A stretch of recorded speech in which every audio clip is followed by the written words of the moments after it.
Welcome back, everybody, to the second day of the RIT Overwatch LAN Invitational. We're starting off with Champlain versus Syracuse in our double elimination bracket. Yep, it is still best of two, or best of three, sorry.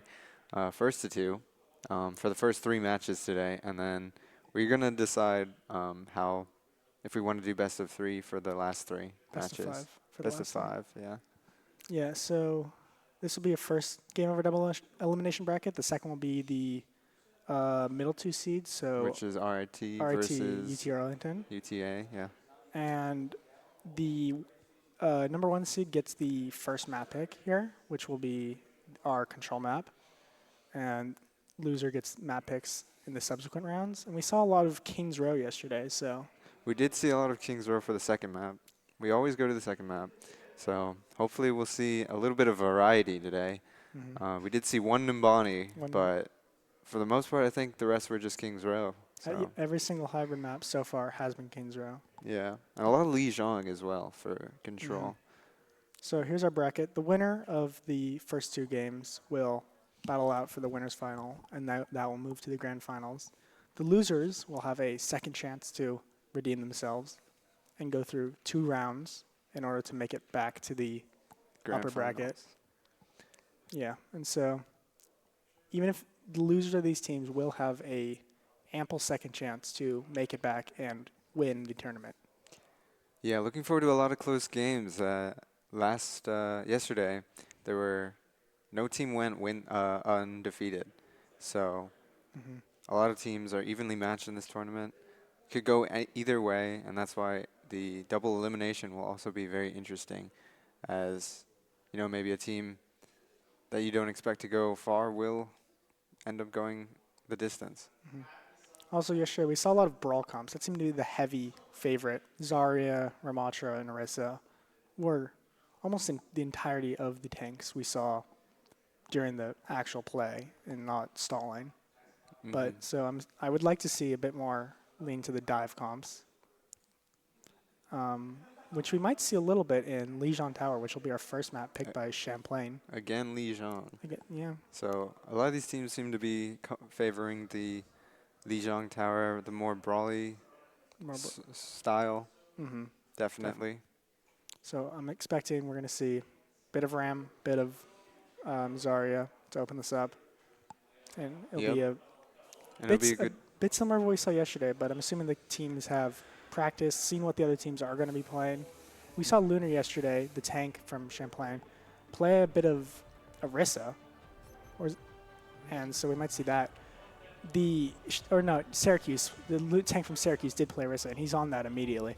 Champlain is on ball at a spawn.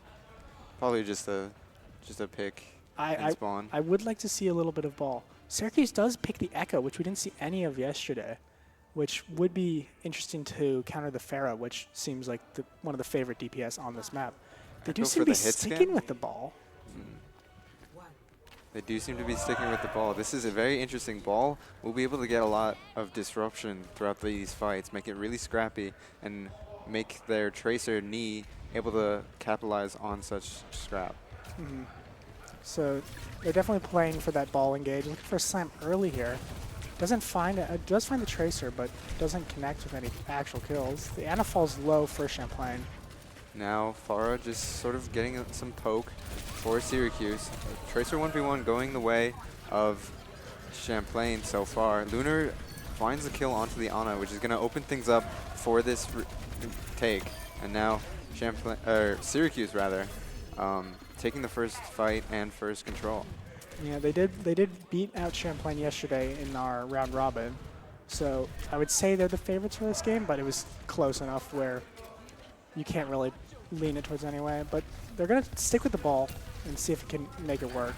They're going to really have to play around those engages and make sure their backline with the Ana can live. Ooh, early pick onto this Tracer from Syracuse. Got a little too over-aggressive, and now Champlain has numbers advantage, but will be traded out immediately. Knee the Tracer for Champlain down.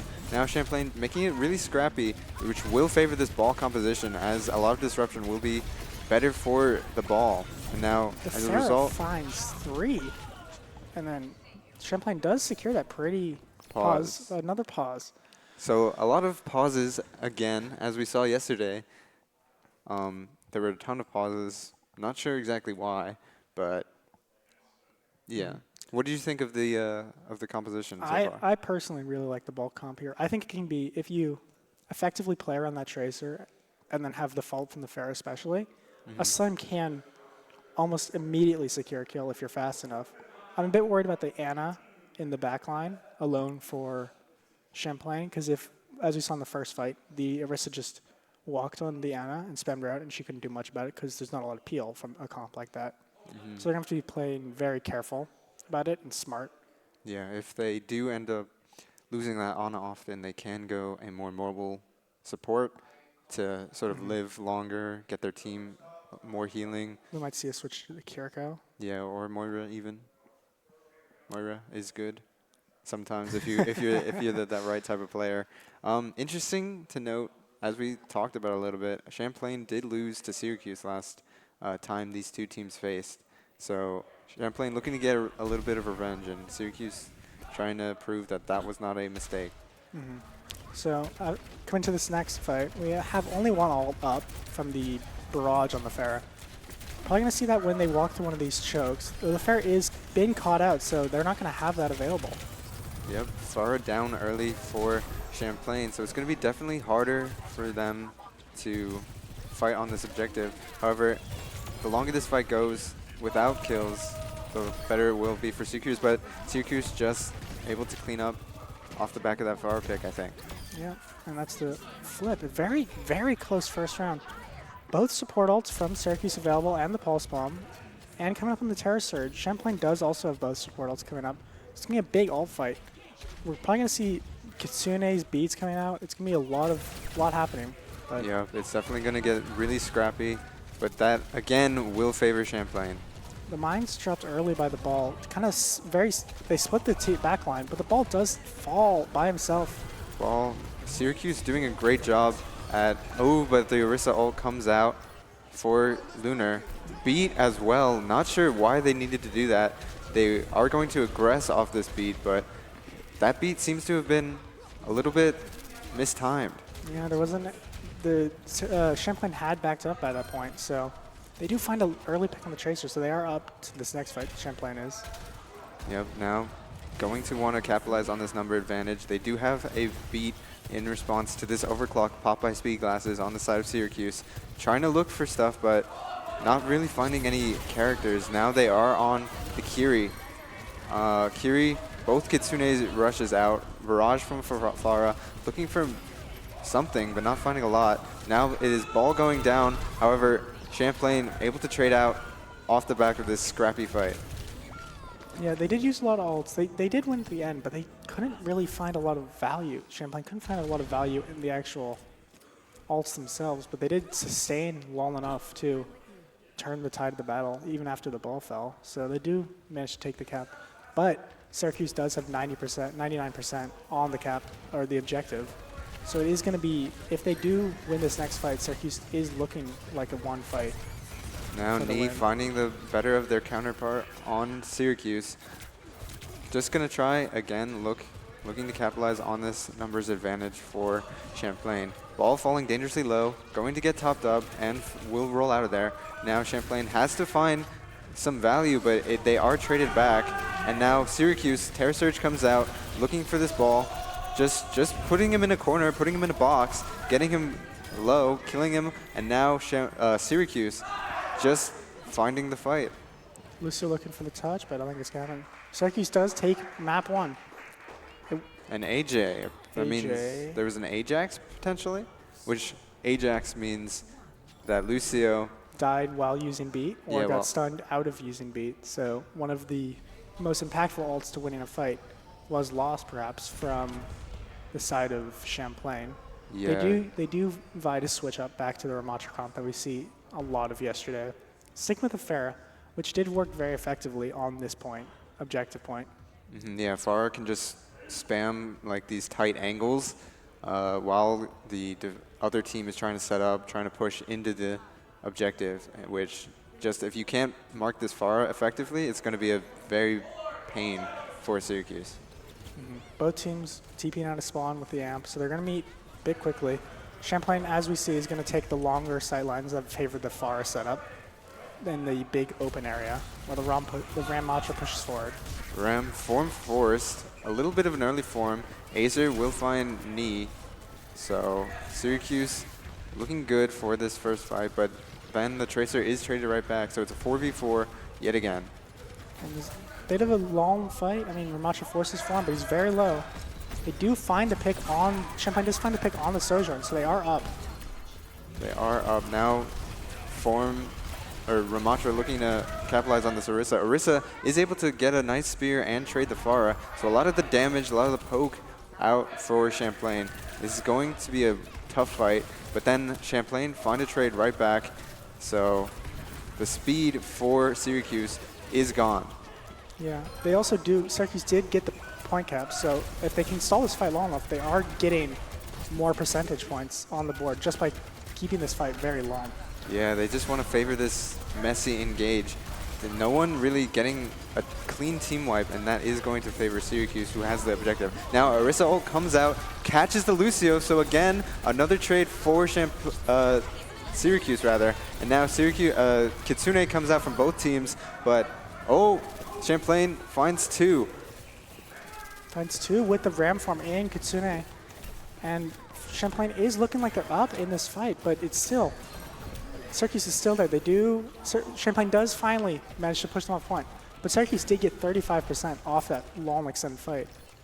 Yes, they did. So Champlain would like to have that objective first, as it did go such a long fight. And it is going to give Syracuse more time to get set up and get back. Oh my! Massive spear from Lunar, getting the Sojourn off the map across early. the map. Now Barrage coming out and beat for Champlain, trying to just reconvene out from that spear by Lunar. Now Lunar falling low on point, just trying to secure it, but won't be able to flip. A great recovery from Champlain. With the Barrage beat, keeping them alive, did definitely help them turn that fight. A few ults used, but they're still at a very even ult advantage. I mean, it was a 2-0 loss, but Syracuse did use a lot of ults to try to win that first fight, which they did. So Champlain does look to be favored for this next fight, especially with their strong Pharah setup. Now look to see this overclock from Speed Glasses, trying to get a lot done. They do find the Lucio, so there won't be a lot of speed. Now beat push from Syracuse, looking to aggress onto this backline. Backline just is able to kite, and they haven't yet to flip the point, so Ram forces Annihilation, will force Syracuse to back a little bit. Now Kitsune out from Champlain, trying to really turn this fight, and Syracuse does not have a lot to respond. They will have their own Kitsune rush, but their tank goes down before they can use it, and they do pop it in what seems to be a losing fight. Yeah, the overclock from Champlain did help a lot with the picking up these, securing those picks. Yeah, now Syracuse did seem to just want to dump ults into that, but not get a lot of value into it. And so the fight goes towards Champlain. A really good recovery from losing the Lucio early again. Like they won 2 fights in a row, basically a man down at the beginning. And so a great comeback for that second objective. Yeah, really, they kited out the aggression from Syracuse, and were able to get re-aggress with their ults. Yeah, good recovery. We get another pause on the game, another tech issue. So I'm assuming we're going to see very similar comps on this next map. I think the Champlain definitely had the advantage in that second point with the Pharah Sojourn, where instead of fighting in the white room, they could definitely choose to hold the more open space and just poke out the any aggression from the Orisa before she could even make it to point. Maybe forcing abilities that would allow her to try to secure kills. Definitely. As we said, the Pharah is tough to push into on that second point. There's just a ton of tight hallways, and if you're just taking a lot of spam from the Pharah, it's going to be tough to really get a good stabilize onto point. They're definitely going to have to try to focus the Pharah down more, because the fights where they did lose one man up from Syracuse's side, the Fair was alive, and it probably was crucial for Champlain to win those man-down fights, and especially with the one where she barraged, like that definitely turned the favor towards Champlain. With the beat barrage? Yeah, the beat barrage was. Yeah. So clearly that Fair is doing a number to There's Syracuse. also a good heads-up play from the side of Champlain. They lost their Sojourn to a cross-map spear, which was nice from Lunar, but unfortunately Syracuse was not able to turn the tide off that pick. Yeah, so still a close map, 1-1 each, so we're going to the third point of the map, which is Gardens. We did see a boop in the second objective. Gardens does have a lot of opportunities for environmental kills, and especially the spear. There's a spear, there's the Farah ability, and Lucio boops, of course. We might see a few environmental kills. Is Syracuse going to still want to stick to the Sarissa comp? It seems like what they're most comfortable with. I mean, they were playing a lot of Orisa yesterday. I think they played a bit of Ramatra, but this is definitely what they're comfortable, what they scrim with, their primary comp that they play. So I'm assuming we're going to see it again. Yeah, but there's a lot of options on this Gardens. The Fair will have a little bit of a tricky time, especially if Syracuse wants to play the right side where the Cliffside Mega, because the Fair does not have a lot of cover to play around like they would in Control Center, which might be part of the issue why the Fair did not work as well in Night Market. The lack of cover and ways to like escape if she gets caught out. Yeah, it really favors a more brawly anchor point sort of style from these two teams. So I think we're going to see a little bit of a comp switch, but not too much. I do think the Orisa can work. It's a bit tricky into the Ramatra because you have to force a lot of abilities just to sustain as well as the Ramatra can with his form. So I think they're playing at the back foot immediately with the Orisa pick. Yeah, definitely. Might favor Champlain this map. But it can go either way. Syracuse did win this map last time at this objective, I believe. So I thought Syracuse last time lost the first control map and then won the next two to win the series. that might have been the case. And if they can look strong this first map, it might be a similar scenario, but yeah, it it's might hard be. to tell at this point. It is really close on both sides from both teams, each one a piece on this map. So it is going to come down to this final third point, and it's looking like it's going to shape up to be a good series once again. Both of these teams seem to, know each other, know how they play. And once again, they do have, even if they do lose this series, they can come back. It is a big advantage to start your series in the upper bracket, not facing the immediate threat of elimination. Definitely. But both these teams can come back, and I think they will, based on the records against other teams in the series. Yeah, whoever loses this definitely has another chance at redemption. And so now we're going to be finally going back in.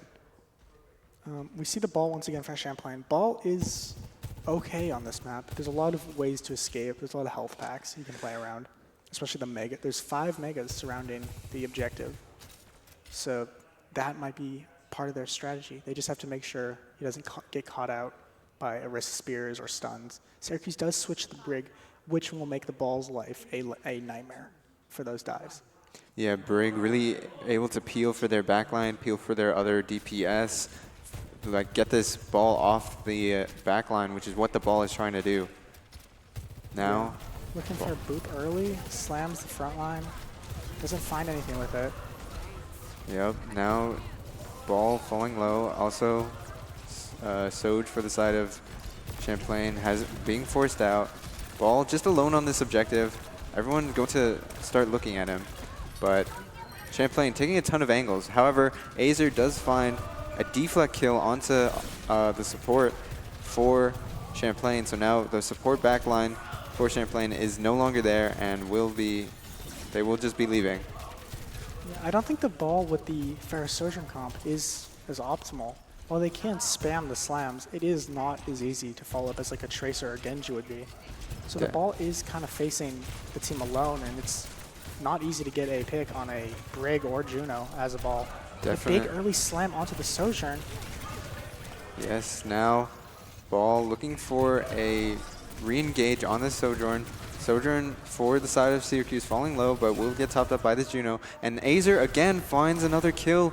An opening pick has been really good both today so far and yesterday. And so Azer for the side of Syracuse just getting it done. The small really doesn't seem to be able to secure the pick on Sojourn. Her ample movement abilities and the peel from both supports just can keep her alive. Now Terra Surge and Mines come out for the side of both teams, but more value found. Oh, this Juno off the map. Potentially off the map. Potentially off the map. It took a while, but she is off the map now. Rally popped for Syracuse, just going to try and sustain. This is going to be tough. It is only a lone Brig on point, trying their best to deal with this aggression from Champlain.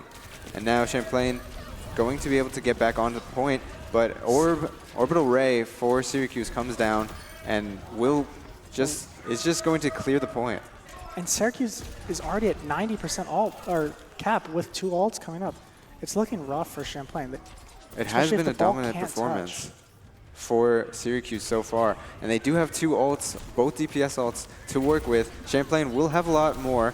But Spear, this Orisa has been so good with these Spears, but Champlain will use both support ults to finally try and secure this objective. And Syracuse, I'd be happy with that if I'm Syracuse. Yeah, you do use the Blade, but you do get out 3 ults for that. So it's a 3-to-1 ult trade, and you're still coming up on the overclock. The mines have been looking pretty ineffective on Champlain's side, so you're not too concerned about that. Now Syracuse trying to go early with this Sojal, looking to chunk down this ball. Ball has another mines yet again. This Sojourn looking just for any value, any kills.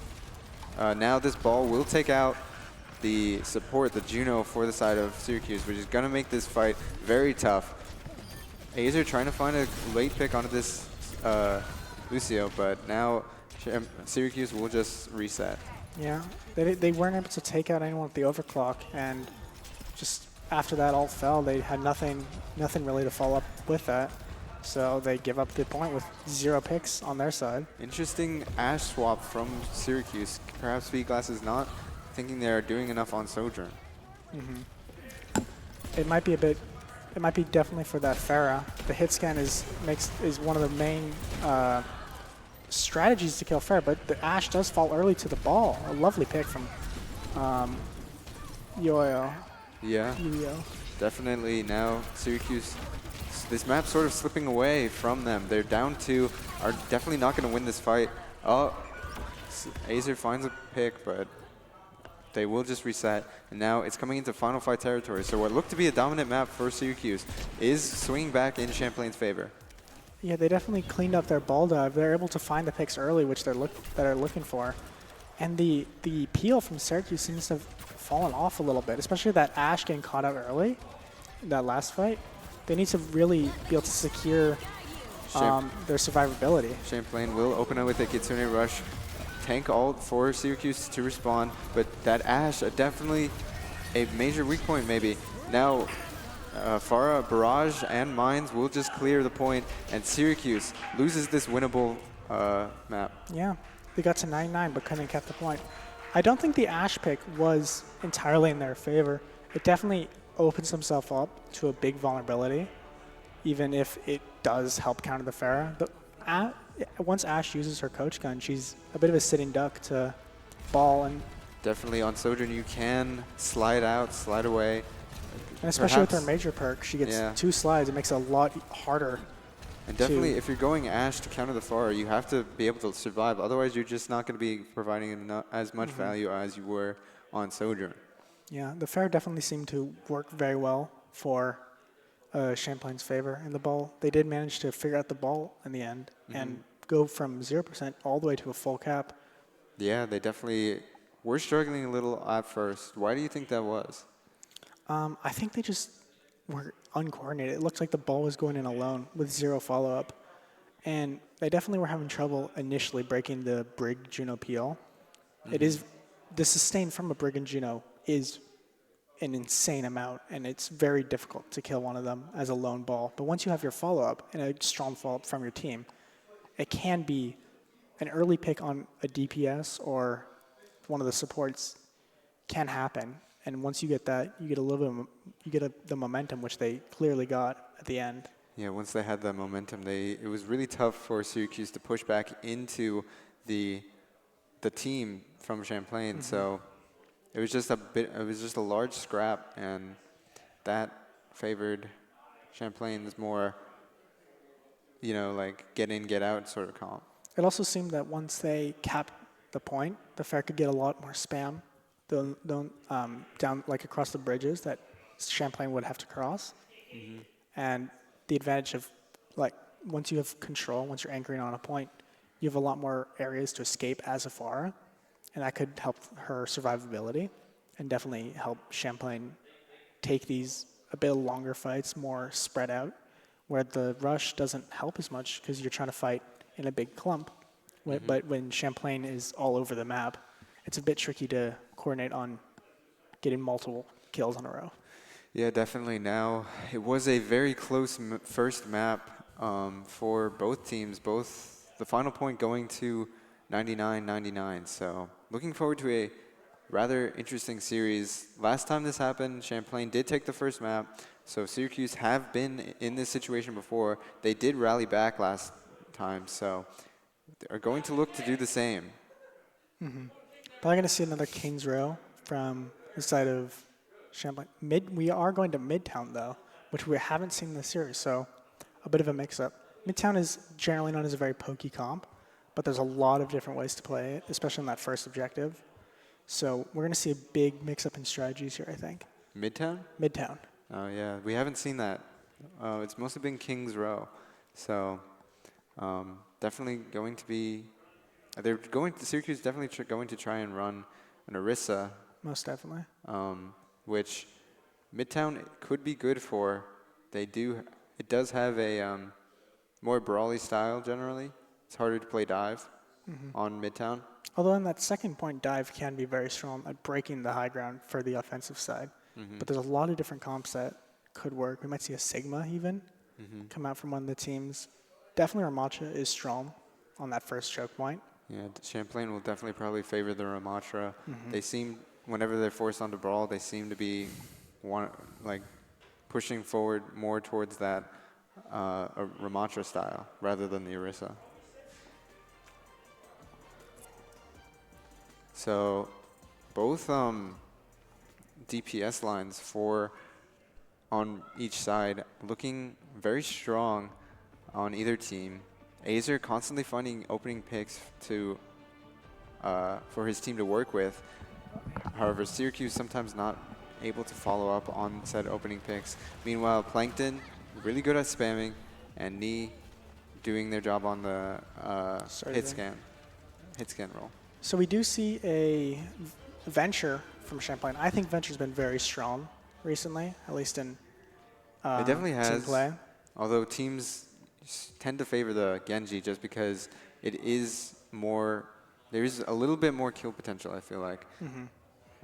Just with the dash shuriken combo and also deflect, it's a little better at spamming than Venture. Venture has to get more close on the target you're trying to focus. Venture does have the advantage with her new perks that she has a massive amount of sustain, which might be part of Champlain's play to take these long, drawn-out fights, which Genji is less favored in that area. Yeah. Now we do see the Ram from the side of Champlain, as we were talking about. Now this Genji looking to clear the angle, going deep onto Knee, will be punished for it. They're Lunar, their tank, trying to follow up, but won't be able to find much value. And now Syracuse down their Genji, their key damage dealer, Azer, will just fall over. And that's the rest of Syracuse down. It was a good initial push. I mean, luckily, they do have a lot of time to make pushes like that. They were definitely looking for an early, surprise, I guess, push towards the backline, but Champlain was very good at kiting it out and securing the Genji pick. Yeah, they also didn't really fully clear the angle, so Venture, as soon as they saw that aggression, was able to just collapse onto the back line and split the team. Now they are going to clear this this little room, but now in a little room, Venture is really favored. As we were talking about, they want to get close, they want to get up close and fight their targets, and now... And a 5K from Yuio on the Ramatra. I think once they walked into the room, the Ravenous Vortex cut all of them, and the Venture and Pummel from his alternate form just destroyed their health. Crazy instantly. combo, both melee characters, mostly. Yeah. So Champlain definitely has the advantage here. They have their Ramatra ult. Syracuse does seem to are switching to Ramatra, so they're a bit down on that front. They have no ults coming to this fight, so they're going to want to try to force a little from Champlain. Now Ram ult for the side of Champlain will just be able to zone out this aggressing Syracuse. And again, off the back of just one ult, Champlain able to find value. Azer finds a late pick onto the Venture. Might be able to work with, but Lunar is also traded, so probably won't be able to capitalize on that pick. A long stagger from Lunar on getting caught alone on point, and Champlain is still way up on ults. And with only a min 30 left, it's looking like a full hold potential from Champlain's side. Yeah, Lunar off their comfort character, it seems, onto the Ramatra, not sensing they're not getting a lot done on the Orisa. And now looking for more ults. Venture in a tight little room again now. Champlain or Syracuse in there, and now it's just a field day for this Venture with ult in such an enclosed space. Will get traded at the end, but finds 4. And it's, yeah, it does enough. And once again, just one ult used from Champlain. So while Syracuse is coming up on a bunch of ults, Champlain does have enough to be able to hold it, especially with the Juno Ray and Kitsune, and a Bob to stall in that case. So it's still not, even though Syracuse does have the ult advantage, it's not looking too good for them. Although 5 ults will be a lot to deal with. Now Bob counters the overclock, but Ash will dive for it. Kitsune coming out for both sides. Ray as well, double support ults. This Venture in this little room going to be applying a lot of pressure now. These these torpedoes from the Juno, amplified by the Ray, will capitalize a lot on this Syracuse backline. And Syracuse does manage to hold the point with 2 people on it, but there's still 2 alive from Champlain. They do get a tick, which is important. It is permanent progress, but the beat a little too late to save Azer, who had the Blade. Dying with Blade is crucial here, and now Champlain just able to clean it up, really. Retake, it's still an even fight. It's anyone's game right now. There's no ults on the board. So it's the 2 Ramatras fighting alone on point. Juno does fall from Champlain. So another trade that's not in their favor. Both supports down from Champlain. Now Syracuse is up on objective. Yeah, and now this Genji was able to come back with this Blade. Annihilation popped, is going to be turning this fight. It is so scrappy, but Syracuse and Champlain just even. Lunar trades 2 right back. Touch from the Venture is going to stall point a little bit longer. Maybe they get another recontest. The Juno is back, and the Venture gets ult off. Venture does finding get the tank. They are just not being able to. They're just not getting capitalization off these. No one got a clean team wipe. Yeah, Champlain could just consistently regroup and recontest, and Syracuse could not secure the capture point. Maybe it was a bit of target priority, like not being there for Syracuse. They kept leaving the Juno or Venture alive, and that's the sustain from the Venture. She just kept living for a long enough time to allow the rest of her team to regroup and help support her on the point. And good play by Plankton. He didn't over-aggress, didn't overcommit, lose his life. He just needed to stall. Venture very good at stalling. When they go underground, they are unable to be damaged. So really, Syracuse either had to go on a Venture. They really just had to do that, and they would have probably secured the fight a little quicker. Yeah. It also, Champlain did have an amazing ult economy. We're getting another pause, but Champlain, for the first, until they got to the, Syracuse was able to get touch on that last long overtime fight, Champlain was using one ult, maybe a fight. And so they just kept having a lot to rebound if Syracuse wanted to take a big ult fight. Like in that last overtime fight early on, the Bob from Knee split and got 2 picks. So Syracuse was only 2 members of their team able to actually hold the point. So they just couldn't take a full fight in their advantage, and Champlain capitalized on that amazingly. Yeah. So now Syracuse on the back foot yet again. It is not unwinnable. They did get progress, but it is going to just take really one clean fight from Champlain to Secure the series. secure the series, which is a lot different from what we saw last time. Yeah. They're definitely aware of the Orisa pick, played to counter that Orisa pick. And they do look very strong on Midtown. They seem to have a good grasp of how to hold that first objective with the Venture set up in that side room. It was definitely interesting for Syracuse to take us here, as they didn't seem to have too much of a game plan other than just run on the Ash, which was already situated in the back line. So you have to just, like, you can't do that. Yeah, it leaves your backline very exposed, especially to that Venture. Lucio, I think, that was just sitting on the sideline, or Venture Kirika that was just sitting on the side, spamming out your backline. So while you do if you can find that aggressive pick, I can turn the fight in your favor, you do leave yourself very vulnerable because your team gets very split up. As much as we have seen Kings Row, I wonder why they didn't take us there again. Last time they seemed to have a good time on Kings Row. They seem to have it more down than Midtown. So this is Syracuse's map pick, and they are on the back foot for it. Yeah, Syracuse did seem very strong in Kings Row. They beat RIT and Champlain on that map yesterday. I don't know what the third series, but they did at least win. They do have a positive win rate on Kings Row. I am confused on why they didn't want to take that again.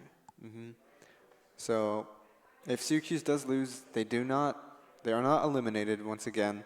They do have another match to play, another opportunity to go further in this tournament. But going down so early is not going to be good for Syracuse. They definitely want to have that cushion as long as possible. Definitely. I mean, they were in Ramatra on that. So they're definitely going back to Ramatra on Midtown, trying to mimic what Champlain had.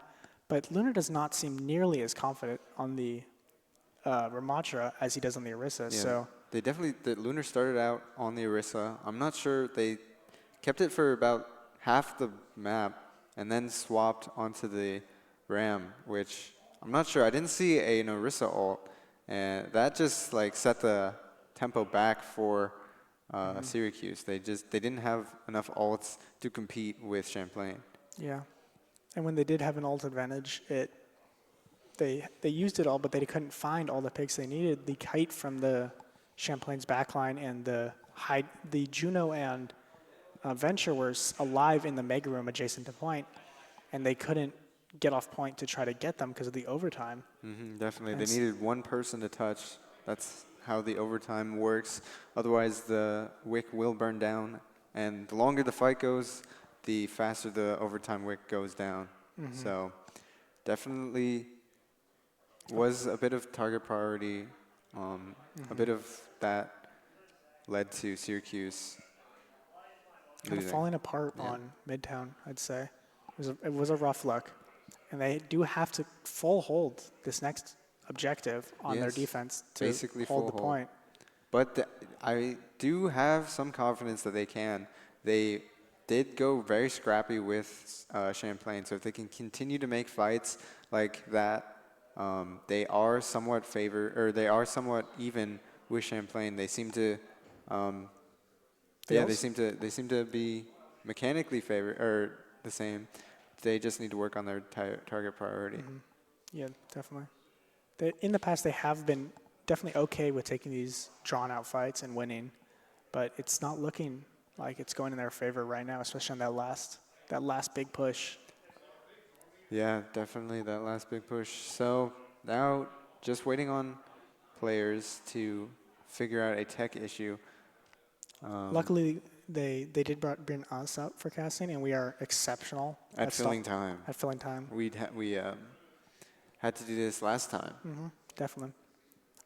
Um, We do also have our special guest. He's not coming up. He's not speaking yet, but he is watching. He's taking notes. yes, he is watching. He is taking notes. He's seeing the lack of Winston play and is a little sad at that. If you don't play Winston in your series, you are actually hurting this poor Winton soul. Yes. Look at him. We'll keep him here for now. I don't know how he does see, though. He is missing his glasses, unfortunately.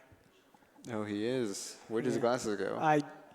He doesn't come with glasses? No, he does come with glasses. Oh, he does? Yeah, they were lost a long time ago, before I got here. His head is really soft. We're giving some glasses. We're going to go to a short break. We're going to take a short commercial break, so don't go anywhere, and we have a few messages from our sponsor. We don't have any sponsors.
Hi again. We're back from our little pause. We're going to be on the Syracuse's defense side on Midtown right now. They did get 75% cap, or a bit more, I think, on their first push. So Champlain does have to only get 2.5 ticks to win the map and the series. Really, one team fight might do it for Champlain if they get it clean. If they get a clean wipe, they're really playing for one team fight. Maybe going to build all 5 ults and use them all at the same time, which is going to be tough for Syracuse. But we did have a little bit of time to recover between those two halves of the map. So Syracuse might have a different game plan going into this. They did see how effective this stall was from Champlain's side. They could have gotten a little bit of a mental reset. They are mirroring the Juno this time, the Juno Kiriko. We do see a Widow. Oh, that'd be fun if Champlain would go on the Widow. It is a bit of a risky pick for sure if they do stick on this Widow, as you have to be able to get these angles, and Syracuse is definitely not going to give that up for free. Yeah, Syracuse did tease the Widowmaker or the Mercy, but they are going to stick with the Ana Lucio. Nades for trying to could easily shut down a big push attempt from Champlain. But we're going to see the Widow grapple. Looking for this Pharah. Gets a body shot, but not enough to finish off the Pharah. The Pharah spam on this map can be very detrimental to a push. There's a lot of cover for the Pharah to play around. Now and Azer is very good at DPS. Yeah, Champlain on this Widow won't be able to get a lot of damage done, but now Plankton, the Venture for the side of Champlain on the point alone will get punished for it, and it was a little bit of a mistake from Plankton there. Gets caught out alone with no team to support him and just kind of gives the point. An amazing shot from Speedglasses, takes the Widow down, and that kind of secures Syracuse's close position in this map. Definitely a nice shot from Speedglasses. Now Champlain Knee will mirror the Ashe, sensing that the Widow is not going to get a lot of value here. A big nade from Champlain early in that fight, but doesn't manage to catch the Lucio or Orisa that was affected by it. And we're looking at a flank from Plankton. Probably trying to find that Ana or... Yes, but does get caught out by the Pharah.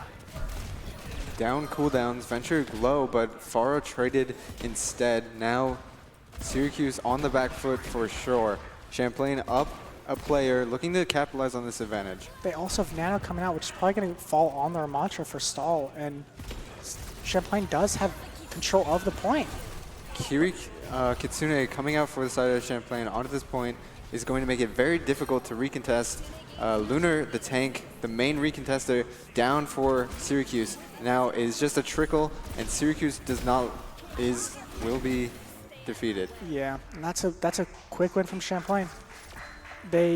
Syracuse died with ults, I believe, as well. They couldn't hold it, and that once they lost the Pharah, all their momentum was just kind of lost, and the map does go to the series does go to Champlain. Yeah, it definitely was a bit of a risk for that Pharah to 1v1 that Venture so close to them, and as a result, they went down early, and it was just a numbers advantage for Champlain. Mm-hmm. So they're the first winners of the series. They're moving on in the bracket. Syracuse is not knocked out yet. They do have another chance to redeem themselves. They're going to move down to the losers bracket. Yes, it will be their last chance, though. Otherwise, they will be facing elimination from this tournament. Mm-hmm. They had a few good looks, especially early in that first one, but they did fall apart a little bit on Midtown. The Orisa is tricky, and we can see the Ram does. I feel like the current meta is favoring the Ramatra well over the Orisa. Definitely Ramatra sided, for sure. So our next series will be RIT versus UT Arlington. Yes, it's going to be an interesting series. The last time these two teams faced, it went down to the wire. It was 1-1, and then RIT lost by 1 point on Flashpoint. So it is going to be a rematch. Can UT Arlington continue their dominance over RIT, or will RIT finally be able to break that? This next match should be very close either way. It'll be a fun watch, definitely. Definitely. So stick around for that. Will be happening shortly.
And we're back. Welcome back to the RIT 2025 Invitational LAN. I'm BiteNode. And I'm Teddy.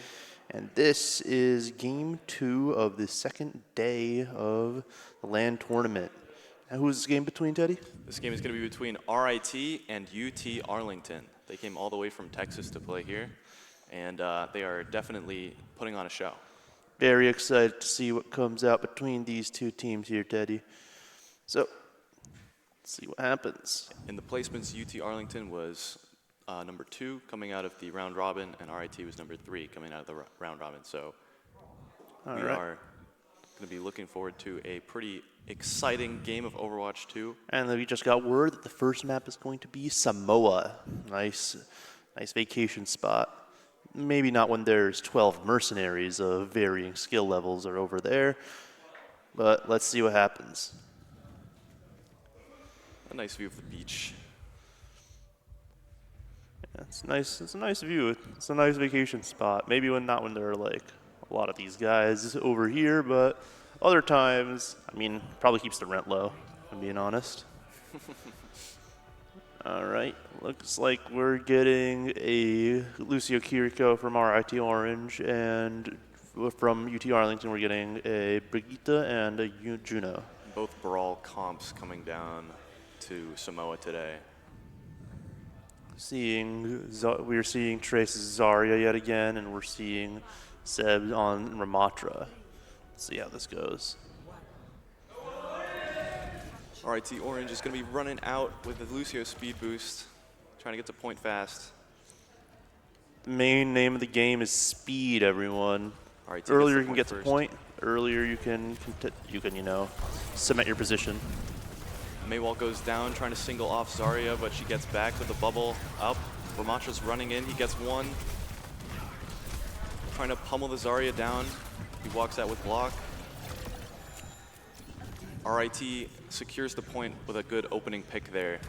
Yeah, being able to secure the kill on that Brigitte early was key to them being able to take this point. They almost forgot to cap.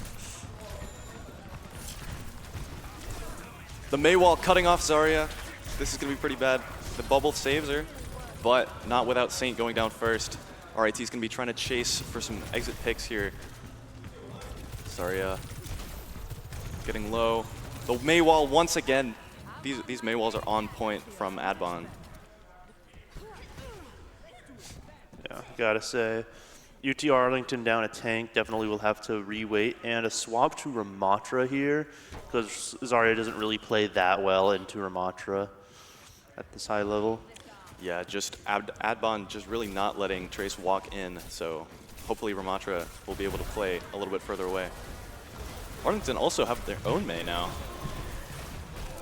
Buckle almost taking down Adbon. Adbon having to burn the cryo freeze to stay alive. The fight is happening on the bridge now. The Ramatras are hugging each other. Fortunately, Frost did use overclock, but it was summarily canceled by Buckle.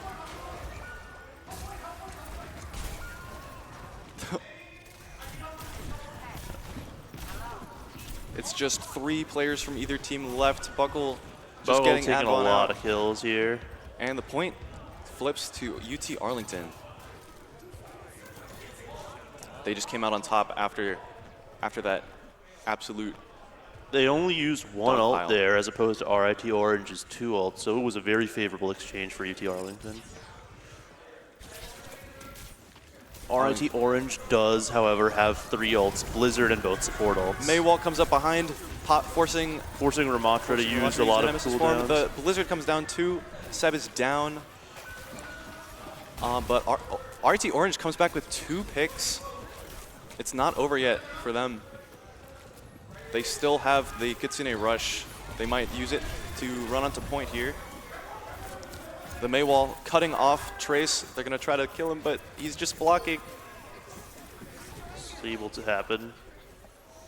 And a little bit of a self-stagger there, but it was worth it to get a few more ticks, a few more percent. I believe this was a 2-and-2 ult exchange here. One support ult and Blizzard on both ends.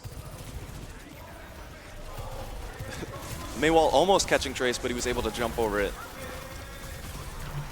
Here comes the Annihilation. Trace is just going to be walking up with block, punching Lucio, not able to get him. RIT Orange is a little bit surrounded right now. High Noon comes out, finds 2 headshots onto Adbon. 3 players down from Orange, RIT, and Arlington gets the point back. Yeah, that early pick onto Lucio after he beat it did change up the game.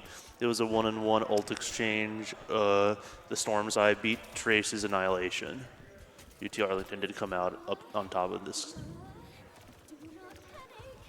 Looks like Arlington is gonna might be needing to win the next 2 fights in order to get this point. But a well-timed nano from Jupiter could change a lot of things here. Buckle playing McCree like playing Cassidy like a long-range sniper here, just tickling them. Overclock comes out from Frost. He's able to find Saint, but Deadeye finishes off Frost. The Ramachas are fighting on point. Maywalls go down. The Ramatra that uses Nemesis form first usually is the one that loses in that interaction. Yep, seems like UT Arlington is going to, not just yet. Yeah, and with both usage of Orbital Ray and Annihilation, it does seem like UT Arlington will take this first point. Very interesting plays here and very fast gameplay from both players. The rush comp just running at each other, trying to get around to each other's backlines. Yeah, in that last fight, I think what really the main thing that changed the flow of the fight was the fact that Sojourn died during overclock by getting anti'd. Yeah. And then high nooned. See, not really many team switch ups, but we are seeing. Nope, Frost is staying on Sojourn. Yeah, looks like the team comps are all about the same on moving onto this point. This map doesn't have as much verticality as some other maps, so May is seen here useful for walling off points and objectives or walling in enemy players so that their teammates can't heal them. Both teams are going to be running up to this side room here. They get there both about the same time. Wall coming down from Seb, May wall coming down, Nemesis form. Saint goes down with a punch, and looks like Juno gets caught out. Unfortunately, got stuck on a little bit of terrain, and RIT Orange is going to be keeping running at Arlington here. It's a really good early push from RIT Orange. A solid gameplay all around. Really assertive there. They found the pick onto Trace, and they just kept running down Arlington. Did not let them get out. Arlington does a little bit of a switcheroo there. Waywall on the Ramatra. He's blocking to get out. Has to burn the Nemesis form early. Thankfully, your teammates are able to break the Maywall behind you to get you out. Both teams are kind of just at a standstill here. Trace walled off again, but is peeled for by his May. Frost might be able to get a good angle here on Reaper. Both ultimates coming, both ROM ultimates coming out at the same time. The battle of the Titans, but is Trace is able to get behind Seb and just punch him in the back. Yep. Yeah, unfortunately, The point flipped. I've been playing too much Omega Strikers. The point flips back over. RIT Orange with both support ults and Blizzard here. Let's see how Arlington is going to decide to hold this point from RIT Orange's. We've seen a lot of Buckle using High Noon as a good zoning tool to make sure that they can't push in as aggressively as possible. Yep, there we see the Blizzard High comes Noon. out to freeze Trace. High Noon coming around the corner, trying to split up RIT Orange in half. Yeah. But the Kitsune Kitsune Rush comes out. Rush after the. Yeah. Another Blizzard from Arlington, here, trying to stop in response to the Kitsune Rush.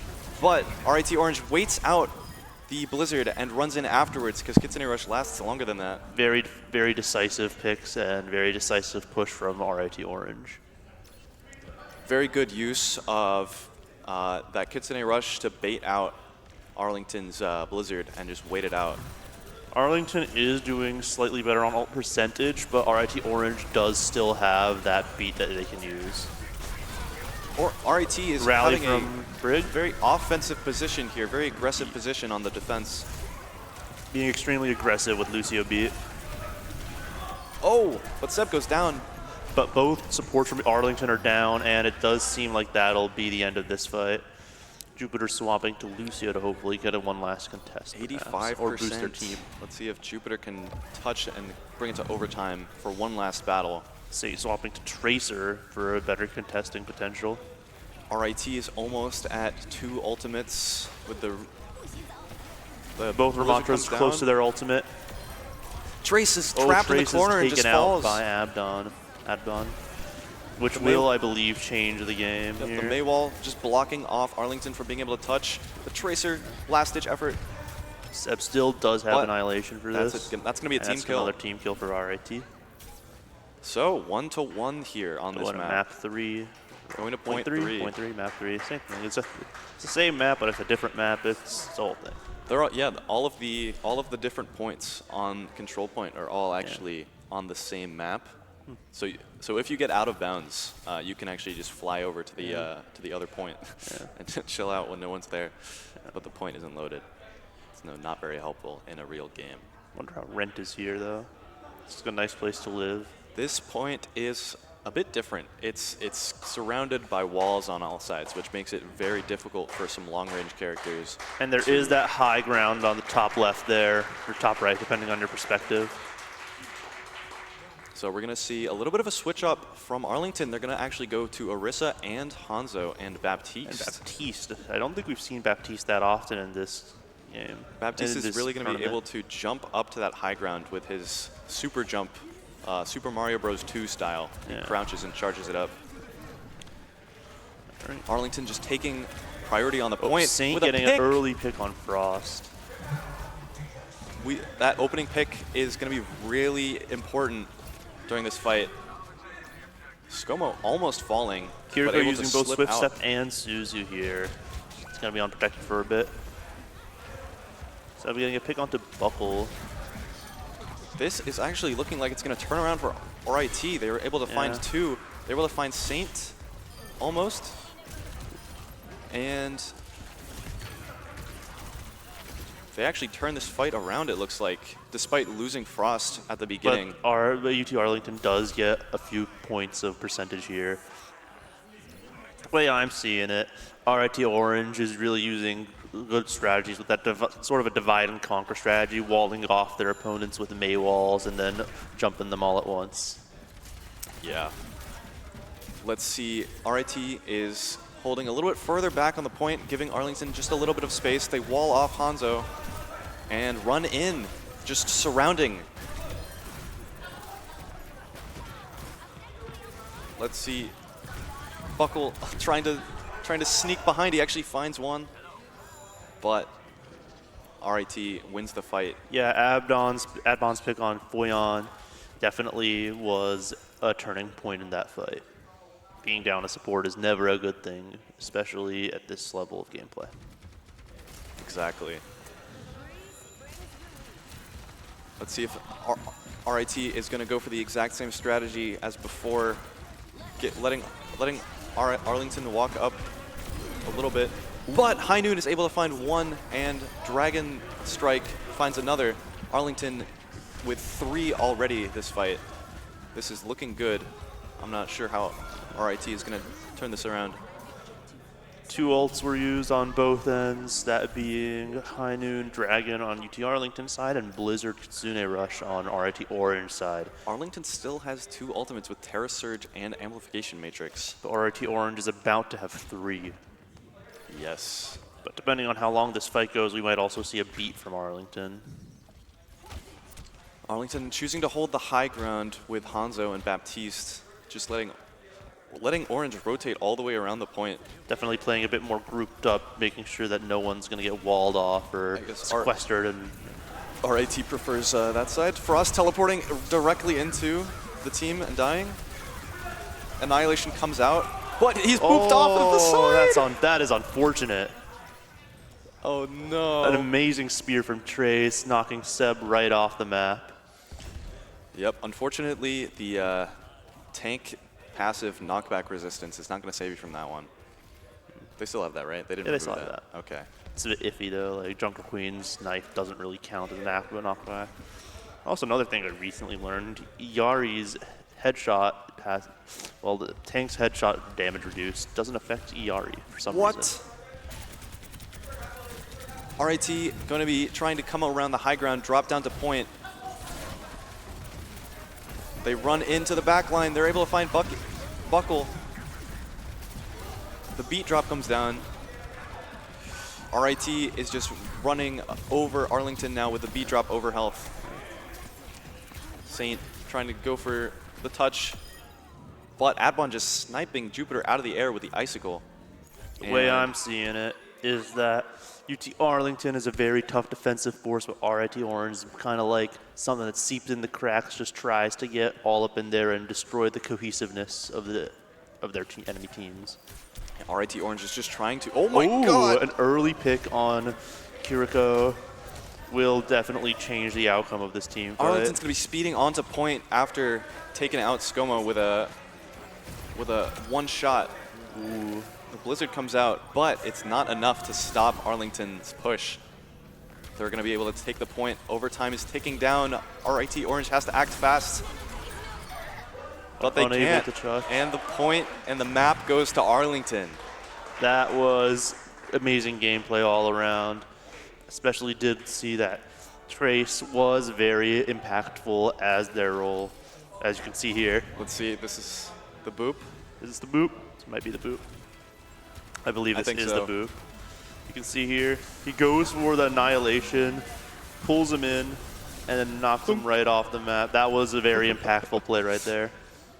Yeah. Yeah. Saint with showing the Hanzo once again. He pulled it out on King's Row yesterday, getting some very crucial opening picks, and once again, getting the pick onto Kiriko just allowed Arlington to run onto point very quickly, while RIT was weakened, their healing cut in half, having no Kiriko, and just able to run onto point and clear them out. Arlington, I feel, played a very strong defensive game, and while RIT did try to sneak into the cracks there, they were unfortunately unable to take this first game. Well, thankfully, there is another game. RIT can come back. Yeah. Well. In the meantime, So,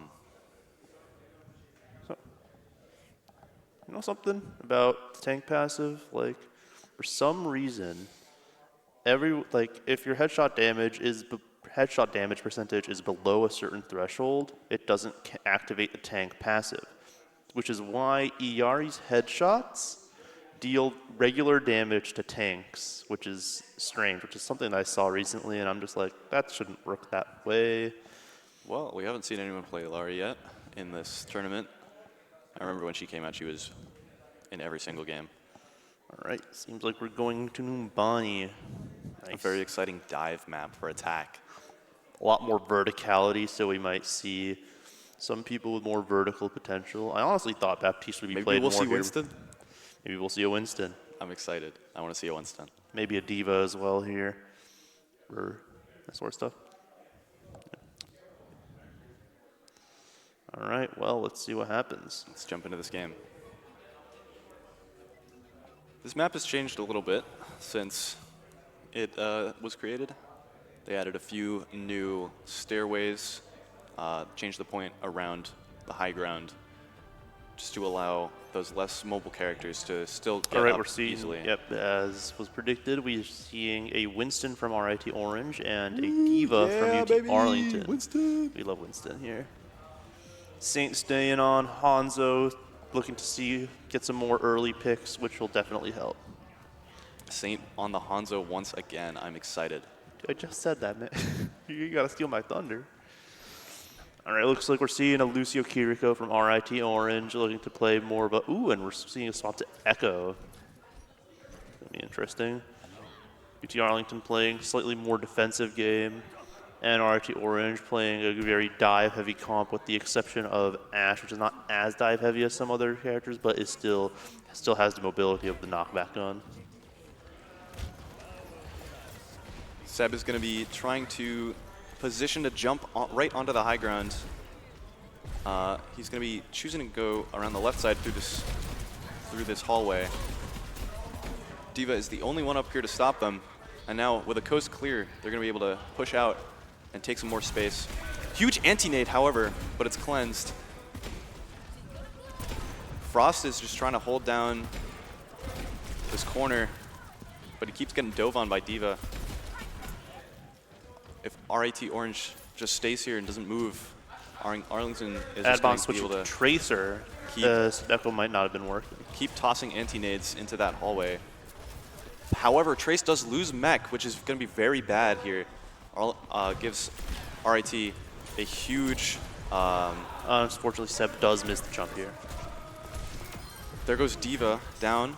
RIT Orange is going to be moving onto this point now with no resistance from Arlington's tank.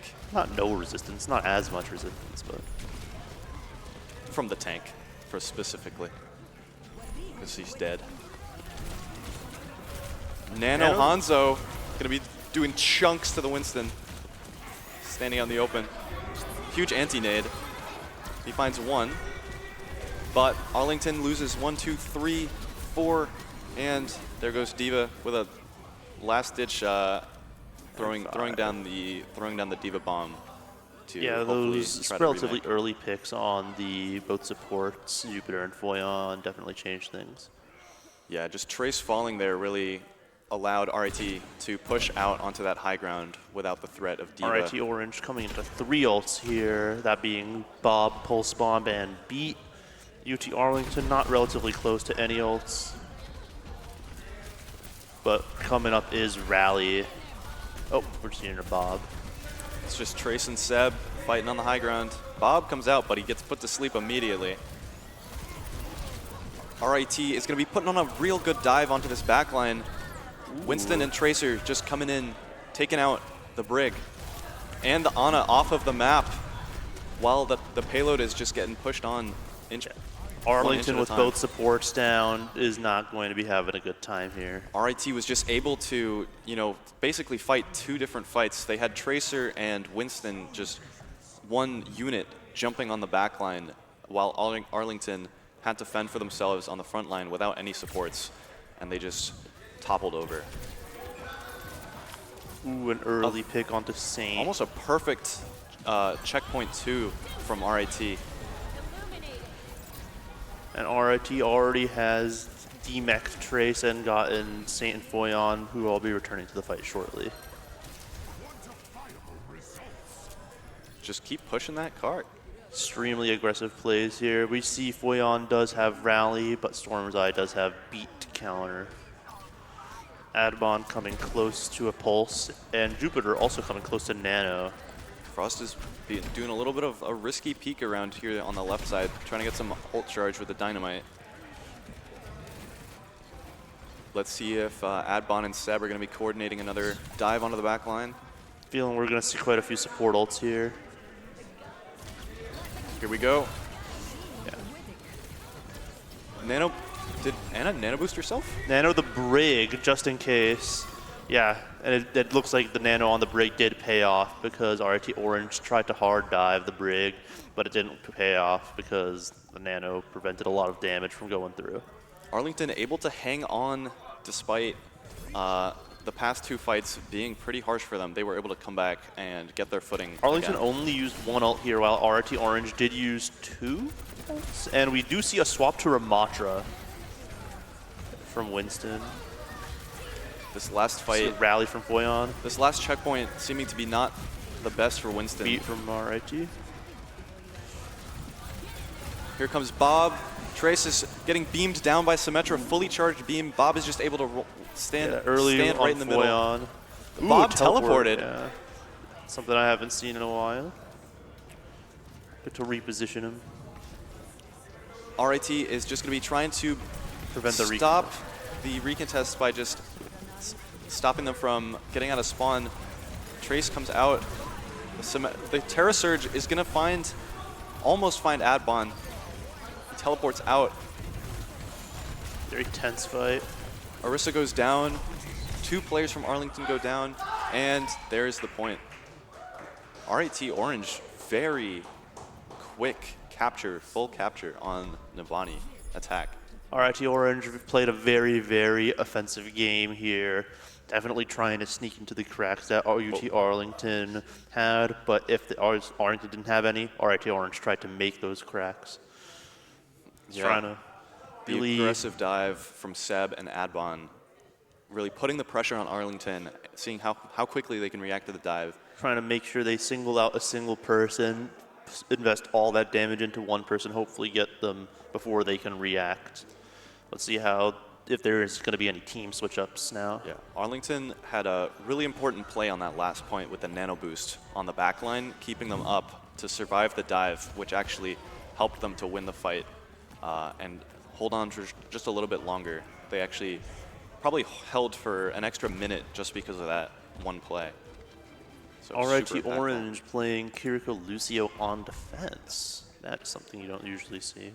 Yes, I mean, Seb found a lot of success on Winston, so why not play it again?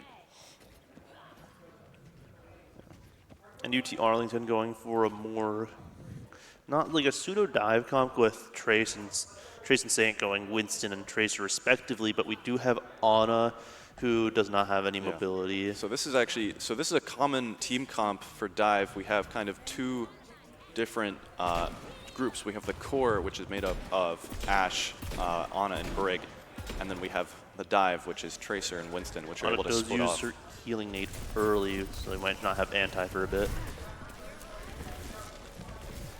Winston, Trace able to come out on the high ground, get a little bit of space, but the rest of Arlington not following. They stay back in the hallway, and they're just getting zapped by Winston. Almost seeing a pick on Buckle here. Trace coming out onto point.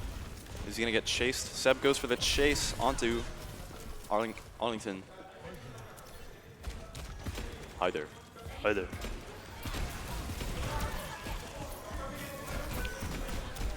Jupiter goes just down Seb for using, just keeping a lot of pressure on that high ground so they can't make any big pushes. Without the healing from Jupiter, Arlington is just going to be able to not sustain up there on the high ground and be able to... But Frost is taken out here, and they're going to take a bit of a while to get back from spawn. Seb? No, not Seb. Trace jumping up back onto the high ground to defend his team.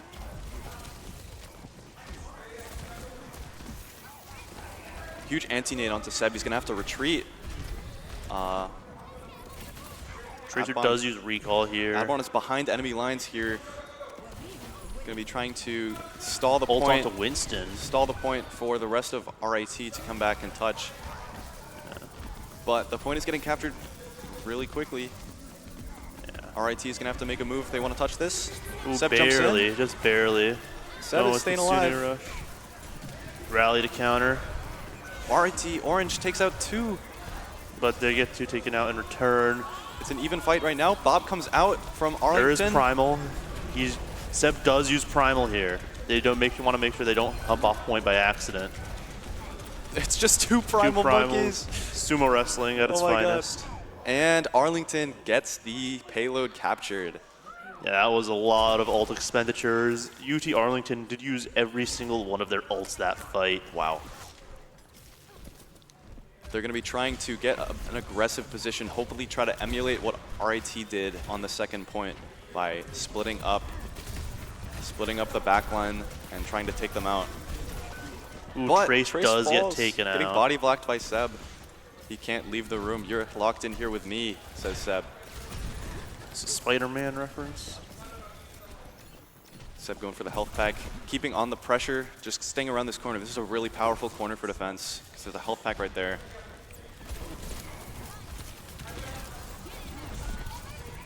Bob comes out from RIT, trying to split off the team with the crossfire. Yeah, and they are somewhat split off. The Winston will have to expend the jump pack cooldown to jump back to their team. Just Frost and Anti on Buckle. Seb, which will bring him Little bit down of a standoff. half. Oh, we see a beat from Orange. Like RIT Orange has used 2 ults so far this fight. Winston jumping in. They're just fighting around this corner. But Jupiter is coming close to Nano, which might try to turn the tides. See a Nano on Winston. Nano on Trace. He's gonna be jumping in, trying to get a kill onto Lucio. But Lucio's just too quick. He gets away. That's a slippery frog. Oh, a large anti onto Seb, which is unable to be cleansed, which might change things. Ooh, Finds the pick onto Storm, and Scomo. here, both supports down from RIT Orange. 3-4, and Arlington is going to get some progress on this cart. Trace and Foyon both with ult. Very, very nice touch from Frost, getting just a little bit of time that might be enough for Seb to come back and touch. Oh, but the boop! The boop from Brig. The boop stops Lucio from touching. And unfortunately, they did use Kitsune Rush to contest, but it was unable to be capitalized off of, which is a major, and RIT Orange using Primal here. RIT burning multiple ults to fight on the checkpoint that they already lost. 3 ults from RIT Orange compared to 1 from UT Arlington. We see RIT is actually swapping to Torbjorn in hopes that the turret is going to act and Ramatra just as to try to defend this last point. another line of defense to stop Arlington from splitting them up. Jupiter's been building ult extremely quickly, almost having another Nano ready for the fight. Here comes Bob out into the middle. But Bob is immediately taken out by Seb and his compatriots. Buckle said, "I see your Seen a Torb primal turret, and I rage. raise you a Bob turret." Kiriko no Swift stepped, and Not Trace does letting- chase the kill, is able to get a pick onto Scomo, which I believe will pretty much guarantee things. It's a huge. But it might not, primal rage. actually. It's 2-2 right now. Scomo coming back. That was a little bit of a scrappy fight. I see. There was like We see a swap from Buckle and Saint and Foyon switching up their comp to Sojourn, Juno, and Cassidy. Seeing Trace also going to Ramatra. Yeah. This last point, not the favorite for Winston. So both teams RIT Orange doing a lot better on ults than UT Arlington right now. Winston to Ramatra. Trace A running beat- in. beat Torb from Storm's Eye. popping that molten. They've got to Running pick. in. They're being a lot more aggressive. The speed boost on Ramatra. He's running in with Nemesis Form, double speed boost. Just trying to get some exit picks. Yeah, Arlington still is not close to many ults except for maybe Nano. Meanwhile, RIT Orange close to Molten Core, Kitsune Rush, and Annihilation. The time is ticking down for Arlington to cap this last point. They only have 1:20 left. But Seb gets disintegrated by the railgun. And then finished off by Seb. Both tanks actually fall. Torb falls, but the turret stays, trying to Third MVP. do that supportive fire from the turret. Jupiter has ult, Foyon has ult. So both support ults are here. Seb gets On UT back Arlington first. Arlington is a little bit stuck behind this book, Ooh, but an early Frost pick gets onto taken Frost. down. This is going to be bad. UT Arlington's definitely pushing this advantage with the Ramatra Nanode. There's the annihilation Orbital from ring. Seb, Lots of ults coming out. but he gets tugged down by the railgun again. Adbon, yeah, lots of oh my God, nice triple kill Saint. from Saint here. And it looks like it's going to around 3 and 4. 1 minute on the clock for Arlington and 3 minutes 30 for RIT. Right? Yeah, there we go. Arlington is going to be on the attack first because they have less time. I believe. That's right. I think that's right. Well, I definitely liked what I saw here in that last game. That was amazing gameplay from both teams. Dive is UT just so Arlington fun to making watch. sure to just Oh, we're seeing a Sigma here. We haven't seen that. Have we seen that at all this tournament? I don't think so. I've not seen the Sigma here yesterday or today. We're going to see RIT bringing back the Iari Torbjorn. this time as well. Definitely switching things up. Iari, BAP, Sigma. So Arlington actually opting for more of a poke comp with Sigma here on the attack. They're probably going to be trying to poke out RIT off the high ground while rotating around and just trying to get a better position on the point. All right, well, let's see what's about to happen. Game started in 3, 2, 1. Let's go. RIT actually has a little bit of a different setup this time. Torbjorn is on the closer high ground with his turret on the far high ground. Sigma's just flying.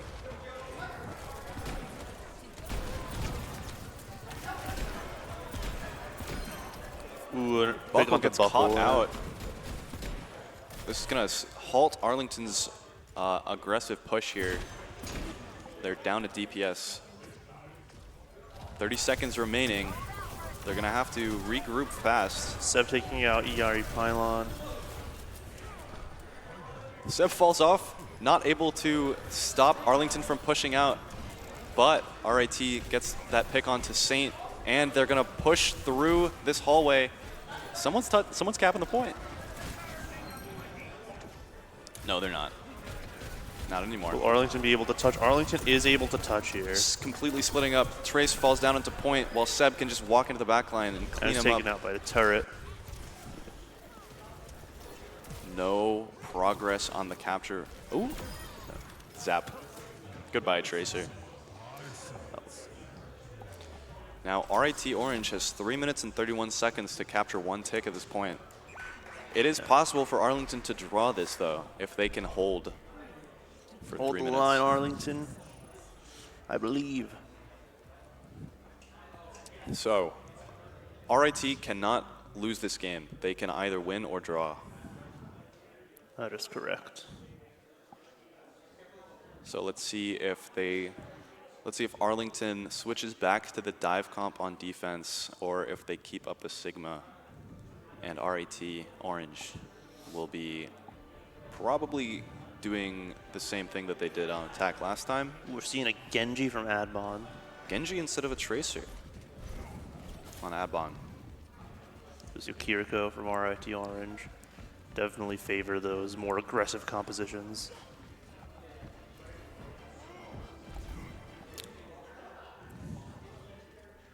Arlington had a pretty good defense on round 1, so they were playing Diva though, so they've swapped that to Winston now, so they're going to have a slightly different play style.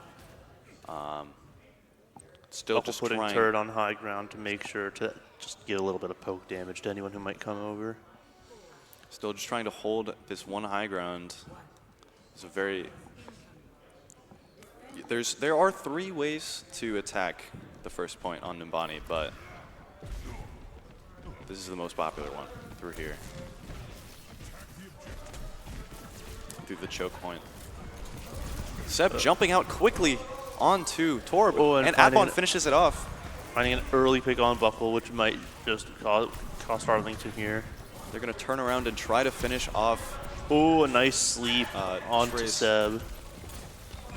Adbon is just throwing shurikens at Trace. Unfortunately, both Jupiter and Foyon are out, making this a foregone conclusion here. Now they just got to take out Tracer's just Saint. running around, trying not They to just die. can't seem to do it. Oh, there we go. There's the Torb turret. And Arlington seems to be coming Arlington back. able to recontest here, but will they be They able did to? take down the Storm's Eye from RIT, but it looks like RIT is still able to dispatch each of the members of Arlington one at a time. And it seems like with that, we'll be going to a map 3. Very strong win from RIT on Nimbani. They had Very they had aggressive 3 move. minutes. They only needed 30 seconds. Let's see what happened here. A break play of the game.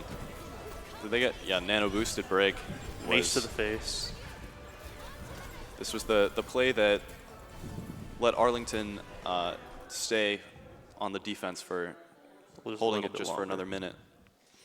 Well, that was So, very eventful map 2. I can't wait to see what map 3 has in store for us. It is 1-1. Both teams having 1 point. Yeah, RIT really showing their prowess on dive with that Winston Tracer or that Winston Genji on round their second attack with Winston Genji. So hopefully they're going to be going to another dive map. But it's going to be New Junk City, and it's going to be interesting. Arlington also playing impeccable defense on the first map. This is the first, maybe, I don't know, not the first. This is going to be a payload map. No, so it's not a payload. It's New Junk City. New Junk City. Oh, New Junk City. I was mixing it up with Junkertown. My bad. Down. This is Flashpoint. I wonder how that would work if New Junk City was a payload map. Where would the payload go? Well, we It's can all take around. a look here. I always mix I up don't see where a payload could Junkertown. go here, honestly. Like, all the roads are covered in stuff and things. This is out of the first 2 Flashpoint maps that were added to the game, this in Servasa. Every single time there was Seeing a Symmetra from Adbon, probably for TP, as well as pressure onto shields, as Symmetra can recharge ammo on shields and barriers. Definitely we're seeing Lucio from both sides here, as this is a relatively large map. We want to be able to get to the place we want to get fast. Yes, Lucio almost a staple on every single Flashpoint map just because the game goes by so fast. Honestly, Lucio is just relatively a staple in a lot of comps due to the sheer utility he provides, due to the fact that he can just speed up his entire team rapidly. This first RT point Orange making it to point is first. going to be kind of closed off. The Sim turrets are going to be putting in work. Saint goes down quickly from a railgun from Frost. RIT Orange just going to be smoking them out of this point, holding them all the way, saying, get back to spawn. Walk all the way back to spawn. Time and time again, we've seen RIT favor these very aggressive plays, playing for a really strong pick, and once they do get that pick, capitalizing on it. Frost just holding down this side, not letting Cass or Lucio come in. Maywall comes down to protect. See, as soon as they Ram, get 1 but and 2 he picks, gets they around just it. bump up the aggressiveness to a whole nother level. Seb just running around the Maywall, saying that's not going to stop me. Especially with Adbon on Symmetra being able to boost their primary fire on Ramatra's shields is a very big boon to RIT here. Setting up the Sim turrets over the door, making a little microwave. You can see this especially with Jupiter not being able to get much ult charge in these first 2 fights. Yeah. Arlington is going to be choosing to go through this other room to avoid the Sim turrets. Frost comes out with overclock, going to be Very looking early. for jumping over the wall, trying to shoot the back sequester. line. Yeah. Hoops comes out, big. You see the Field. beam coming out from Adbon. Very, very strong. And unfortunately, Arlington is not able to contest here. So the RIT first gets a pick point and will starts go running to in. RIT Orange. Yep. Now RIT is going to be rotating to the next point as fast as they can. to RIT get their looking first really setup. good here, having 4 ultimates available for this fight. The teleport and the Lucio speed boost just allows RIT to get to the next point as fast as possible and start setting up those Sim turrets. Arlington is very close to 5 ults here, though. Orbital Ray comes down. 4 E-drop. ults all at once. And High Kitsune Noon, Rush. we missed that one. Lots of ults coming out here. And RIT Orange able to take down all members of Arlington with a team kill. Only expending 3 and 3 ults. So both sides use 3 ults. Saint still has Blizzard, Sep still has Annihilation, and Jupiter just got Nano, with Trace switching to Zarya. the Zarya swap, hoping to, get a little bit of extra charge from those Sim turrets. Additionally, trying to prevent the Sim from building charge off the ROM walls. Exactly. Adbon not looking so hot right here. Frost just firing down that hallway. Ooh, Adbon getting antied at low health. Here's a Nano Zarya with 60 energy. Going to be trapped on the point with 3 members of RIT. But that's not a problem for Zarya. She's going to beam him down one at a time. Chasing Frost. You're not going to get away from me. Yeah. Very, very pivotal pick on Frost there. The anti. Arlington managing to win the fight with just Nano Boost is going to be really important. However, RIT does have Overclock and Annihilation ready, while Arlington only has Blizzard ready. But they have to watch out for Blizzard. If Ramatra gets caught in that Blizzard, it's going to be game over for him regardless of whether he has Annihilation or not. Out, but Frost doesn't have a great... Never mind. Finds Zarya. Blizzard comes out on to RIT. However, Frost is on the other side of the map. He does not care about that Blizzard. Ooh, Seb anti, but is trading the maze. Arlington trying to hold on, but they're going to keep falling one by one. Yeah, ScoMo hadn't gotten that cleanse off in time. This fight might have gone very, very differently. UT Arlington might have time for one more recontest, although it's going to be tight. It is going to be tight. They're going to have to speed in, but they don't have a speed ability, so they're close to ults. Trace might just try to bubble onto point here. 2, 1. They don't touch. Oh, the May wall. Unfortunately, the wall in combination with a lot of slowdown CC means that Arlington is unable to contest here. Kiriko Kitsune Rush comes out and finds 3 players from RIT, getting 3 picks. 2 ults were expended here, both Kitsune Rushes. Despite the point already being lost, 2 Kitsune Rushes come out just to fight for the scraps. Well, the first one came out before the point was done to try to boost onto point, but it was unable. Looks like Arlington's going to be the... No. Orange. RIT gets to the point first. It didn't look like they were going to. Graviton comes out, finding 2. See the beat counter drop. beat. See the overclock. They're Trace just able goes to down melt very down quickly. Trace. Buckle finds the other Sojourn with the overclock, able to take out the Lucio as well before falling. But that's going to be, after this Ana, all of Arlington falls, and RIT Orange getting more % on this point. UT Arlington not looking too good here with not as many ults to expend into these next few fights. You might see a mid-fight Blizzard here, but RIT Orange does have Blizzard, Annihilation, and is coming up on Overclock.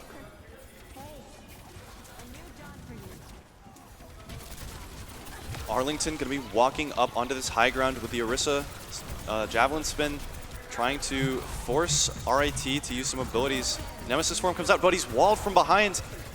They're going to be trying to kill Seb. Nemesis Form, Annihilation. Annihilation comes out for that little extra overhealth just to try to stay alive. Seb just hanging on by a thread, 100 health. 30, he dropped the 30 health, but he's staying alive. Kitsune Rush comes out from 30 both health teams again.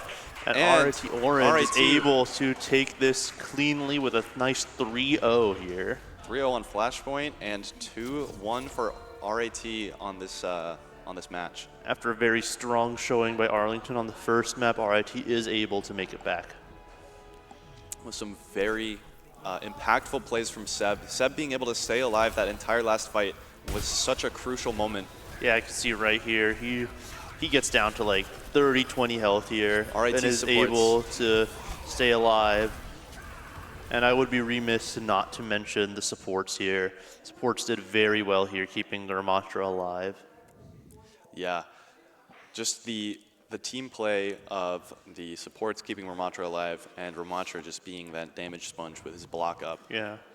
Just allowing the DPS for RIT to just stand behind to the side and just And RIT's dish team out. coordination is very cohesive. As soon as they get a pick, they immediately try to hop on to anyone to try to capitalize on that, which unfortunately Arlington did fall to. Arlington did have very great defense, but unfortunately it just wasn't enough here. So here's a look at the bracket. Arlington going down to the loser semifinals. They're going to be versus Syracuse, whereas RIT is moving on to fight Champlain in winners finals. Very See what exciting. happens. I'm very excited for this. All right, we'll be back in a bit. Make sure to get some get some water, and be back here in just a bit for our third game of the day. We'll see you after the break.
Hey everyone, welcome back. We are in our third match of the day. This match is a elimination match, so both teams will be fighting for their tournament life. It's UT Arlington versus Syracuse University. Both teams look to be what they want to continue on deeper into this tournament. Well, we have Danger Noodle here with me, a new caster, got rid of Billy, the big chicken. She has Winton here to cast, help us cast. The first map will be Samoa, picked by UT Arlington, I think. Not sure, but we are going to Samoa, so we're probably going to see, what do you expect to see out on Samoa? Probably the Curie Lucio we've been seeing throughout this tournament. Probably a lot of the same Sojourn or Ashe. What do you think? Yeah, definitely Curie Lucio backline. Both teams seem to want to run a brawl, I believe. They were very good on the brawl. So now, loading into the game, we see a Zarya, signature Zarya from UTA. They love this Zarya comp. Going into Syracuse's Ramatra. And we have the Moira Brig on UTA's side. No, I would have loved to see that Moira pick. I think that could have been really interesting out there. Yeah, you love the Moira, but these teams instead favoring the Brig Juno. Now getting into it. Syracuse will be looking to play off of those Soj shots with the nades as well, and then playing it super fast with the Lucio speed. Yep, now both teams on point, just sort of jockeying for some positions. Zarya and Ram trying to create some space. Zarya being a little forced back. Cass will fall a little low. And now UTA. Cass finds a pick onto the Tracer of Syracuse. And now a numbers advantage for Syracuse for UTA are trying to look to advance. We have point advantage here. We are surrounding Syracuse and hopefully cleaning up this fight. Yeah, a good clean wipe for Can we catch UTA. that Tracer? They will start to build some percentage. We'll have Castle coming in first here. Yeah, probably And going to then look to that use that. And then a nano for Syracuse. So he's taking that off angle here. Yep, now looking for a poke. Sojourn and Ram for the side of Syracuse will find a pick. Good And now picks. Syracuse just being dominant, looking to take back this point in a very fast manner. What a quick cap coming from Syracuse. They'll be looking to engage with the Ram Nano most likely. Yep, Ram Nano. Those are the two key ultimates for Syracuse. Maybe want to play first, but we'll have to see. Buckle with some nice shots. Will pop the high noon. Looking to capitalize on this Ram. Ram will go deep in the angle, pops ult, but gets taken down by the cast ult. Meanwhile, Saint finds a kill onto Buckle, will trade it out, but if you're down your tank, it's going to be hard for Syracuse to stabilize. Nano comes out onto the Tracer. We He's have a looking pulse to that do could something. be coming out. Yeah, Pulse sticks the Brig, will take him down, but it's just a lone Tracer on this point and won't be able to find much. Unfortunately, UTA had the numbers advantage towards the end there. Yep, now looking at the ults, what do you think they want to use here? Well, UTA will have the 3 if they want to take this. They want to be aggressive with the Blade. Hopefully get the Law's beat out once he's able to build it. And they look to go aggressive with this Ray, trying to catch the Soj. No slide on the Soj. Looking at this Ram now, trying to focus their attention. Syracuse backing up, respecting that Ray push, and now will try and push on out on their own. It is 80% for UTA. Saint wants to get that Blade out as soon as he can before we get the beat built. Yeah, Syracuse, or UTA, early grab onto the Sojourn. That was their ultimate. That was their only ult, Syracuse. They will have a beat, but now it is in desperation mode for Syracuse. Tons of people are falling on the side of Syracuse. Beat comes out, but it was only on 2, and now it looks to be only a matter of time before UTA take this map. They just have to finish this Kiri. Blade comes out in response to this overclock, and it is just UTA dominant on this first round.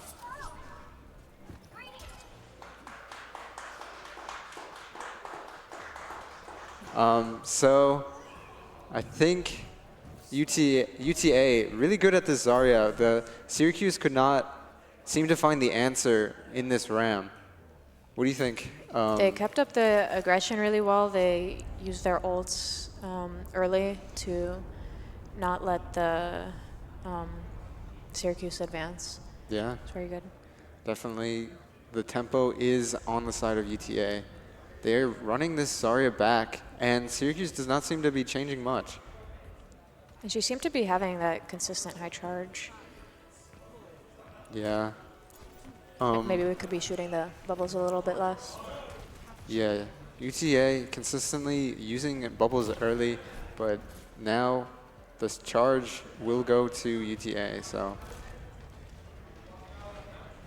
Now both teams fighting for the position on the left high ground. UTA looking to speed in early, trying to catch and engage, but Buckle fell dangerously low, couldn't really aggress off that push. Tracer in the back line looking to poke out this Cass. UTA's getting surrounded. Yeah, UTA getting surrounded, not really having a clear target of focus. And as a result, Syracuse just taking the angles and bouncing back from that first early loss, taking the point decisively. Now we have that ultimate advantage with the Kiri coming up first, and Pulse will hopefully see some early picks as they continue their aggression. Yep, UTA, they just... Immediate 100 charge going up here. Yeah, immediately charged on the Zarya, but the charge won't seem to matter as UTA just aggress, and the Ram finds 2, 3 maybe in that fight. And despite having a ton of charge, UTA couldn't get a lot done. We have some swaps coming out here onto the Reaper and the Lucio, so even more of an ult disadvantage coming out from UTA. That is true. Syracuse will look to capitalize on their advantage, but UTA, their composition swaps are just looking to go first. Kitsune on the side of Syracuse, looking to defend against this aggression. Now, just trying to stabilize on this point. I believe that's the Sojourn falling dangerously low, but... The Cass on the side. Yeah, Cass. We were able to catch it. Yeah, now another clean wipe from Syracuse. So this point, looking to be very dominant for Syracuse. Look at the ult bank. We have an insane amount of ults coming out from Syracuse, basically all of them other than Kitsune. Yeah, UTA will have... We'll see what they come out with first. So there's maybe one fight left here. Ray is popped for the side of UTA, looking to aggress.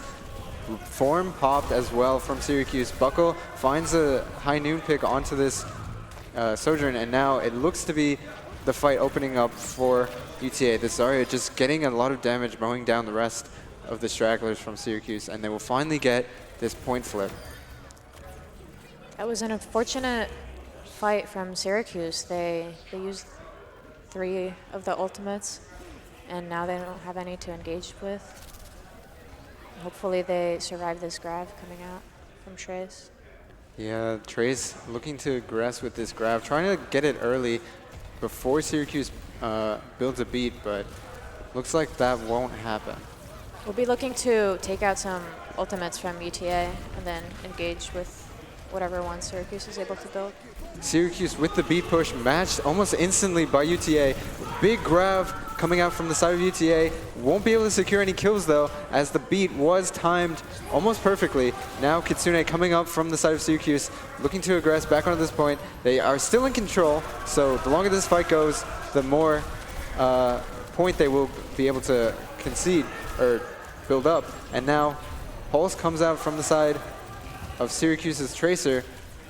Not sure if that was needed, but... Syracuse is able to sustain this fight very well. They should be able to take this point. Yeah, Syracuse coming back. And now they will have 93%. It's just, it looks like a very scrappy fight, and it won't, or UTA won't be able to touch. And now Syracuse just taking the point. And as soon as they kill these stragglers, it will be going the side of Syracuse. So tying up the map, one apiece. Regardless of the ultimate disadvantage, Syracuse was able to soak in the ultimate aggression that UTA was coming at them with, and then come back into the fight. Yeah, definitely really good kite and then re-engage from Syracuse. Looks like we're coming out with the same comps. They seem to, oh no, we have a Genji coming out from Saint, the UTA Saint, of course. We have two on the stage here. Yep, now two Genjis. Now this is a very close series. Both teams looking to take it, and both points very close in percentage. It will really come down to this final fight, or final point. UTA getting to point first. Yep. Genji marking the tracer a little. Recall will be out. Forced, yeah. Now Syracuse looking to rotate, try and get some presence on this point, but UTA holding down the fort. However, Buckle will get caught on a rotate, so Syracuse has a numbers advantage. Everyone falling dangerously low for the side of UTA, and now finally will be able to aggress and advance, and it will be the flip going for the way of Syracuse first. Syracuse was able to surround the point fairly well, and what seemed like a bit of a scrappy defense from UTA turned into a Syracuse win for that fight. Now Syracuse looking to capitalize on their early defensive positions for this point. Juno Ring will go out, bubble onto the Soj, slide out, trying to get this Soj, but is going so deep for it. Lunar, the tank, trying to back up now. Now UTA weren't able to capitalize on that overextension of the ramp, but Lucio falling dangerously low. But at the same time, the Zarya for the side of UTA gone. So tank gone, numbers advantage, it is an even fight. And now Syracuse, they held on to that point the entire time, so they did not concede any percentage. UTA was able to soak in the aggression at the start by protecting their Sojourn. Very good peel. However, Syracuse was just able to split them up very well and capitalize off of that. Now we're coming in with the Kitsune at some point here, probably a Ray. Saint, very good on this Genji, finds the opening pick onto the Tracer from the other side. Ray comes out to match the Curie all from Syracuse.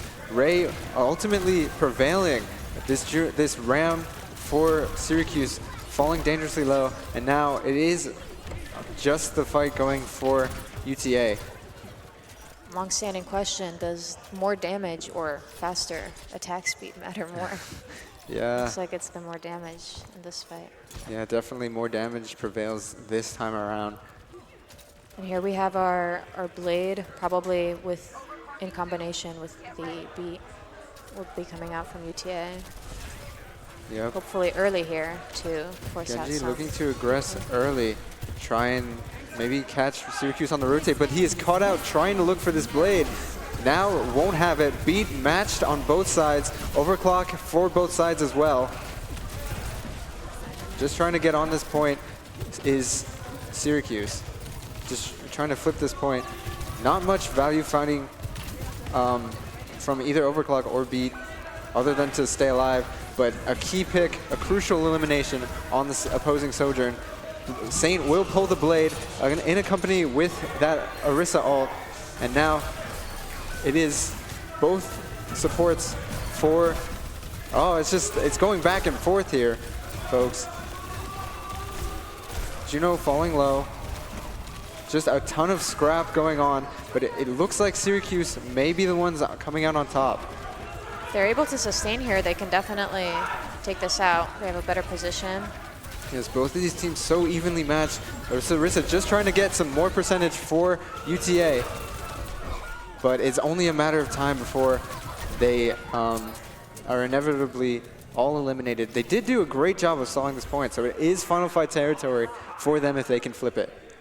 Absolutely, and we only have Syracuse with the one Kitsune. However, also UTA only has their Ray, so it will again be that damage versus attack speed. Yeah, it will be this Juno Ray versus this Kitsune. It went in favor of UTA last time. Let's see what happens now. They pop the Kitsune, they pop the Ray.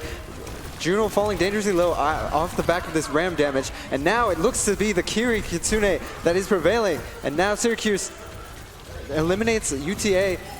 And now Syracuse will be taking this map. Yeah, Syracuse taking the map. And they are going up 1-0 in this series, this elimination series. Gotta be feeling good for Syracuse.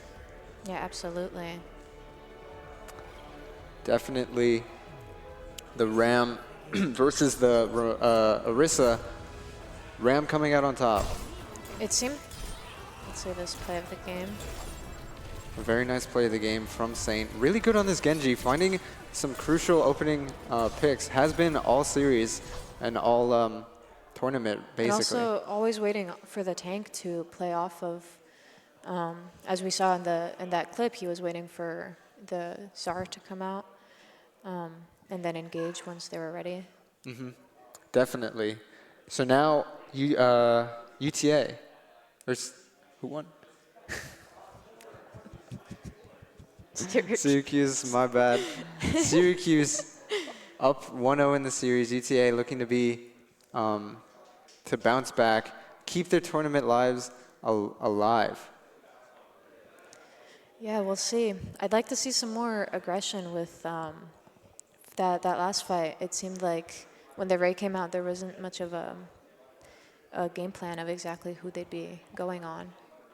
And they need to stay on that Ray, otherwise they end up dying, like we saw with the Juno. Yeah, they didn't stay in the Ray. The Kiri Kitsune just able to enable that Ram to find that key damage onto that Juno. And now we will be heading to King's Row once again. A lot of King's Row we saw. We saw that yesterday. There was, in fact, a slight gentleman's agreement for today to avoid having so much King's Row, but seems like we like it a little too much. I think that gentleman's agreement kind of goes out the window when you're fighting for your tournament life. Unfortunately, that is the case. A gentleman's agreement. Unfortunately, we don't have respected. gentlemen here. No gentlemen here. Now, Saint looking at this Widow pick again. We were talking about this last time.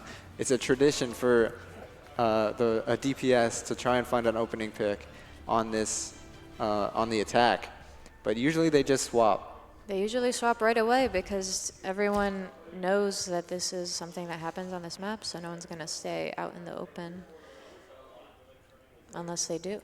Unless they do. It happens sometimes, so we'll see. Yeah. So, what do we think of this composition? These compositions.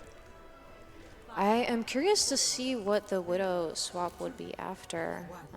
We're seeing a lot more of that, again, of the Zarya. Widow looking for a headshot.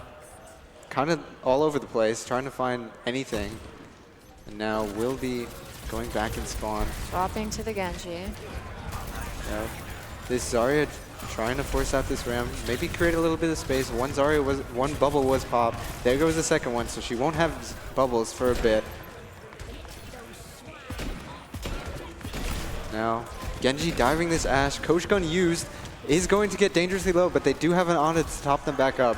This Genji deep in the back line, but on the tank side, Jupiter falling low. Other than providing bubbles, there's not too much our tank can do to support the Genji dives. Unfortunately, he's going in on this alone. Yes, and this UTA tank will be staggered out a little bit here, caught out off the back of a little bit too much aggression. On the Syracuse side, the Genji at least can go off of the nades that are getting thrown. Yeah, Azer has been really good at capitalizing off the setup that his team has been going, giving him huge nade comes out, for Syracuse, and now, as we can see, they are capitalizing off that. Find a pick onto Buckle and the Genji for the side of UTA. So now down their DPS are going to have to back. They need to get that Ashe off and Ana off of that height. Maybe we could see a play going through the room under and up the stairs. Yeah, Saint was trying to mark their Ashe and their Ana, but didn't get a lot of support, so was not successful in that endeavor. Now, Juno, or Nano, onto Azer, looking for this Juno, but won't be able to find it, and instead it is Buckle who finds 2 kills.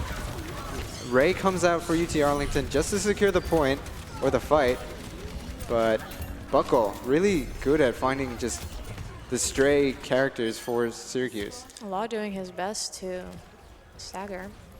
over Law there at the doing his end. best to stagger. And now we have us walking up here to try and catch this Ana off. Ana trying to get out with their That life. pick would have been very, very good for UTA here. Now we have the 4 ults coming up from Syracuse, and we only have Blade and maybe Carissa from UTA. The Bob coming out from Syracuse. Bob trying to create some space, get Syracuse back into this defense. They want to hold the corner, as that is a very defending heavy spot, Whoa. but Sane really getting the What a better of that deflect. duel there. Now UTA going to aggress once again. And Pops aggressive the speed Blade ring. could be really good coming out here. Beat in response off this aggression and Annihilation, trying to get the characters in the back, but UTA does a good job at kiting and now are going to aggress with their own. Look to see a Blade coming out here, and the Blade is popped, going on this opposing Genji, but both Blades not getting a lot of value.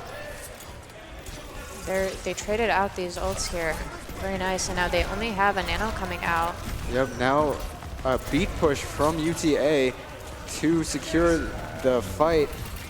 The Genji and the Lucio from the side of Syracuse look to flank, but UTA just decides to go on the core, and as a result, they get this cap. We were not able to get that Nano in time. Maybe that could have turned the tides, and now UTA has Ray to aggress with. They're playing up here, as they should be. They've already taken the height. Syracuse will have to try and clear that. Yep, doing a good job too. But it is Saint again getting the better of his Genji counterpart. Now, so much space to work with for UTA. Sleep coming out from Saint here. It is the Ray push, maybe a little bit earlier, honestly. Syracuse can kite. What They an send out the insane Bob. boop from Jupiter onto that Bob, canceling the ultimate. Now, Syracuse rather, nanoing their Orisa, looking to get on this Juno. Juno falling dangerously low, but won't be able to finish it off. But the DPS and Lucio for the side of Syracuse finally giving their team some room to breathe and getting a stabilization. What good responses to the ults we have going on. Even though Syracuse is ulting second here, they're doing it in a way to really react and take in all of that aggression and stop it. Yeah, it was a bit of an early Ray for UTA, which kind of set them back. Now they're going to have to be pushing into a defender-heavy setup. An interesting Azer onto this Pharah. I believe it is Azer who has been playing a lot of Pharah. Both support or a beat drop for Syracuse, both tank ults used, but Azer finds the Genji in the midst. Now it just looks like Syracuse will be able to clean up this fight. It was a good scrappy fight, but not going in the favor of UTA. UTA elects to save their ultimates for this next fight. They have 3. They'll probably have a 4th, whereas Syracuse is only having Nano. They should be able to take this very easily. Yeah, Syracuse not having a lot of ultimates. If they go fast, they can definitely, UTA can definitely find a way into this point. B comes out with the Blade, beat Blade, a deadly combo. Now Azer finds too. Buckle Now- buckling in on those shots over there. Yeah, and UTA just has a better ultimate bank and is able to secure the point off that.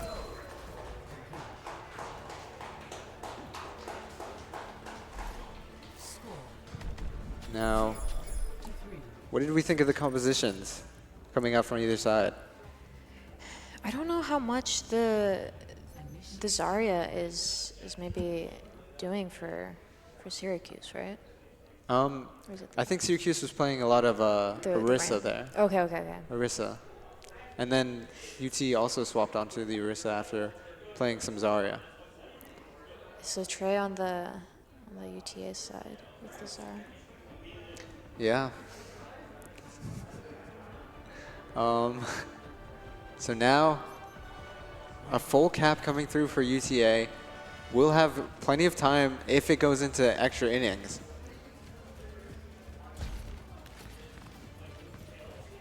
We'll see the traditional Widow coming out again. What did you think of the Pharah? Pharah, they were playing it on the third point here. They swapped the Pharah from the Genji. It was able to get a lot of spam, but I think Syracuse or UTA was just able to go faster and avoid that spam from the Pharah. And I think Buckle is just too good at hitting those shots for Pharah to be very useful, I think. Buckle is very good at hitting his shots. You have to be wary of Buckle at all times if you're on Pharah. Will there be a shot? Oh, it's the Widow that goes down early instead is of a finding a rare. pick. That is flipping the tables a little bit.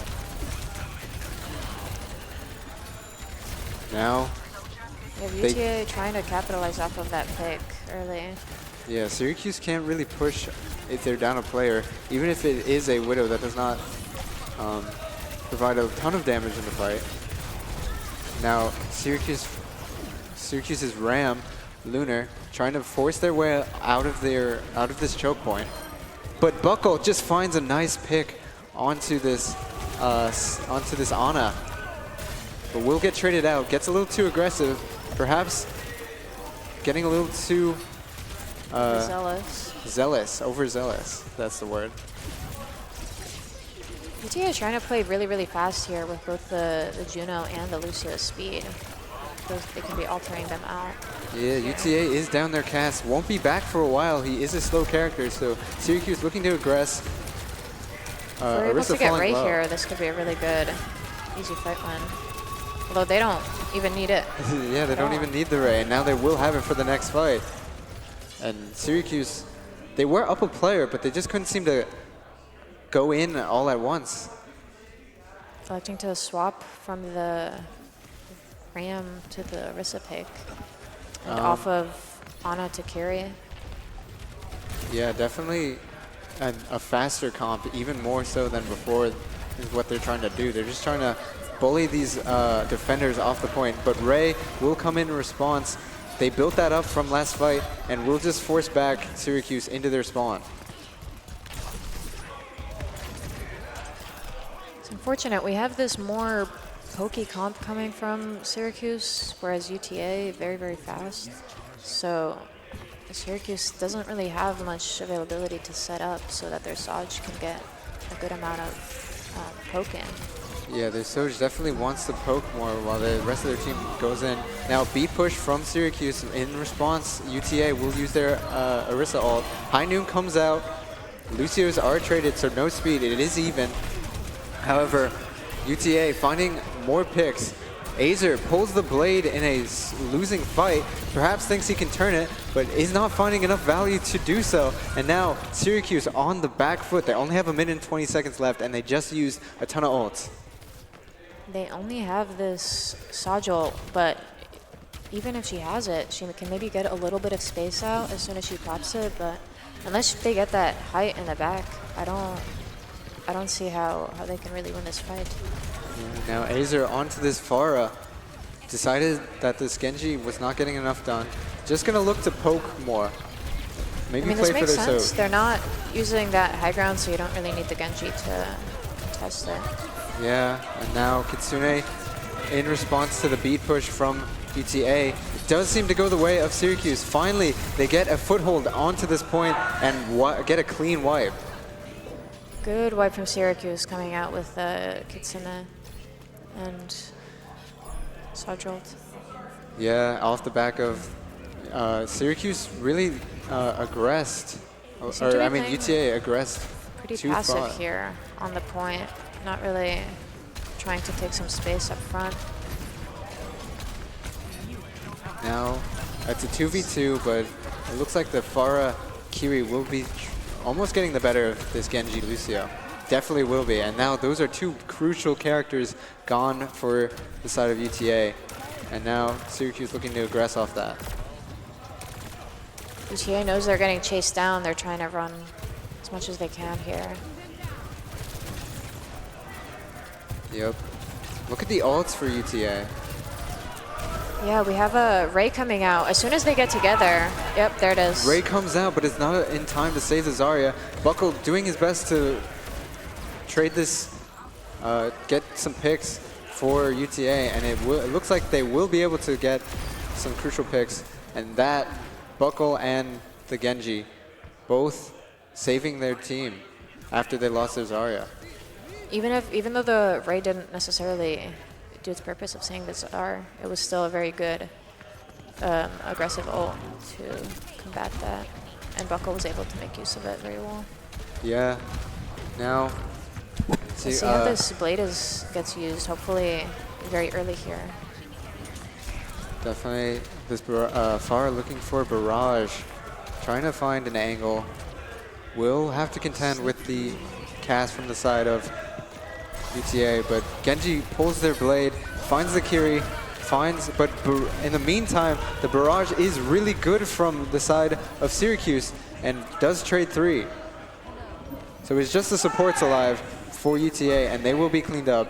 And finally, Syracuse doing well towards the second half of the map. Azure came out with that sneaky ultimate from behind. It was very good. Yeah, I think UTA just got separated, and as a result, Syracuse Azure was able to find room to barrage. Syracuse is doing a good job of staying up and denying space from, yeah. Now, UTA, or the Ram, popping the Annihilation for Syracuse, looking to aggress, and now they get a clean wipe. But no one was pushing the payload, so not sure how much progress they will ultimately be able to make. If they were to get 3 on here, that would help them out a lot. We have the Kitsune, the Sajo, perhaps we get a mix of the two. Would clean up this fight very well. Yep. Now Kitsune overclock, beat will be in response from the side of UTA, but a lot of damage coming out and a later beat push. Better beat. Yeah, a better beat for Syracuse. Will be able to find just a boatload of aggression, and now UTA need a touch, and their Lucio won't be able to get it. Denies the touch. They had Ray. Maybe could have salvaged something, but they get a nice boot. Now both teams have similar time banks, so we'll see a repeat of these two attacks we just saw. Yeah, definitely a slightly better time bank for UTA, but not a lot. And remember, UTA is fighting for their tournament life here. It is currently in favor, or Syracuse is currently 1-0. So UTA has to win this map to stay in this. Or else they will be knocked out. Yeah. Yeah, we'll see. Syracuse is coming out again on that Pharah. That did end up working for them towards the end of their push. Oh? Yep, definitely Syracuse favoring.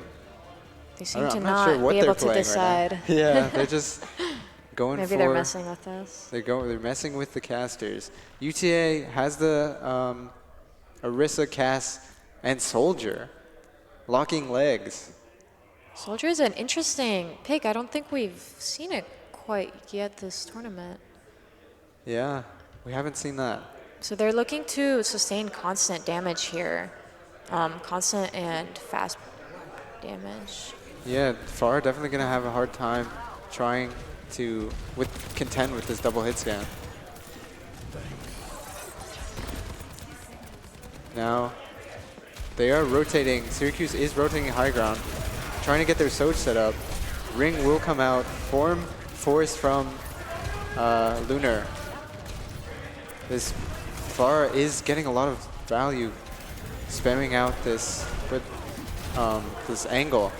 Farrell almost goes down, almost inevitably against the 2-hit scan. Yeah, it is tough for this Farah to get a lot of value, but they do seem to be finding it. Look at that RAM though. We have almost 71% ult charge. Yeah, UTA might not be expecting that much ult, but everyone from Syracuse really low, but they just can't. UTA can't seem to find a kill. Now, Ram ult almost, it's at 93%, but Ray is faster. UTA pushing with this Ray, going to destroy this Ram, won't have enough time to pop their annihilation, and UTA successfully defending this point from Syracuse, keeping themselves in this tournament. Do you think we'd see another draw this series? We could potentially see a draw, which would put this potentially to a map 4 situation if UTA wins the next match. I'm curious to see maybe some different map types here. We've yet to see any of Escort or Push to Yeah, we best of definitely 3. have not seen that, which would be a first. So hopefully UTA, but they're not looking for the draw, UTA. They're looking for the win. They definitely can get it if they just find maybe 1 or 2 crucial picks. Is that a Moira I see? She tried to go for that fade jump. It is possible, actually, but she was not able to. I'm personally very excited about this pick going out here. It will be interesting to see how they sustain this damage, though, because obviously Moira is not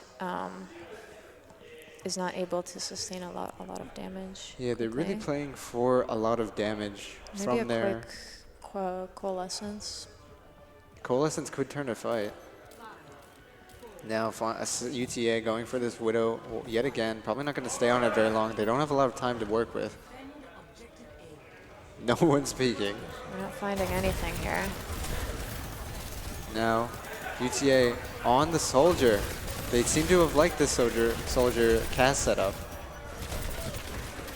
I believe that it's someone flanking for the side of UTA. It is a Lucio cast trying to set up, but in the meantime, Syracuse just capitalizes on the lack of sustain from UTA.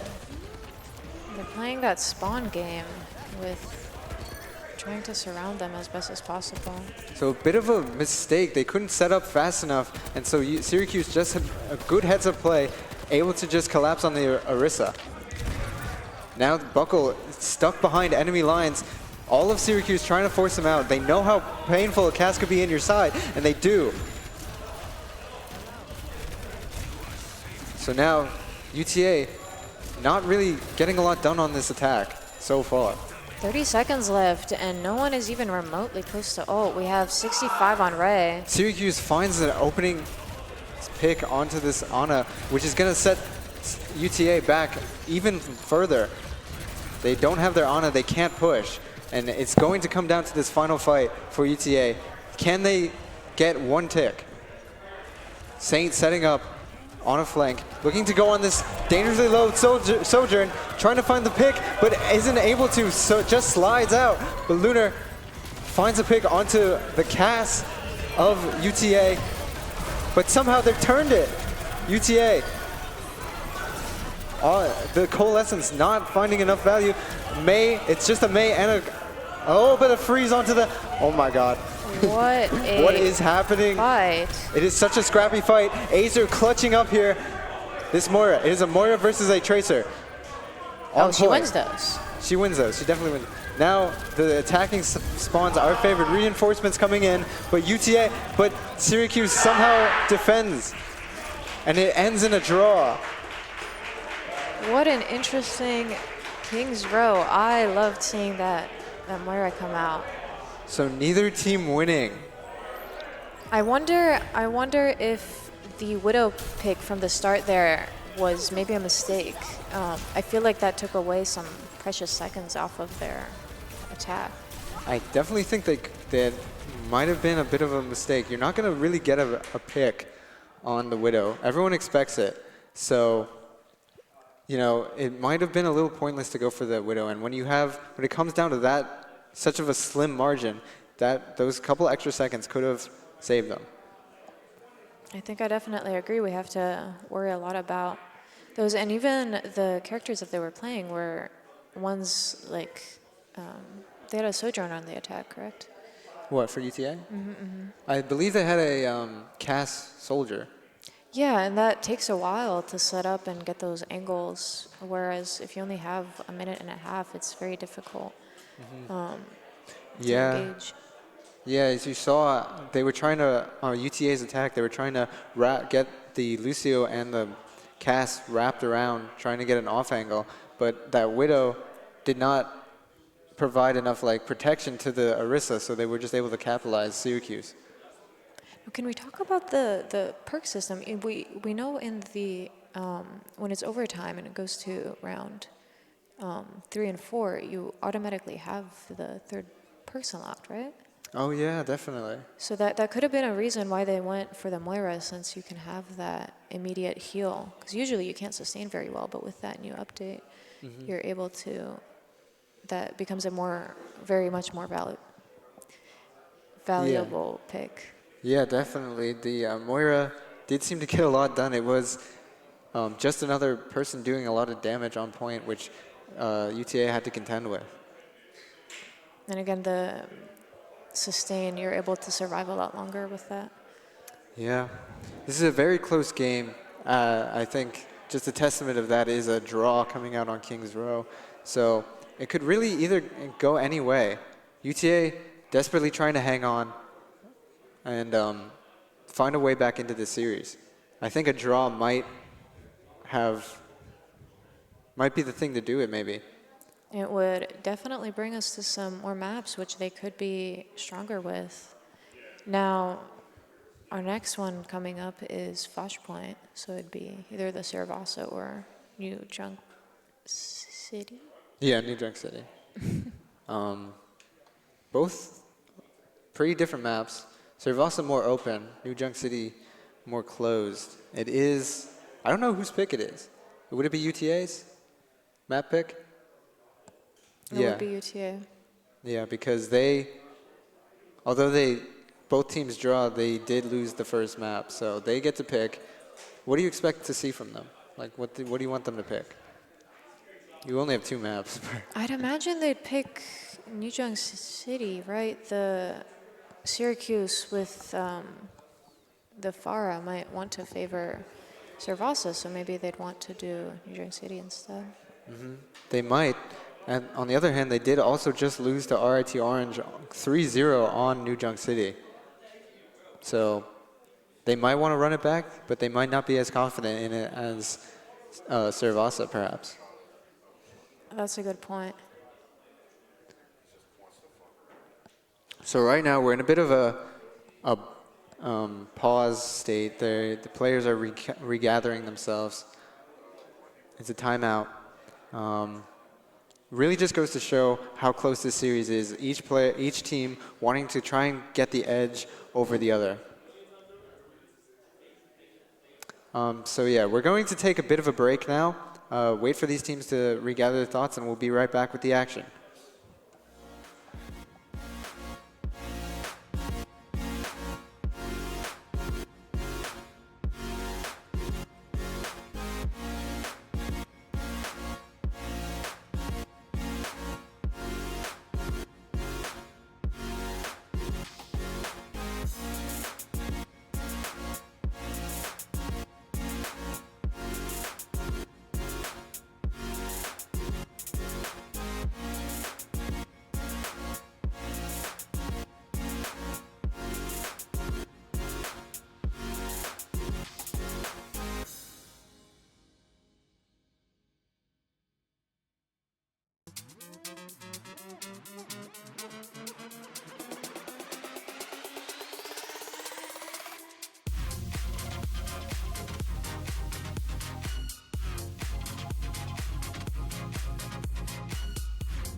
Hello, everyone. Welcome back. We are going straight into the action, actually.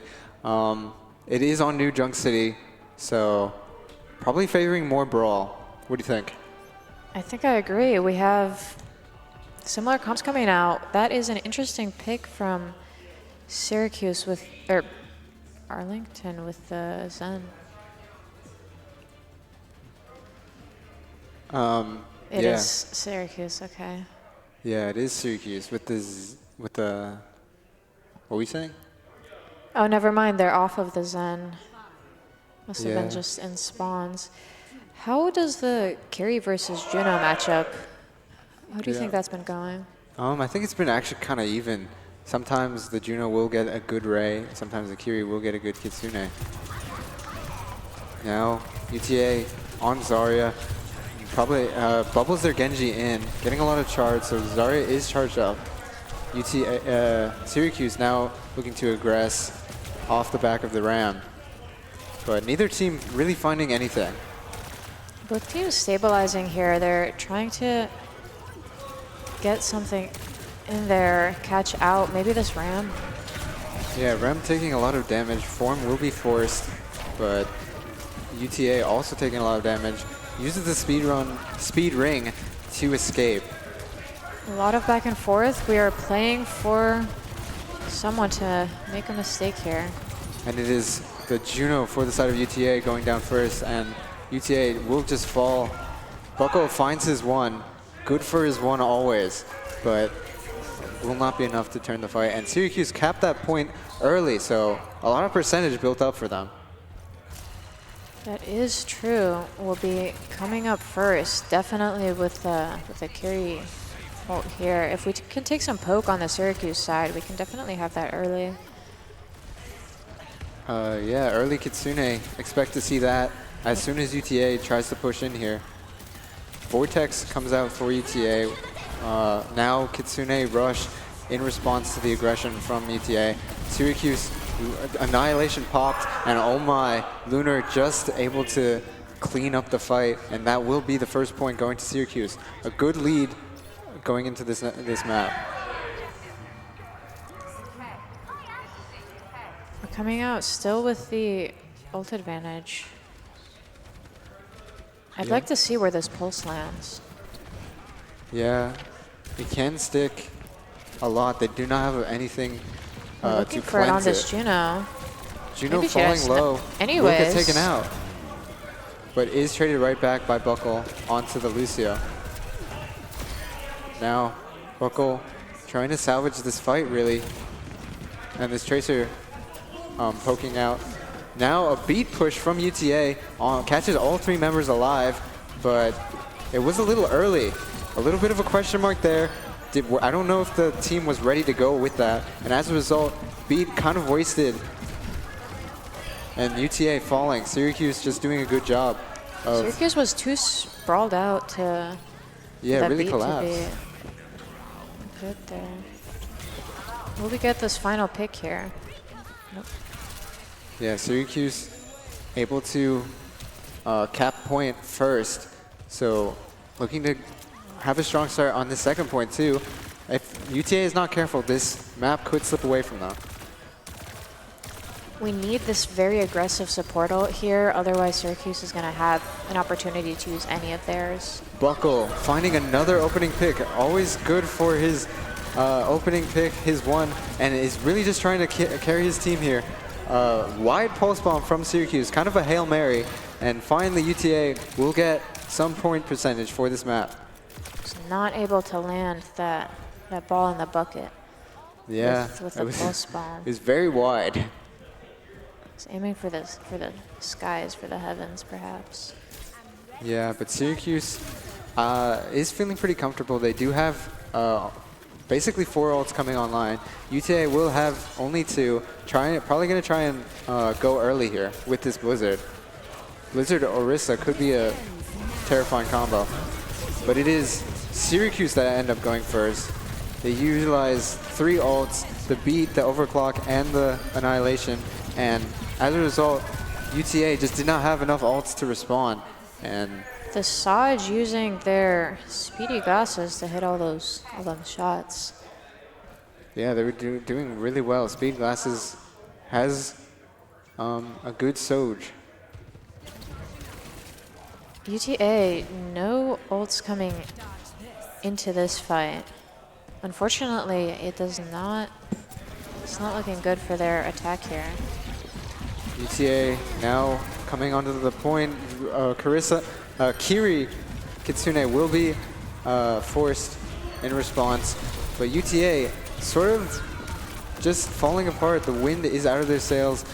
Their ult economy is in shambles, it feels. It's unfortunate. This could be a very quick map coming out from Syracuse. Yeah, they are up 2-0. UTA really on the back foot this series right now. They will have to win all 3 consecutive points in order to stay alive. It could be looking good for them. A bit of a... it's actually an ult disadvantage, but we'll see. Let's see how this dry fight goes out. Yeah, they haven't been very clean with their ultimate. Either using too many or not using enough, it feels. Now this Tracer recall will be forced.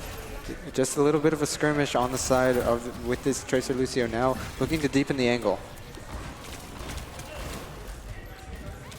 It is a bit of a brawl here.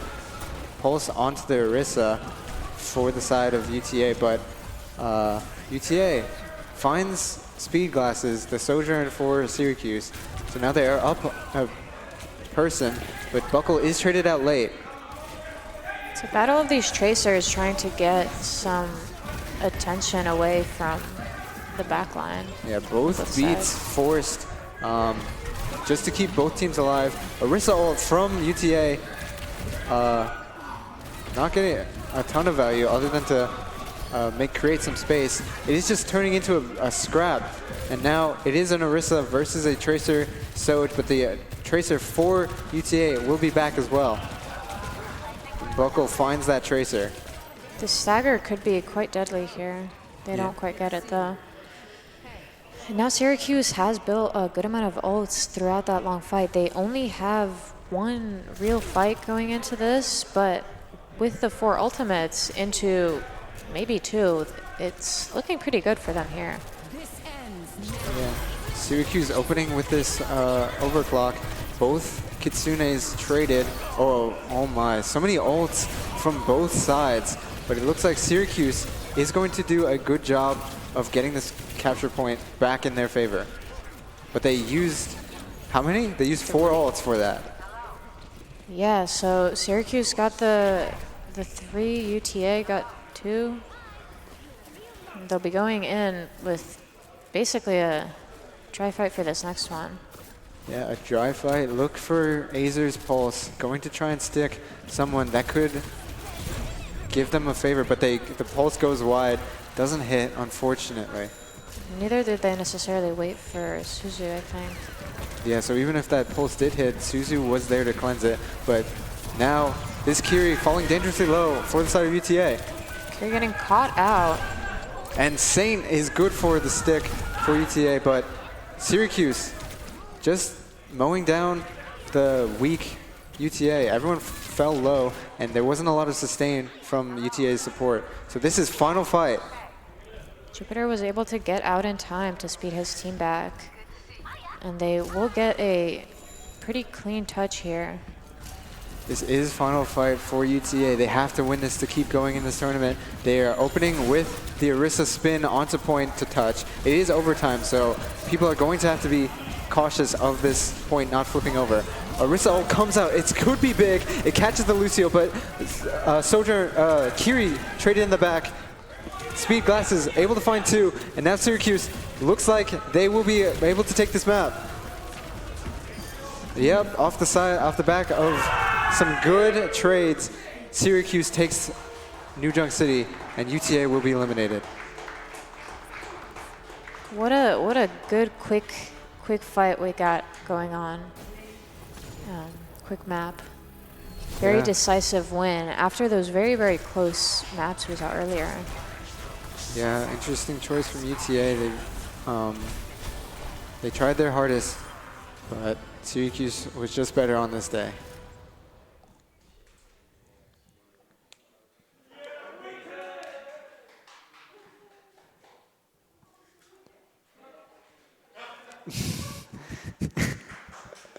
Welcome back. So that was a very close match. New Junk City the last point could have gone either way. Great fight, a great map series from both of these teams. Winston agrees, I think. He would have liked to see more of his compatriots out there. I think that could have been really cool. Yeah. Would love to see Winton. Winton the caster. Winton double casting, actually. He wants his Overwatch to assemble. His Overwatch to assemble. So our first team has unfortunately been eliminated. Syracuse will move on in this lower bracket. And then our next match, I believe, will be the winners finals, RIT Orange versus Champlain. Going to be a great match. Champlain previously coming out on top, but RIT Orange looking to get their revenge and move on to the grand finals. Whoever wins that will go on to the grand finals, and whoever loses will be, unfortunately, going to losers finals. And we will be looking at a best of 5 grand finals. For the first time, we'll get to see some other maps. That will be pretty exciting because it's very, very possible that a lot of these teams simply would do so much better with the different map types. Yeah, definitely going to be interesting. We're at least going to see 3 maps for the grand finals. But probably going to see a lot more considering how closely matched these 2 teams are, or these 4 teams have all been. So must be very difficult for the players to be playing this early as well. I know I would not be awake enough to be making these very close decisions. Yeah, me in a matter neither. of seconds. Definitely a good point. It is rather early, but the grand finals will be later in this afternoon, so perhaps the players will wake up. They'll be waking up, they'll get some food, and they'll be refueled for the caffeine will kick in. Good match in the grand finals, hopefully. As we know, usually Overwatch grand finals aren't that exciting. They seem to end in a dominant performance from one team, but it looks to be shaping up to be a good tournament. Except the San Francisco Shock one many years ago. Oh yeah, the San Francisco Shock one from the Overwatch League. I still remember that, the super hook to win the series. Oh yeah. That was so cool. Did you watch at that time? I think so. I've seen clips of it. I think it's so interesting to look back at those. Whoever decided to put super on Genji was cooking something, I think. Definitely. So now we're going to take it to a break. Don't go anywhere. We'll be back soon. It's going to be RIT versus Champlain, the home team. Be back soon.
Welcome back, everybody, to day 2 of the RIT Overwatch LAN.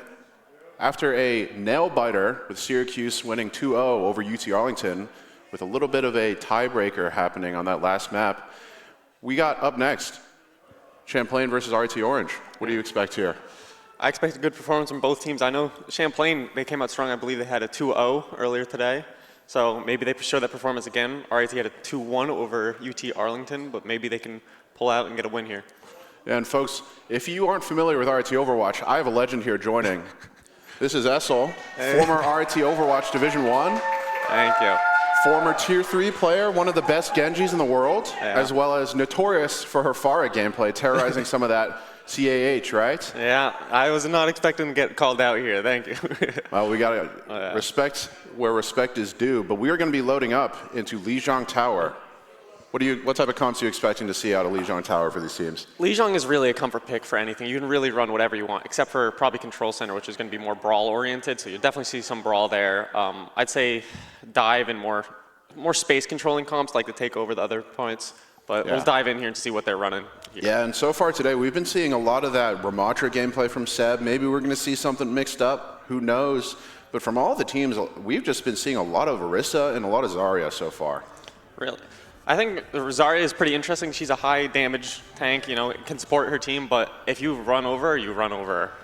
And it looks like Seb might be rolling out on that Rhine, but as always, we kind of know it's Mystery Heroes and Spawn, right? Yeah, you can change at any time, so don't get fooled by these comps. I mean, it does kind of look like good comps for both teams, though, if I had to guess. Maybe. Hey, yeah, we've seen a little bit of that Pharah gameplay from both Adbon and Plankton, so we could definitely see that coming out here, especially on this Lijiang map. Yeah, especially with Ball. Ball seems like a pretty strong pick on this map. Could boot them all off. Looks like Frost is going to teleport them out of spawn. It is a Ramatra switch off of the Reinhardt. Teleport out of Champlain's. Here we go. Looks like a Pharah v Pharah. Oh, is that a double port? No. And it looks like Champlain almost getting those 2 boot kills off, but RIT Orange able to posture themselves a little bit closer to point, taking a little bit of an aggressive game plan. Seb going aggressive. Looks like Yuyo spinning through, gets onto the back line. Seb's dropping 1 HP. Yuyo finds a pick onto Frost off the map. Looks like I don't know how to pronounce that name. Skomo who commits suicide. Storm's Eye. Looks like Champlain is going to take the first fight here. Yeah, Yuyo and Knee there really just wrapping it up pretty cleanly together with Plankton poking a little bit of that damage. We saw Skomo and Storm's Eye get booped off early, but that recovery was just not enough for Champlain to take the point control first here. Looks like we're going to see some switches over from RIT Orange. We've got Seb switching to Winston, Frost switching to Cassidy, and Adbon switching to Sombra. Probably to counter the ball comp here, prevent them from just taking as much space as they did in that last fight. Seb finding an early pick on the knee, and Frost onto Kazuma. Adbon falls, unfortunately, to Yuyo. Yuyo's HP is dropping, falls rapidly. Here we see Seb pushing up, looking for any other picks, seeing if he can get anyone. Looks like that is going to be the fight. We have Plankton and Rig Pig falling. Rig Pig does fall to Seb, and Plankton, 189, gets out. Yeah, maybe a little bit of a shift in gameplay. Seb jumping in, saying it's his turn now, but that chaos on point, absolutely nothing, as RIT Orange wraps that up real quick. Yeah, I don't know if Champlain were expecting the team comp switch there fully. They might have thought they were still going up against a brawl and played aggressively. Yeah, we saw Adbon switching back over to that Pharah, switching off of that Pharah, but Frost making him stand down there. He's armed and dangerous. Oh, looks like Yu's going back in, gets hacked out. We see a hack come on. Ooh, Adbon dropping low and survives. I think Champlain's just trying to regroup and reassemble here. Now we see Seb looking for those aggressive jumps, maybe a little bit hungry, but here, letting us sleep. But Champlain taking a little bit of a back foot here, looking to aggress on a point. Yeah, I think they're trying to get Yuyo in, but Yuyo keeps getting hacked and shot out from Frost and Adbon. Oh wait, looks like the Fox Rush is going to come in from the side of RIT Orange. Response with Mirage from Plankton. Mines on the point from Yuyo. Trying to channel close down, but looks like RIT Orange is just destroying this fight, getting all the picks they need. Yeah, it's pure chaos on the point. So many ultimates getting thrown out. As you see. Those were stagger shots. Those are stagger shots. Yeah, there we go. And Frost just wrapping it up with Storm's Eye, getting those kills off on Rig Pig. Another convincing fight for RIT Orange. RIT has all the ults going into this fight too. The only ult on the side of Champlain is Pulse Bomb. And I mean, we've seen Knee get shut out of these fights earlier by Frost. Look at that, I called it. And Frost, bright like a star, getting a lot of kills early on the fight, but getting traded out by Rig Pig. RIT Orange still has ults for this fight though, so I the bet it's going to go in their favor. Knee is going to switch to the Sojourn, dropping the only ult that they had. Beat is on the side of Kazuma. Big EMP coming out from Adbon to get Yuyo out of the fight. It's at 86% here. He's going to respawn just as the point's ticking over. Rig Pig falls off the map, unfortunately. Can they find the pick on the Knee? They do find the pick on the Knee. Oh, Adbon barely. Oh, we almost had an Ajax situation. backed out. This looks like it's going to go to RIT for the first point. Yeah, Storm's Eye. So we saw not even needing to use that Lucio that entire fight, but 125, a very convincing cleanup from RIT Orange for that first point. I mean, we've seen Frost. I think Yuyo has been getting pushed out, and so has Knee. Frost has been dinking Knee almost every single time on that Tracer. Yeah, that fight there, right there, you might be seeing this switch on this map off of that comp. We're maybe going to be seeing the Pharah again, but Advon going to definitely be teleporting the team out. I mean, it looks like we're going to have a brawl versus brawl as opposed to our like sort of divey dive comp last time. Yeah, and we see with these two Ramatra compositions from both teams, it might be pure chaos on the point as they're just looking to brawl on each other. Looks like Plankton's going to stick on the Pharah. That could be a very interesting. Pharah on this point is not something you traditionally see, but can work if you've played around it a lot. And we're going to see a more traditional comp coming out of RIT Orange. Yeah. Plankton going to be taking that early off angle on the outside, watching him soar high above point, looking for that poke. Seb getting poked out here. Yeah, looks like RIT Orange is taking control of White Room here. Looking to sustain through here and get onto the point once the capture prevent is over. But an early good slow from Yuyo gets a pick onto Frost. Looks like Seb's trying to go after Knee here, but does not work. Yeah, we see Yuyo walking in, getting that first kill, saying it's clobbering time for me. He's going to be making a lot more pressure on point, and RIT Orange caught on the back foot here, looking to reaggress. They're going in aggro again still. Looks like Frost could come back soon. They're trying to contest the point grab. Seb on the point, just punching it out versus Yuyo. Rig pick finds the headshot onto Adbon. Knee finding the pick onto Skoma. Looks like this is going to go in the order Champagne. Plankton's just sitting up here raining justice from above. Yeah. Maybe instead of minding that plasma, you should be minding those rockets from high up from that Pharah. Finding a lot of game plan, getting those pokes out. We see RIT Orange maybe falling behind here on that ult charge. Maybe going to need to make something happen here. Yeah, I think they're struggling with this spam from Plankton here. I mean, Plankton's already 60% to ult here, and I mean, just massive ult advantage in general just from winning that fight. Hey, don't worry though. We see those two support ults from RIT Orange, maybe ready to make the game change here. But just taking a little bit of poke, maybe looking to take some off angles. We see Champlain while starting to walk back as RIT takes Looks like they're going to take White. Frost finds a pick on the flank, and looks like, I think Yuyo's in there a little too deep. Oh, he pops the Annihilation. Frost hitting that right click. The Suzu comes out, and so does the Fox. But the beat also from, we're dropping all the support ults we can in this fight. Yuyo falls to Adbon. Slowly, looks like Frost is in here, almost finds a pick onto them. Oh, Fan's Hammer doesn't find anything. Frost might fall here. Frost falls. But the fight could really go either way right now. The point flipping over in the side of RIT Orange. Seb pushing up aggressively. Gonna have to fall back. That was a fight that I think both teams lost almost the same amount of people. Yeah, we saw the similar levels of ults getting used there, but Champlain definitely a little bit ahead right now, looking to burn that overclock. They come out with the overclock. Adbon has this flank on the side. Falzo has to use that recall. This overclock could be massive. They're just burning Seb with it. There comes out the Suzu. Yuyo finding the pick onto Storm's Eye with the assist of Knee. Seb's just contesting him, living as long as he can. Seb's HP's dropping. He drops into the Skoma, gets away. Can Frost live here? Can he find a pick that'll save the day? No, he cannot. Rig pick finds a pick onto Frost. We have Adbon. Adbon dies. His point's going right back over to Champlain. Yeah, really good job with Yuyo taking that space on a point, not letting RIT Orange use anything. But as you can see there, they didn't use any ults that entire fight. No, looks like we're going to have a Beat and Barrage versus a Pulse Bomb and High Noon. And if I had to bet, I'd take the Beat and Barrage over the Pulse and High Noon, but we are coming up on Annihilation. Yeah, Kazuma going to be getting ready to use that ult. Frost maybe going to be using that High Noon on the Cassidy. Oh, here comes the High Noon, the zoning ult. Can he find anything? But Kazuma the beat ready comes to out put to on a save show, Plankton using that beat to save RIT. This fight is not going in the favor of RIT. Everyone drops there. Oh, that's a one ult fight for using two ults on the side of RIT. It looks like they're going to have Barrage to go into this fight with versus just Annihilation. Yeah, Adbon swapping off of that Tracer. That Pulse Bomb not really getting maximum value there. Oh, looking for a cheeky pick. Cannot find it. I mean, what do you expect here? This Barrage has to be massive, but you also don't want to die. They could have the perk where you move during Barrage. I have not seen. Yeah, but honestly, at this point, with the 89-90% on Champlain, they're just looking to trade out here. That fight, they don't even need to stay alive. You could just lose. You could lose this fight and just try to get as many ults out as you can. If they can even get the thirst rate, 97%, no one's touched. They're on the point. The Annihilation comes out. Admin finds the pick on Anita. The Barrage doesn't find anything, but Annihilation from Miyu comes out, finds two. The Rig pick finding the pick on Discombo. I think this fight's dropping. Seb drops it. Storm's Eye's the only hope, and she falls. Looks like we're going to go to a map 3, or round 3, not map 3. Yeah, a really convincing show. Champlain definitely not to be caught on the back foot there as they hit right back at RIT Orange. I think RIT Orange just couldn't find that drive that pushed them forward all into one idea. And that really separated them and let the Pharah and the DPS kind of just tear them apart from all those angles. Yeah, especially we saw that Yuyo walking in on that Ramatra against Seb. It kind of seems like he solved that problem there. Yeah. It looks like we're going to see the team comp switches back to what we saw on the first round, which I think is pretty interesting because honestly, if I'm Champlain there, I just saw how Brawl kind of demolished them. I think I'm sticking to the Brawl. Yeah, that's definitely an interesting switch here. We might be seeing that ball gameplay like you just said, but RT Orange is going to be switching maybe over to that Winston. Yeah, I think that's a comp that they won Garden on. Because we're going to see a teleport out of spawn from Knee. I'm guessing a switch back to Tracer. No, Sojourn actually. Looks like they're going to try and control angles. You have Yuyo coming in from the flank here. Big Rockets Frost almost falling with longest storm. Here comes Yuyo coming in, just show a little chaos here. RT Orange back into the small room versus Brawl comp. I don't know if this is really where they want to be against Safara. Big hack on the Yuyo. Yuyo's HP dropping. Oh, barely dies. Frost HP also pretty low. Looks like RT Orange is going to get first control here. Oh, Frost falls to Plankton, and Knee gets picked on to Skoma. Well, what am I saying? Looks like Champlain is still in this fight. They do not need their tank to keep going. But can they contest the point before it falls to RT Orange? They cannot. Yeah, shots landing one after one. Knee just does not miss right now against this fight. Seb dropping low, gonna have to disengage with Storm's I think he here. might die to this fire though. If he can get the Mega before the fire kills him, he does. Big slam from Yuyo. The hack comes in, but it's not enough. Knee finds the pick off the slam. Oh, looks like RT Orange is gonna take a bad fight here. That's a big stagger. They lost probably 20% to those deaths right there. Yeah, we saw Knee with a little bit of some legendary shots here. Just one after one, that kill feed just full of shots. Champlain's playing really, really well off of this slam into the picks. Like, I mean, with the Pharah, it just lines up the shots for you. Yeah, we can also see up top that ult charge.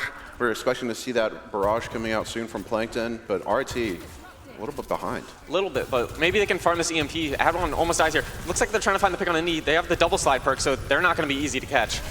Oh, Frost almost getting picked here. Can he get out? Oh, the unfortunate reload saves his life, but Skomo falls to Knee's rail. I mean, Knee's just been nailing these rails left, right, and center. Frost on 1 HP. I think you just got to fall over here and die, I think.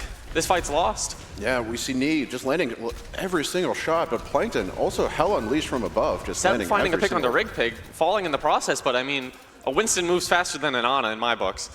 Yeah, here we're going to be maybe seeing a little bit more ults coming out. Definitely Champlain with the advantage here, but RT Orange might be able to make something happen with that EMP. Yeah, I mean, here's the thing. They might have 5 ults, but hey, if you EMP 5 people, they can't use a single one of them. Looks like we're going to see a taxi back from spawn. Minefield out early, just probably to stall enough for the fire to get out. They do get hindered. Seb is a little split here. He looks like he's going to fall. That's fine. RT Orange looks like they might just back up. Looks trying to get some desperate picks here. Frost almost falls in the process. Storm's Eye there for the peel. Yeah, we should be getting ready to see that Lucio B coming out.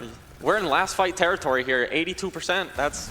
You're not getting a second chance if you lose this one from RIT Orange. Champlain's still sitting on 4 ults, expecting to see a lot coming in. I'm expecting a barrage as soon as they walk out this door. There comes the Fox, there's a high noon. Plankton finds the pick on Adbon, Knee finding the pick on the Frost. I mean, you just have supports here. Supports in a Winston, what can they do? Knee going for the overclock, finds his picks, 1, finds 2. Knee is just a star this fight. Knee finding, I believe that was 4, if not 5. Plankton found the first one. Yeah. Solid performance from both teams there, but Champlain coming out on top. Yeah, Knee just wrapping up every single fight there. Start to finish, it's the Knee show. It is. I mean, that Sojourn just kind of controlled the space there. The Yuyo coming in, causing all that chaos. They're worried about the barrage, but Knee just put it on a clinic. Yeah. That shut down the high noon too, I believe. We see a lot of these ultimates from RT, just not getting as much value in comparison to Champlain. For sure. That was a strong map 1 though. I think either team on map 2 could really pull it out. It's going to be an interesting map pick, I think, from RIT on where they go. They did struggle in the brawl. They showed a little bit more strength in a dive composition, but you did just lose in that composition that you won on. So going to our next map, we're not sure which one it is yet, but definitely knowing that RIT may be struggling a little bit on those off comps. What type of map pick do you think we're going to see? Definitely not. If I had to guess, probably not Kings Row. I don't think they're as comfortable on it, but maybe I could be wrong. I know Seb has been playing a lot of Ramatra recently, and I know he does have a love for Reinhardt, so maybe Kings Row, but if I had to put money on it, not Kings Row. Yeah, we've seen Numbani and Kings Row a lot so far, but we're getting ready to run into map 2 of RIT versus Champlain. What are you looking to see out of RIT to make the difference here from last map? Well, we saw on that one, playing the Ramatra, that comp definitely fought a little bit better than the Winston did. We saw that Winston versus Ball, Seb just kind of struggling to make value in between fights. I think ults too also played a big factor in it. A lot of Champlain's ults just got massive value. I mean, we saw Knee at the end there with his nano just tear through a beat and kill 4 despite the 2 support ults being used to try and survive. Yeah, and ScoMo using that Kitsune rush early, just a lot of times they're just not getting that space, they're just dying straight through it. So Yeah, it's very hard for RIT to get that value. There's really no one on them that they can Kitsune rush into. They'd have to do it into the Ana or the Sojourn. But, I mean, when the point's at 98%, there's only one way you can go, and that's towards the point. And that Ana is probably not going to be standing on that point. Yeah, it's definitely a little bit hard for RIT right now. But we're not sure if they're going to find that puzzle piece or Champlain's going to make RIT get bumped down. I think they can do it. I mean, we've seen every team here has put on just an amazing show so far, and I think that they can pull through and win it. I mean, they're the hometown, so they got the whole crowd behind them. Yeah. Thank you for the... Got a little bit of crowd noise. A little bit of crowd noise.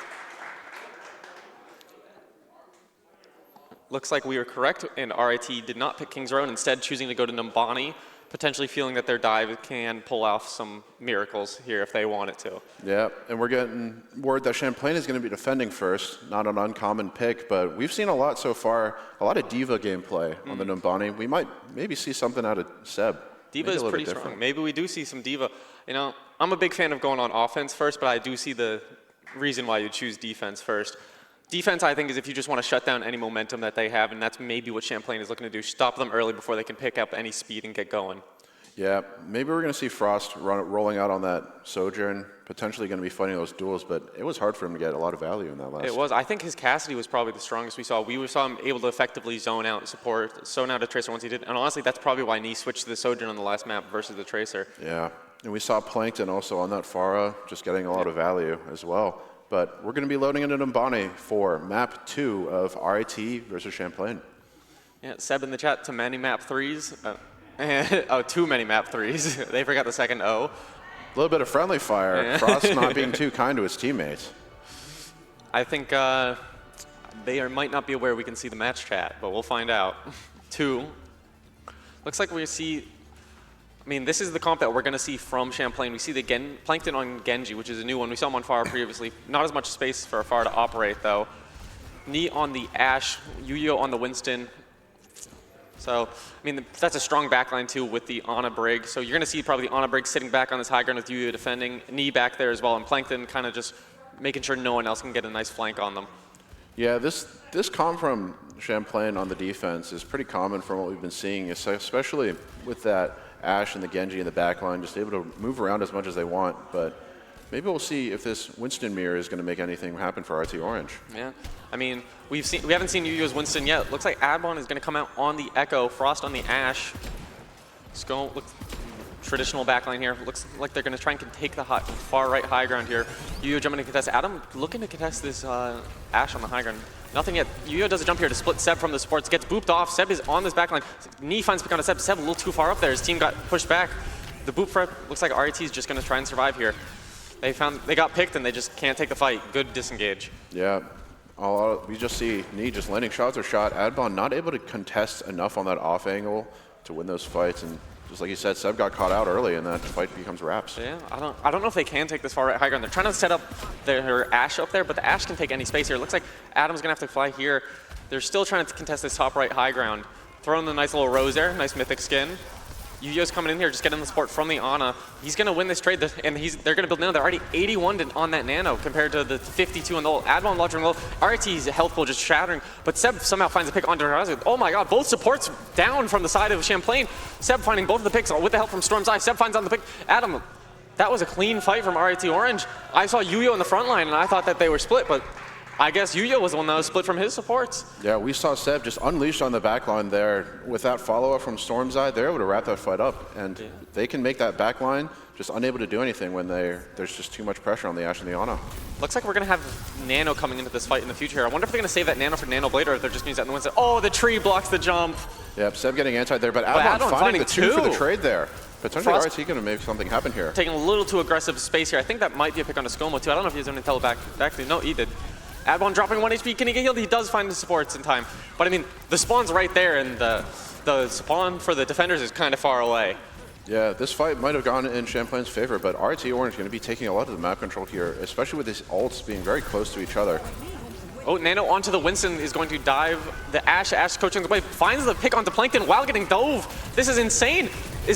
not dying, forcing the Primal, does die to the Primal, but I mean, you got out Primal and Nano for 1 pick, and you traded during that time as well. This looks like the Primal's gonna jump away, looking for any more value they can squeeze out of it. Seb jumping on the high ground, forcing you out.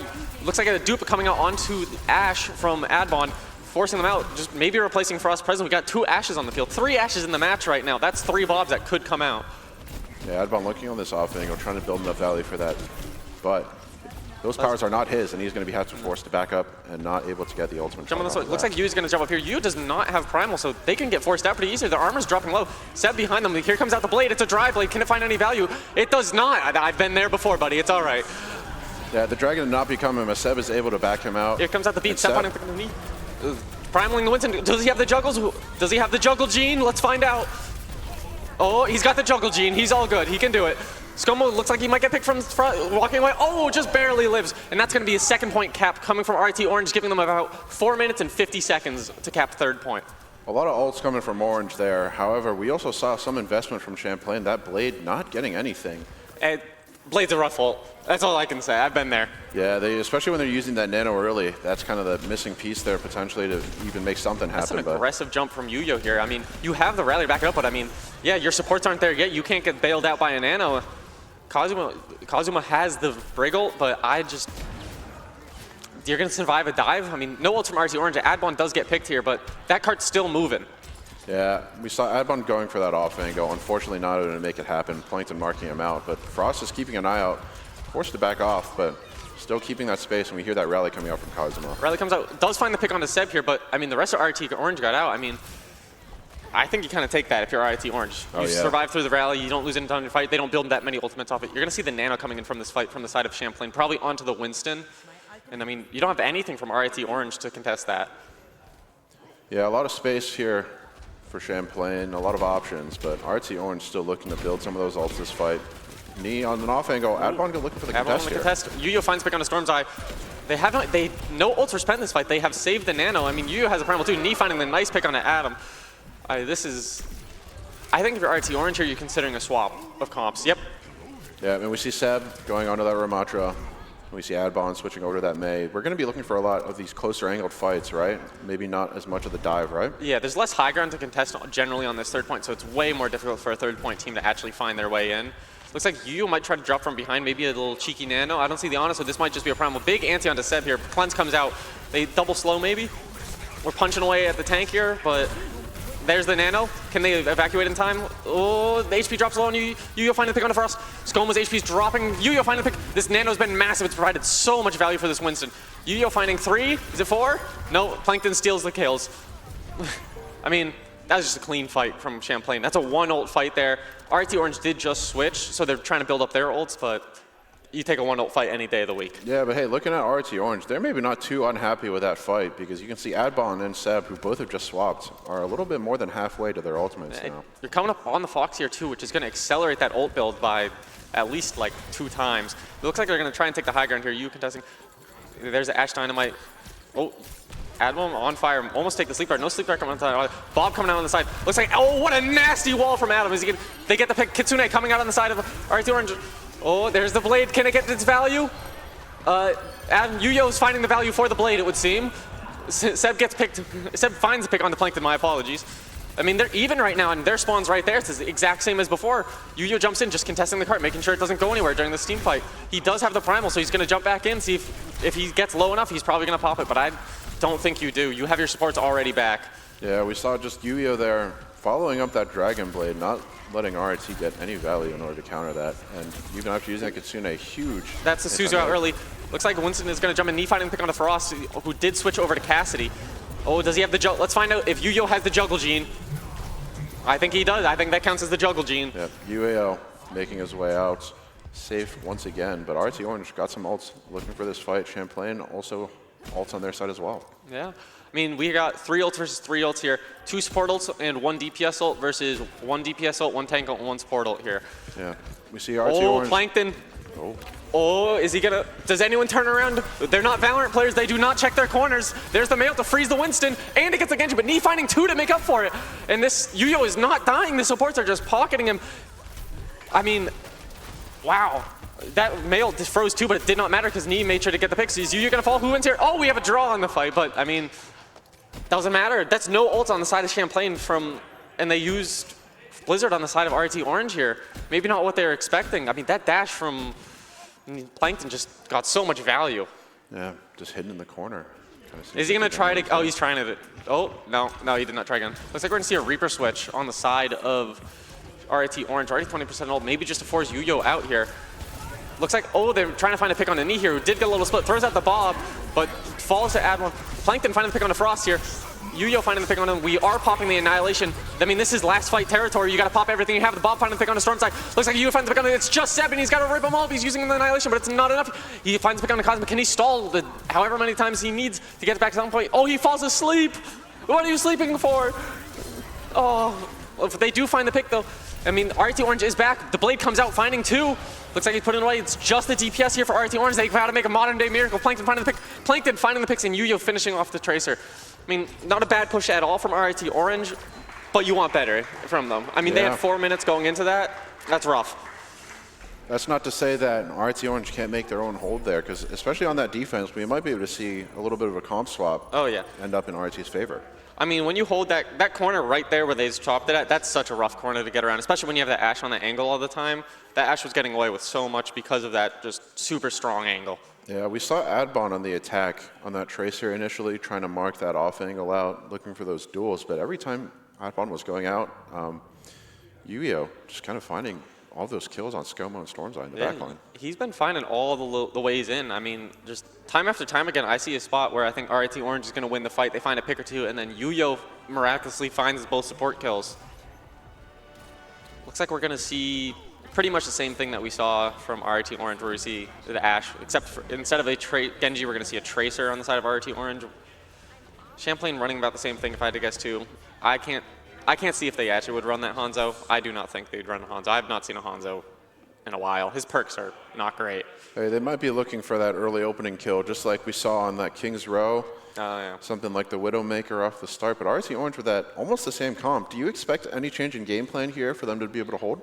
I think it's going to be a little rough here because Frost is going to have to kind of be on his own as compared to when Knee was playing this Ashe, because you don't really have a strong backline to protect you. They got to play kind of fast with that. I forget her name. Kiriko Lucio. Gonna have to try to play these fights pick. Looks like Frost almost finds a pick. You're trying to zone out the sports. Sleep Dart comes out. Oh, dropping the HP low. Looks like the nade does come out. Winston jumping on Tiger, forcing out the coach gun. Seb's jumping over to contest. Both ones contest. They did stick to the Hanzo, looks like. Yeah, RIT Orange. Maybe a little bit of space backing up, but still staying strong. I think that Hanzo's just looking for those picks. Maybe a comfort pick for Plankton. I don't know. Also could burn the Winston's armor out. Let's see what's gonna happen here. The Storm's Arrow comes out. Nothing happens so far. Frost dropping his Plankton's HP dropping really low. Seb in the backline does get antied. Is Seb going to fall? Oh, lives on 1 HP. Great peel. And great way to get out. Knee falling to 1 HP, but doesn't get picked. Adbon also 1 HP. Looks like it might have been a Tracer duel. Hi, Winston.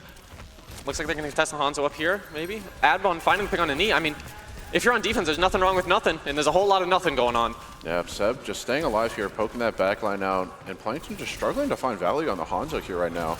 Adbon getting a lot of these duels. Finds pick, doesn't. Frost there to follow it up. Perfect follow-up from Frost. I mean, that's what we need to see from RIT Orange here. They do find the pick on the Storm's Eye. Can they find the pick on the... there is a Mega all around that corner. Uh-oh. Does he get out? Oh, yep. Wait, he's got to go through a Winston. Oh, they do find the pick. I mean, that's a massive stagger. They don't even get the same... They do get the same wave as the Tracer, actually. But Rigpig coming up on this Nano, I think that's going to be the game changer here. Maybe Adam can get this big pulse out early that prevents the Nano. You ever seen someone Nano and they die as a Nano? Maybe that's what happens here. We see a game-changing event. Hey, that's not to say RIT Orange doesn't have ults on their side, though. We might be expecting to see this Pulse Bomb come out. If I had to guess, you'd see a defensive Bob here, maybe. Good coach gun, does lose the high ground. They actually Nano and Ashe instead. And like I said, the Pulse Bomb comes out, finds Knee. Can this Nano onto the Echo do anything? Bob does get slept, does find a pick onto Adwan, but I don't know. It's an even fight here, and if you're on defense, you don't mind an even fight. Oh, HP dropping. Bob hitting all the shots. He's got the best accuracy in the game. They're going back in. Oh, Plankton does get picked from Storm's Eye with the help of Frost. I mean, this has been a solid hold right now. Yuyo jumping back in, dropping, just trying to probably build that Primus at 99. You're going to see that coming up in this next fight. RIT Orange has both support ults. They're going for more, too. They find the pick. Their spawn's right there, guys. Storm's Eye with this Lucio ultimate ready. I mean, we've seen her follow up on every single pick. Like, anytime there's damage on the board, she's been there. Yeah, a minute and a half left on the clock for Champlain. They still haven't cracked the case on this yet. But we can see Storm's Eye ScoMo able to stay alive on this defense. Looks like they're right under them, and no one checked. Wait, the supports are on high ground. They're alone right now. No one's there to support them. Seb's forcing them out. As the Winston jumps in, he does have Primal, so that's probably what he's going to look for. Oh, Advon dropping low. ScoMo's HP also Seb's dropping low. Can he pop the Primal in time? He does pop the Primal in time. There's a Fox coming out, but on the rally as well. He's got the Jungle Gene, though. Can the rallies make him survive? Storm's Eye finding the plank. Adam finding the plank on the knee in the background. Plankton finding the pick on the Storm's Eye, though. Looks like they're just going to have to stabilize here. They use the Primal. Yuyo's HP's on 1. Can Adam find the pick before he gets support? No, he cannot. Storm's Eye did die with the beat, though, so maybe they come for a regroup here. Frost HP dropping low, does live. Well, this has been amazing. No one willing to give any space up here. Looks like we're going to see one tick go to the side. They're going to go try to maybe recontest with this beat. Plankton finding a massive pick on the Seb. The beat does come out, but it only finds Adam. Doesn't find anyone else. There comes out the Nano onto Frost. Looks like Yuyo finds a pick on the Frost with Plankton's assistance. Yuyo finding, I mean, if you're RIT Orange, that's not a bad hold. You held him 33 seconds. No, with 30 seconds left. But we just saw there that Nano onto Yuyo. Beholding maybe the God of Thunder with that Tesla cannon all the way in the back line. Maybe.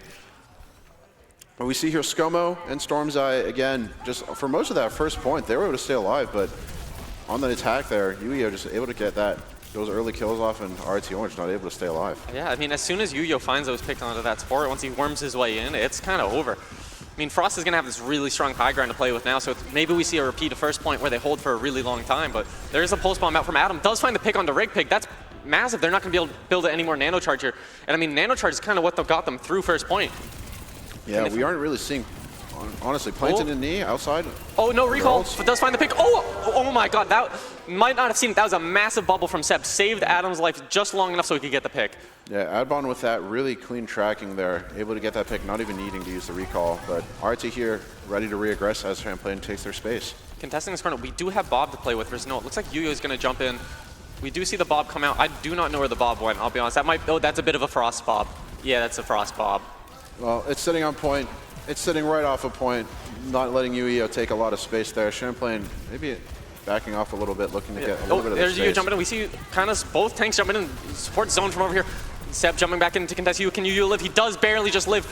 Oh, the Baptist coming out. Looks like Frost is going to find the pick onto the Ash. That's a little bit of an Ash dip. They're all on 1 HP. They do find the picks. Oh my god, massive picks here coming out from the side of Seb and all of RIT Orange. This has been an amazing corner hold. I mean, their spawns right there getting this amazing picks. Yeah, we saw ScoMo using that Kitsune rush and RT together to victory. They're going to be fighting here early again. Oh, do they find the pick? I mean, this is a little aggressive if you ask me. Does Seb live? No, he does not. Knee finding the air shot on the Pharah. That's a new switch. Knee coming out on the Pharah saying, hey, I'm breaking this hold. Yeah, we see these two flying comps just poking out from above. Maybe going to see RIT Orange caught off guard by that Pharah swap. Yeah, I mean, I think they just went a little too aggressive there. They went around the corner into their spawn and it wasn't enough. It's like that Yuyo is going to be taking this space here. We see only the Primal to play with versus, I mean, only Primal on both sides. We're going to come up on the beat, though.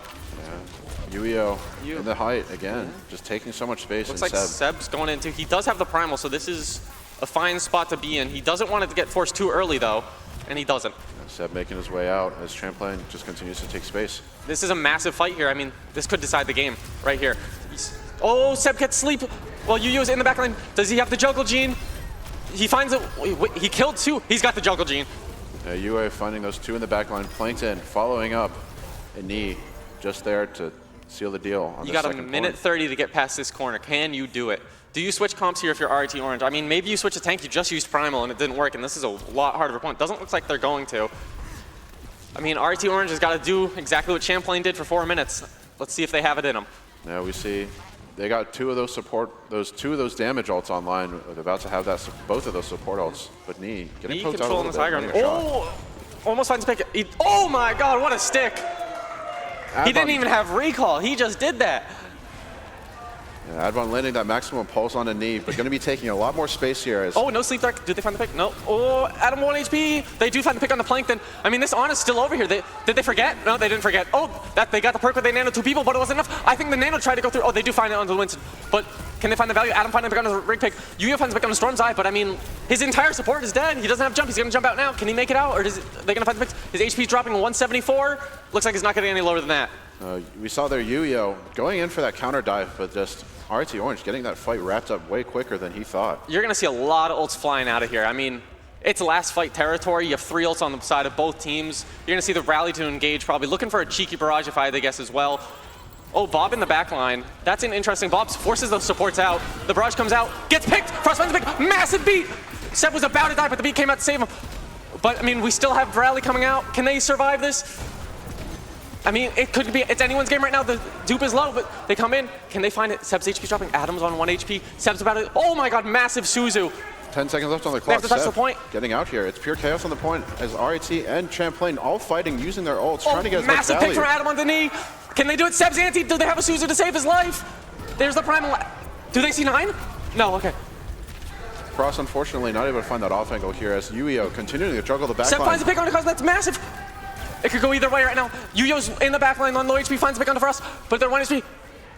C9! It looks like RIT Orange does take it. We're going to a map 3. What an awesome map 2 to watch. That was truly some amazing Overwatch, and you love to see it. Yeah, RIT able to stay on point there as Yuyo maybe getting a little bit too aggressive and feeling a little blood hungry for Frost in that back there. Yeah. I mean, that was just an amazing play from both teams. Yuyo kept finding the picks, but I mean, Seb at the end there did find the pick onto the Brig with the Primal Rage. That was fantastic from both teams, and I hope that a map 3 is just as powerful from both of them. Yeah, and honestly, we saw a lot of those fights with Seb just jumping back in against Yuyo, finding the value just towards the end there. But again, on that first point, it seems like RT might have been out of answers towards that. Yeah, I mean, I think a lot of the stuff that happened was we saw Seb just dropping into the backline, not jumping in, and then using his jump to get right back out to support his team. He recognized Yuyo was the problem, and I think a lot of the times, Seb would just jump back to help his team deal with Yuyo right after he dealt with the supports. Yeah, and RT and Overwatch is really just a game all about resources, right? Yeah. So when RT is able to use those resources in a better way than they have been, right? Like you said, Seb not needing to use that jump to get in and able to stay out and honestly get back onto Yuyo and not let the backline go. Oh yeah, I mean, Yuyo has to jump in there, and I mean, with the on a break backline, you got to commit. There's no one coming to save you. You can't really jump out that often. And if you jump to your supports, you're just helping your team get dove effectively. So I think they played it really well. Yeah, we saw that change in game plan from RIT, just playing a little bit safer even maybe. Yeah. Just ready to jump back and not let Yuyo run free in the back line. But we also saw that Pharah and the Echo. What do you think about that? I think it's good for second point, but I mean, as soon as you get to third point, how do you even get any airspace there? You got a roof right over your head, and like, it's fine if you get around the corner, but the issue is you're trying to get around that corner, and then if you do, you win the game. Yep, and for third map on this tiebreaker, we're going to be seeing Flashpoint. What do you expect to see? I mean, I expect probably Brawl again, maybe a Junker Queen here and there, but I've heard that Junker Queen's really struggles into Ramatra due to his perk causing a double slow effect and just shutting her down. So probably Ramatra duel if I had to guess. Maybe a Winston comes out from inside of RIT Orange. They're feeling confident on it recently, but. Yep, and we're going to be going to Suravasa next at the pick of Champlain. New Junk City, the other map, definitely a little bit more tailored towards the Brawl. Do you think that Champlain could be running those off-meta comps a little bit better on Suravasa? Maybe. I mean, you could see a ball on Suravasa, to be honest with you. I mean, the first point especially, and that's one of the most important points in the game. That's the point that's a 50-50 for everyone. No one's advantage. And that one does kind of favor Ball a lot. There's so many different angles you can get onto, but I think it could go either way, because if they could take control of the point and maintain it properly, I mean, we saw what they did on Lijiang Tower, not Control Center, Garden, where once they took the point, they held it effectively for the entire time. Yeah, we've also been seeing maybe the same support lines from both of these teams. Do you think that we're going to see a little bit of a swap there? We saw the Ana with the Nano getting a ton of value, but maybe Plankton going to be switching back onto the Genji for the Flashpoint might make them keep that Maybe. Ana. I mean, Ana's so much harder to run, and because if you run Ana on Flashpoint, you need to run Ana Brig as the usual comp, but then you're so slow, and like, I mean, Lucio's almost a requirement on Flashpoint, right? So maybe they don't run the Ana, but if I had to guess, no Ana for this map.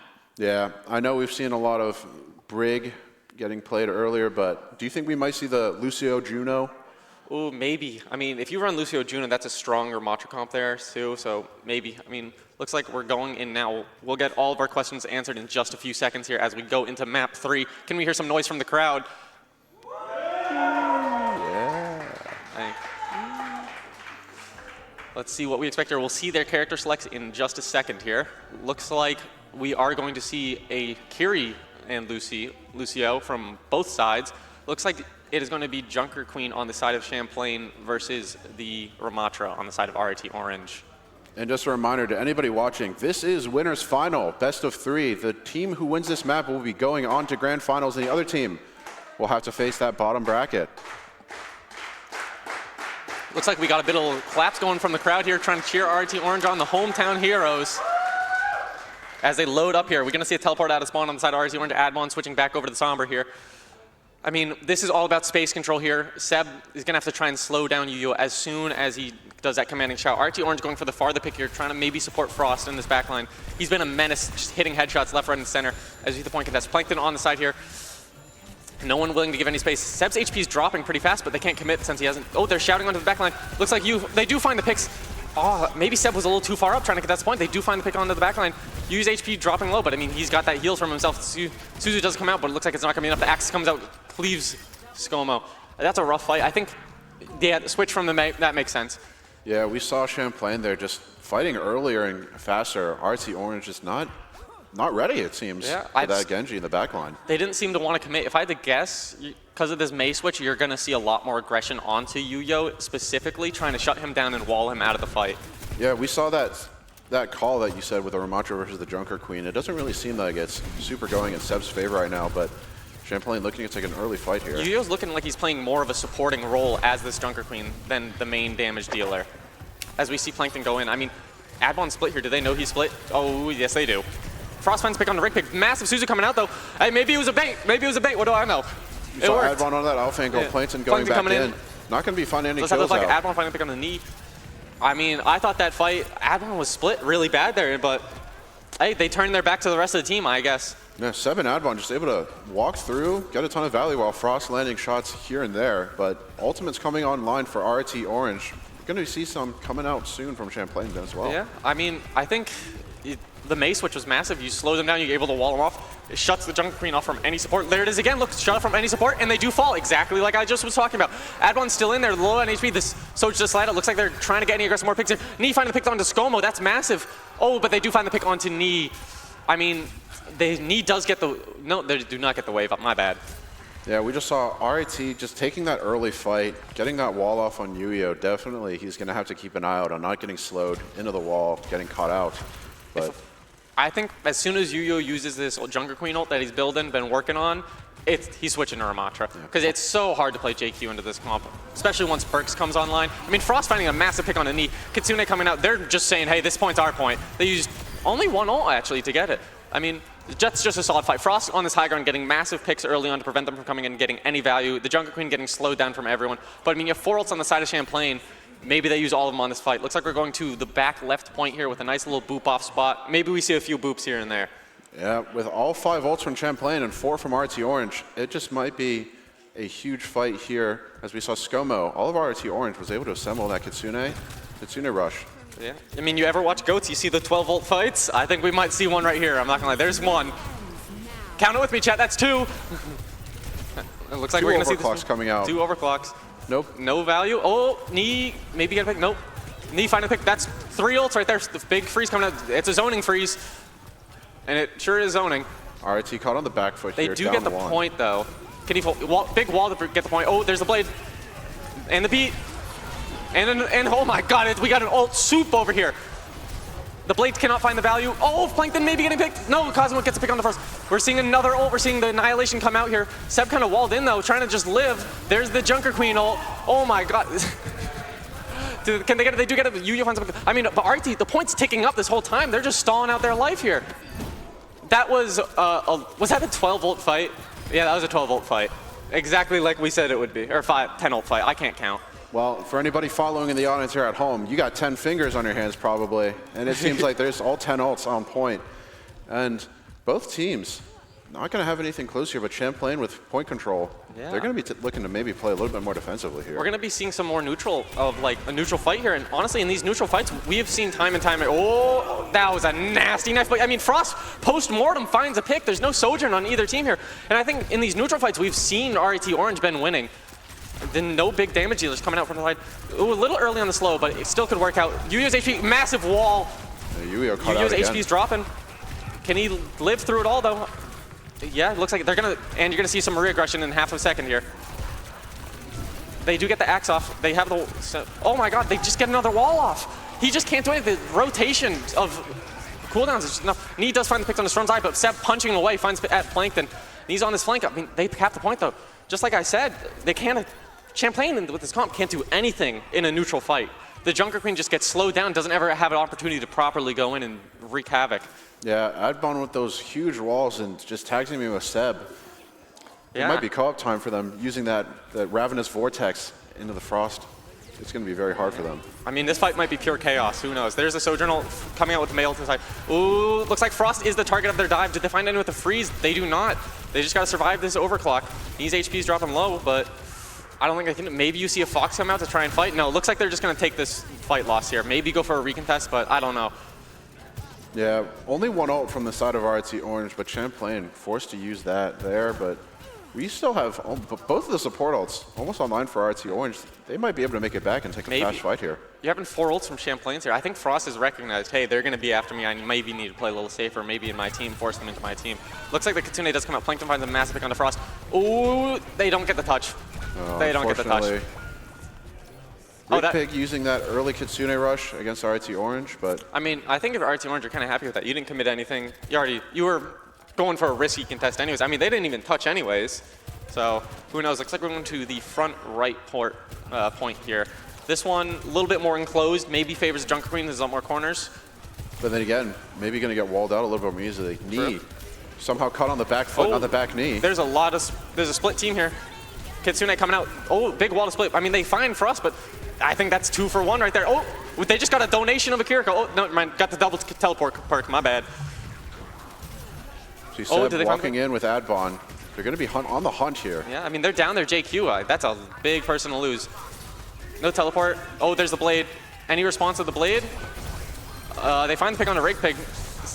Oh, Seb's saying suffer as I have. Seb finding 2. I mean, that blade was big, but just couldn't find the value that it truly needed to win the fight. Looks like RIT Orange is going to take the first few percentages on this point. Yeah, we saw Seb using his ultimate there. Just able to stay alive on point and force Plankton to back off and not get any kills with that Dragon Blade. I mean, you're going to see this entire fight comes down to how massive is this Junker Queen ult, and can they force Suzu? Or Frost can hit a pick. My bad, man. You do what you do want to do. Yeah, Frost just landing the errant shot here, going to be forcing Champlain to reconsider their fight plans. Yeah. Maybe looking for a closer fight here to wrap it up quickly, but he's kind of pushed out. They've been historically diving him. There's the Suzu. Oh, that's a...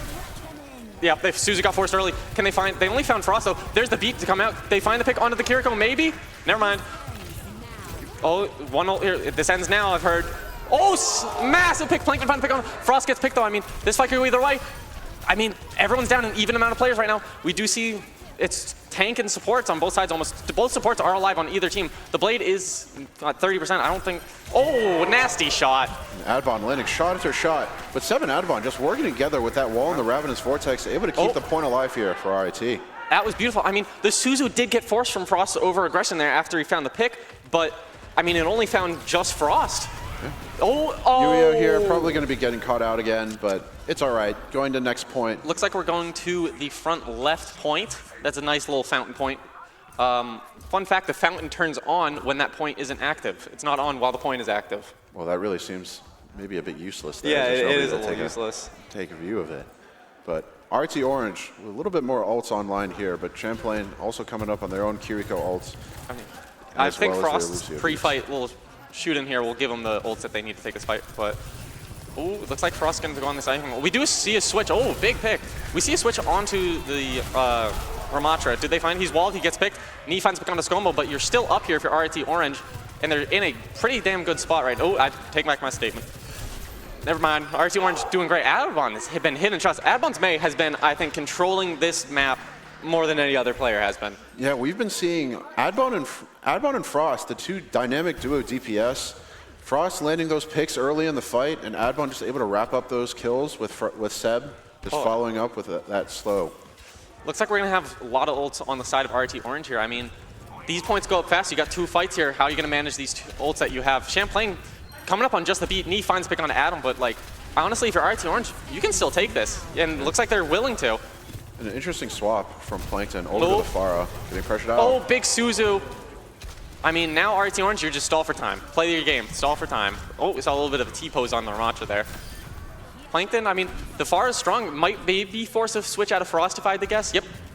He just popped the ult, so no reason not to. Yeah, we see Frost switching over to that Cassidy there. Going to be looking to poke that Pharah out from Plankton a little bit more, but Ultimate's still online for both teams. We might be looking at that Mei ult coming in, that Ramatra ult. Yeah, I think if I had to guess, there's going to be a Mei ult that's going to try to target Yuyo, and then that's going to force out a beat, which is going to force out Seb's Annihilation. Yep. I mean, RT looking to take a little bit of a fight here on the left here, but Yuyo's been building his Annihilation. I mean, he's just switched for this point, and he's already at, ooh, Seb's HP's 1. Oh, force big boy form already. Do they find the pick? They do! Huge pick out early That's from Seb, massive. I mean, Plankton falls too. This might just be, they're walking over him. Do they just give up this point? I mean, they kind of have to fight for it, right? You see, the only person on point here really contesting is Yuya against that Seb. Oh, and he pops the ult. Mei freeze comes out in response. I think, oh, he died while dropping it. We have a Majax. Oh, wait, do they find these? I mean, the double slow's crazy. Double slow is insane. He couldn't move. We see Seb just walking through the back line. He didn't even need to use it there, but just Annihilation. Yeah, I mean, you have 3 ults on the side of both teams here. Almost 4 on the side of Champlain. Yeah, this is final fight territory. If you see up at the top, 80% and 90% for both teams. Champlain is going to need to find an early angle from this here. side. Oh, the early beat, honestly, maybe a little too early. They're not really engaging. Adbone finds a pick on the knee. Kitsune coming out from both sides. Annihilation coming out on the side of Seb. Oh, did they find the pick? Rig pick finds a pick. I mean, Frost finds a pick on a Yuyu. That's massive behind him. Rose big pick finds a pick. There's no sports. Who's alive? Who's alive? No one is. It looks like RIT Orange are going to be your winners for this one. They're going to go to the grand finals, and Champlain is going to go down to the loser. Is it losers finals? Yep. Yep. And very, very hard fought from Champlain and RIT. We saw last fight scenarios on almost every single point there. Yeah, I mean, quite frankly, that was just another amazing match where both teams really, like 1 or 2 more ults being used and a side could have switched the entire match. Yeah, maybe the answer from RIT there really was that Mei and the Ramatra, just every single other point, it just kind of seems like somebody died from that. Yeah, I mean, every single time Yuyu tried to go and cause some aggression, cause some mayhem, just never worked out. Always got forced right back into dying and blocking. Yeah, it's really unfortunate that Champlain still not out of the tournament yet. They're still going to have a fight later. I mean, they beat Syracuse earlier today, so maybe they still got it in them. We'll see if this match affected them too much and threw them off their game. But, I mean, we got another good match coming up right after this one with losers finals that I'm really looking forward to myself. Yep, Champlain and Syracuse, again, they're going to have their chance to fight it out, but RT Orange is going to be able to take a little bit of a break. Yeah, they get to watch the next match and go, hey, I know what these guys are playing. They played this on this map. We'll see what they do. Yeah, we saw that scouting come out. It might be a little bit more effective, less effective as we're winding down towards the end of day 2. Yeah, I mean, let's see if the players can keep it in to keep going. I mean, it's a long day of Overwatch. So, I mean, Champlain's going to have to play, what, 4 matches if they win the next one? I mean, that's a 3rd match in losers finals. So. Yeah, either Syracuse or Champlain is going to have to play back-to-back while RT gets a chance to rest. Yeah, they get the rest. I mean, have some nice sandwiches. So, we'll see. Let's see. Looks like we're going to head over to break. We will see you on the next match, which is Champlain versus Syracuse.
Welcome back to the RIT LAN Invitational. I'm BiteNode. I'm Captain Ricard. And this is the losers final, the penultimate match of the LAN. I'm very excited to see what these teams have in store for us today. Yeah. So if we look at bracket, you'll see that Champlain just lost the winners finals to RIT and will now be playing Syracuse, who just beat UT Arlington a couple hours ago in losers semis. The winner of this will play RIT Orange in grand finals, which will be a best of 5.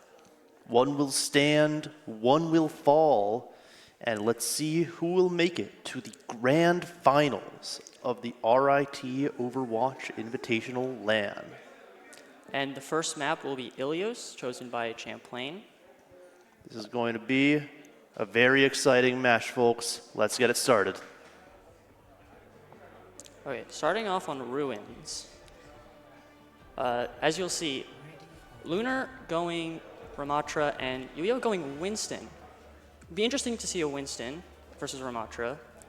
Azer on the Soldier. This map does tend to be very poke. You can see like long range spam down like those very big sight lines, especially like if you're standing up on the high ground. Typical to see Lucio Kiri, very common backline, get the point as quickly as possible. We'll see a sim TP from both teams. All right, let's see what happens. Azer switching to the Tracer. So we have two very different DPS lines, two very different teams aside from the supports. So the Azer is going to want to try to just... All right, knee going Sombra. Saint not looking so good over here. We're seeing a big dive by Yuyo into the back line. Yuyo's going to back off. A nice hack by knee onto the Ramatra. Plankton not looking so hot right now. Force to force Nemesis. All right, let's see here. All right, Lucio on... You're going to get booed off of the high ground by the Lucio. Going to be forced onto point. Yeah. The fight for point has begun. Another hack onto Lunar. Lunar not looking so good with the hack. Lunar falling HP. Low out of Nemesis form. Ooh, speed dived on, but saved by Kiri. Saved by Kiri. Winston forced to back out. Fight. Syracuse almost has it, and Syracuse has taken first point. But Saint is down from Syracuse. It might be a quick turnaround from Champlain. Oh, Law does get the pick onto Kazuma. Does seem like they're going to try to stay at the contested point. Ooh, another hack on Lunar. Lunar's just been getting hacked left and right here. Ooh, another down by Law. Syracuse fighting to keep this point, just barely keep holding on to it. And Champlain has flipped the point. Yeah, so Kiri has ult for Champlain. Might want to try to play quickly with this, but Azer also is coming up on Pulse. Try to get the quick early pick. Potentially onto the Lucio, because Kiri can TP away and does have Suzu. It's kind of hard to get a Pulse out, but... Recall forced here. All right, fight's starting back up. Kiri uses Kitsune Rush. The Lunar not looking so good here. Suzu used by Rick Pig really right here. Azer looking for a pulse. Potentially. Let's see. Lunar now has Annihilation. Primal Rage and Stick, but Stick goes onto Winston. Nice quintuple kill. That was the fastest team wipe I believe we've seen all game, all day. Yeah, pretty decisive once Primal Rage got placed, but Champlain did use 2 ults. Syracuse only used the 1, the Pulse. So Syracuse does kind of have ult advantage, but Champlain does have Blade and Beat. Could also use a Kitsune Rush there, I believe. They did, yes, to start the fight. All right, looks like the next Spark's starting back up. He's pushing in quickly with Kitsune Rush and Amp. See if we get a beat over here. Ooh, Lunar hacked for like, what is this, the 4th, 5th time of this match? Not having a good time. Lunar not being contested on point, almost taking it for Syracuse. Yeah, kind of a slow fight. Oh, there we see the Annihilation coming out. We see Beat coming out. And Lunar not looking so great, having to force to keep blocking. Oh, Azer taken out by Rig. The Dragon Blade coming out here. Trying to secure this team fight. Seems like, all right, there's not one really doing much with this Blade. But does get the team fight, so it's all that matters. All right, ooh, Law taken out. Oh, pause.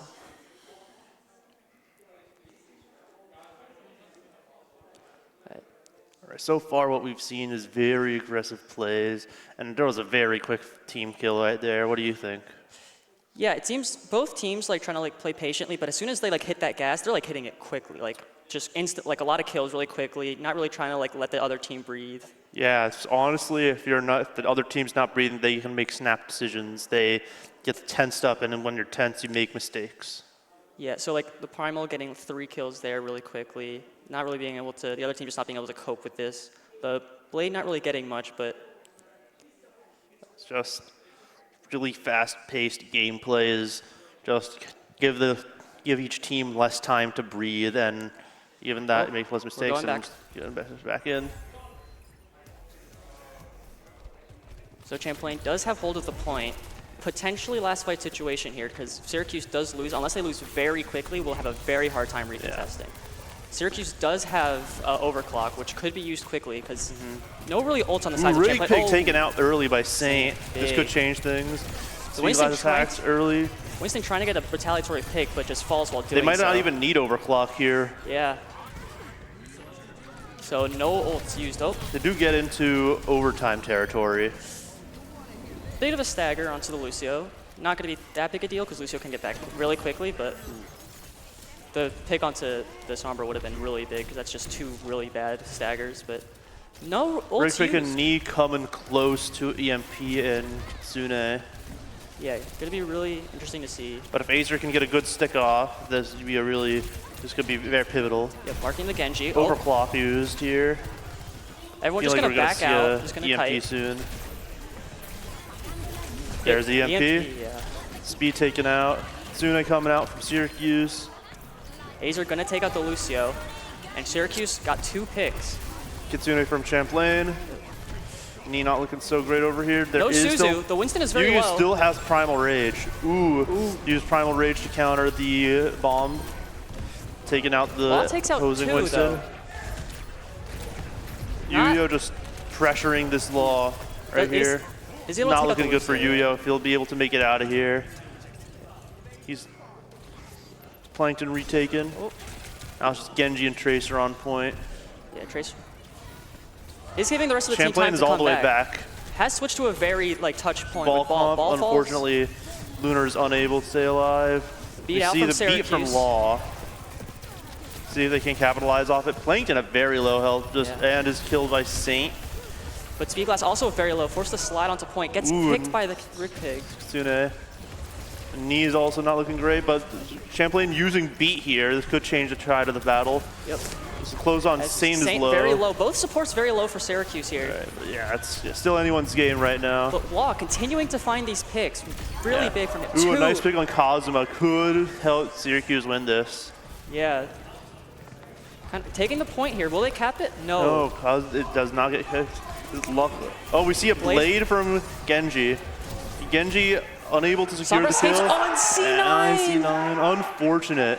That is unfortunate for Champlain. Yeah. Just getting too aggressive with that blade, trying to get the Sombra, but just steps off point for that 1 second, and that's Yeah. all it takes. Was not able to get the recontest because of the Winston. That is just unfortunate right there. Yeah.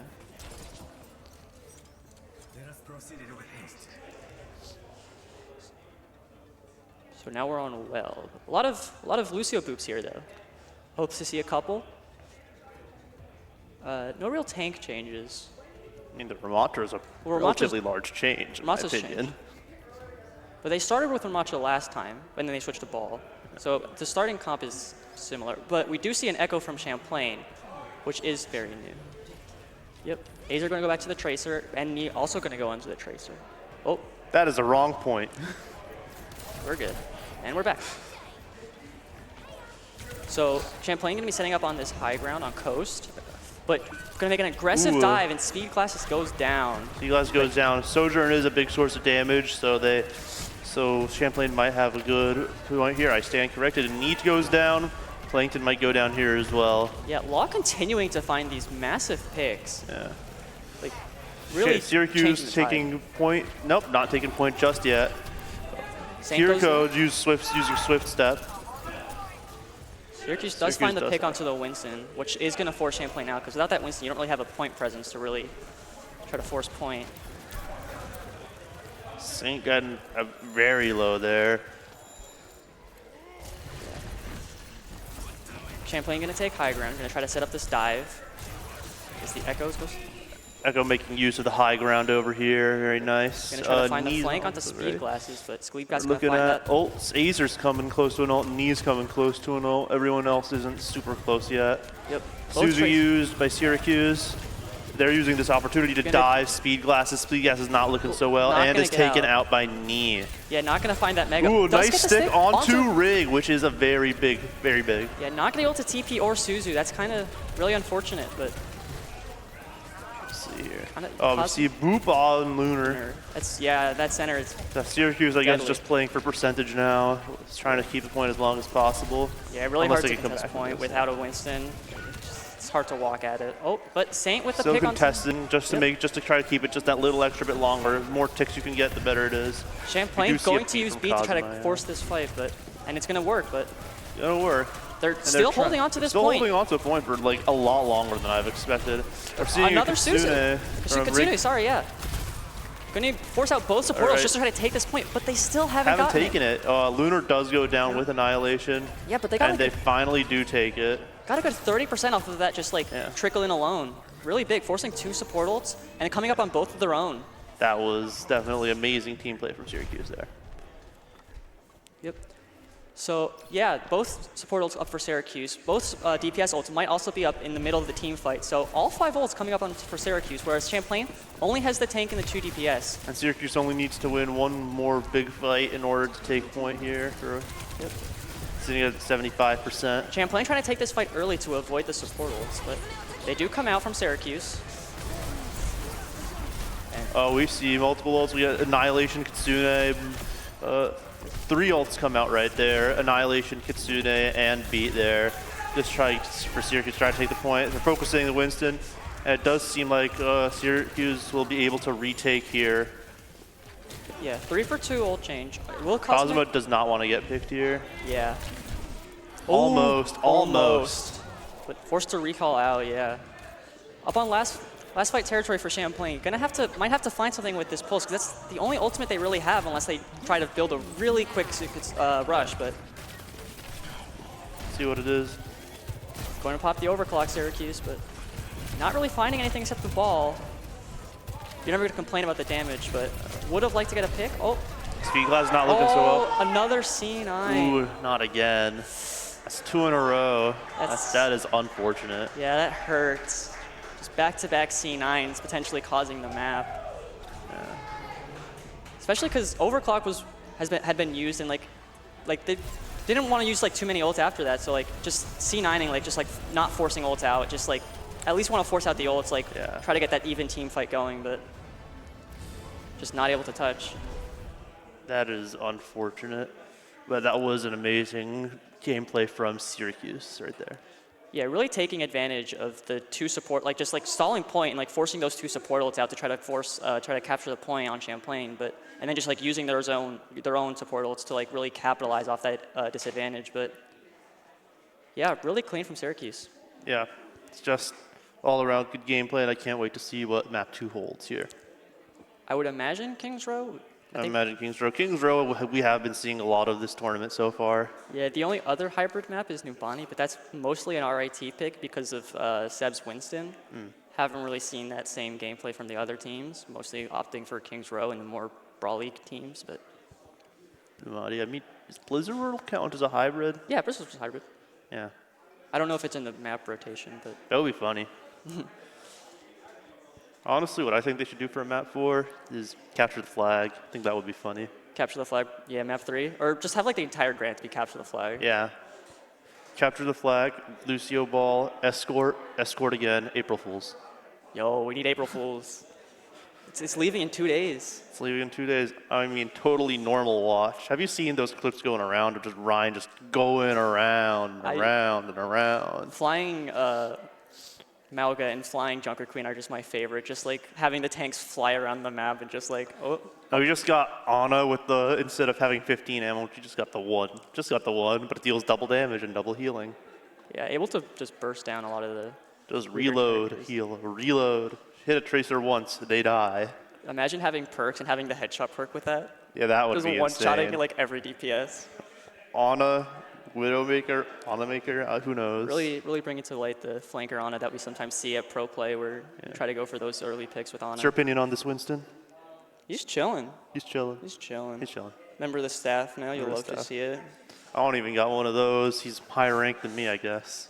Yeah, I mean, he's Winston Overwatch. He's higher Winston than everyone. Overwatch. He is the reason we're here. He is the reason we're here. He did the recall. Midtown. Midtown. We did see Midtown yesterday once. It did not go very well for Syracuse, if I remember, but Yeah. If I made Midtown, it would be called Peak Town, and it would be twice as long, just to be annoying. doesn't sound very peak to me. Well, you have to, I don't know. I was going to make a joke here about being like a really tall mountain. There would be a peak to it. Oh. Just Circuit Royale, but it's like 10 times the length, and you just have to keep climbing the mountain. Circuit Royale, except it's Mario Circuit for Mario Kart. Hey, that would really help with the Rhine and the totally normal watch. Just Yeah. That needs to be a game mode. I want to see like a custom game mode where it's just totally normal watch, just a bunch of Rhines, just like looping through Circuit Royale. Just Totally normal watch, Rhine Kart on Baby Park. Let's see what happens. yeah, it'd be really funny. So, nice weather happened today. Yeah. So Midtown has that one very obvious choke in the first point. Yeah, that is true. Very hard to break through on offense. Definitely same, like, it's kind of like the Kings Row choke. Yeah, is that kind of like train route above, but Yeah. it's very narrow, very easy to get like just looked at and just forced out of there. So you kind of want to, you kind of want to go through there and like go All right. left, but yep. All right, let's see how these teams consider it as we move into Midtown. Yep. So this is the choke. Like you do see the like little subway thing up top, but it's very long and very narrow, very easy to get just poked out. Kind of forced to go through this small. Oh, and if you're wondering, this is exactly what New York City looks like. I can see my house from there. Oh, I don't see mine. Mine is like on the other side of the river. But we are going to see, we are going to see the Venture again from Champlain. We're seeing a BAP here. We did see the Venture on defense Remember, last time. not seeing a BAP here.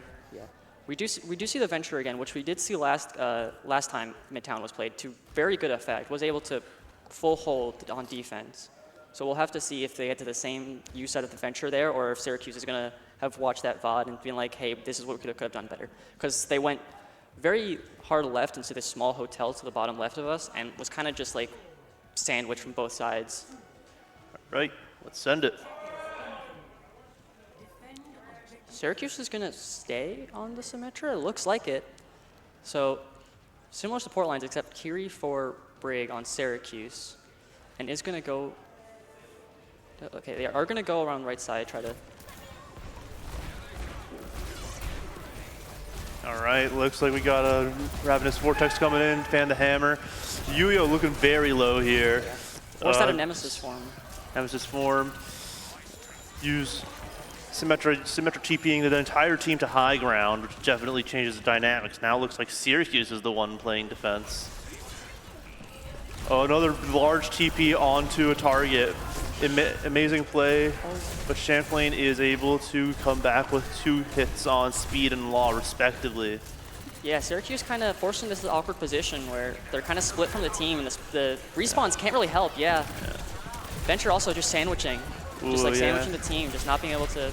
Oh, yep. Ooh, Lunar, it does get taken out here, so now it's just speed and law coming back from respawn. Yeah, so they did go very quickly into this top left area of the map, but Seems like they're swapping around their team comp. Azer swapping to Tracer, Saint swapping to Kiri.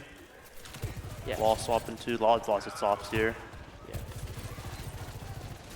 Notably, Yuya already has Annihilation for this fight. Law goes down from Syracuse. That's not a pick you necessarily want to see. That speed is like, it sets the tempo for the team, and just without it, you can't really get to the places you want to go quickly. Tracer forced out this layer alongside. We do see Yuya with Annihilation. That was very quick. Yeah, the only ult really up, and could try to take this fight team fight quickly if they want to, but most likely not going to try to just save that. Oh, Venture does go very low. Kiri no TP, potentially no Suzu, could potentially be a dive target.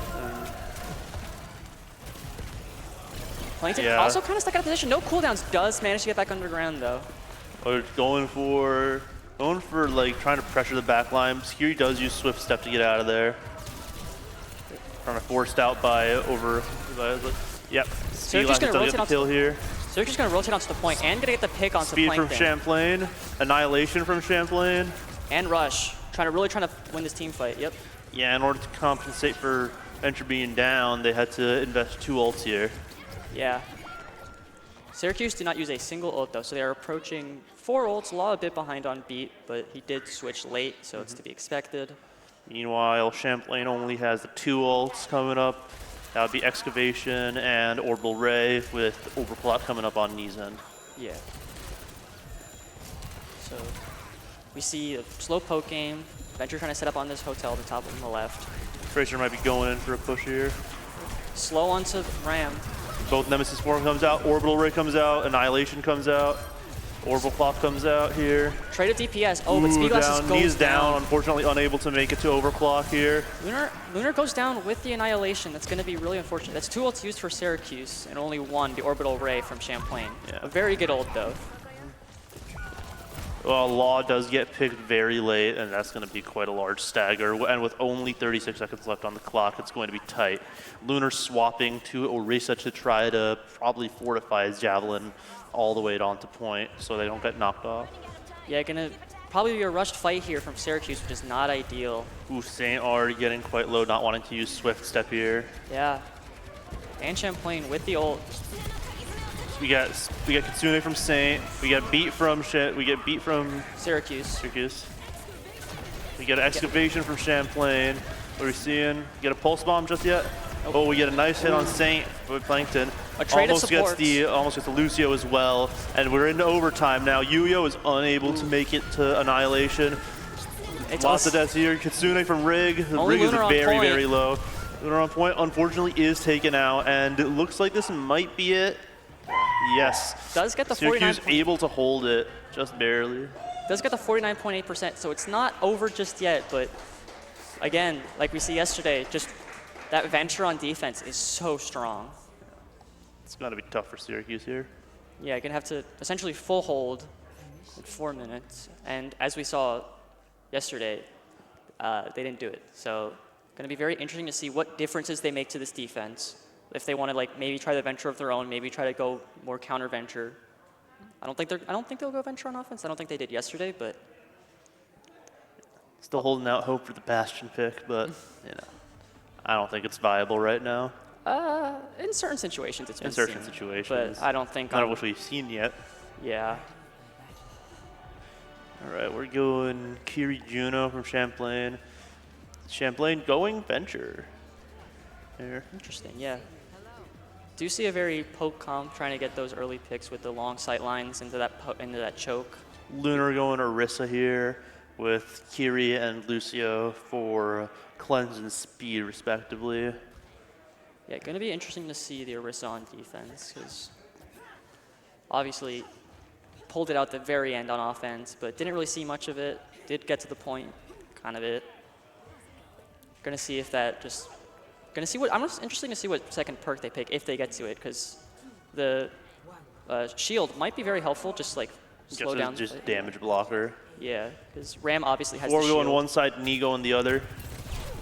They're taking off angle. A's are taking a lot of damage very quickly. Could have ended real bad if they'd taken a bit more damage there. Yep. Do you see the grenade early, but not really going to find anything. Ooh, it drops to 30 health. Venture on point already, taking this incredibly aggressive angle, trying to force Syracuse back into this like corner, and then just going to just get out. Ooh, almost getting the kill on Law, but saved by Saint Suzu. Yep, Law still very low though if they want to try to push that. Both supports kind of half, but in that Lunar time. does invest Fortify here. Lunar down Fortify. Saint is down. However, Lunar Law does get seem the like, yep, trade. Lunar's going down Another here. trade, however, Lunar is down. That's going to be that point presence that you kind of really need into this recontest. Yeah. Speed Glasses, they do get a couple more picks though. It is, It might not be over just yet. yeah. Yuyo very low, does go Azer down. able to confirm the kill on Yuyo with Azer at very low percentage. Yeah, a couple clutch last second picks. They that don't just really get the saved point. 33%, so they should be able to hopefully reset at least a little bit. Yeah, that's big. Not having that permanent 33% means that they would only have had to have captured about 16% instead of the full 50. Yeah. So it just like lets them, maybe the Venture goes for like a quick engage on point, but not gonna be able to do that now. Venture unable to make the distance and not in a good position right now. Yep, is gonna get forced out. Invests Burrow here. Potentially could be a target. Deciding whether Is to gonna get stay in the picked hotel. or trying to grab the health, yeah. Lucio gonna come and help, and Kiri's also there. Yeah, Champlain's been taking these very aggressive off angles. Saint gonna try to take advantage of this split Kitsune team rush and try to coming out force the back line. from Saint.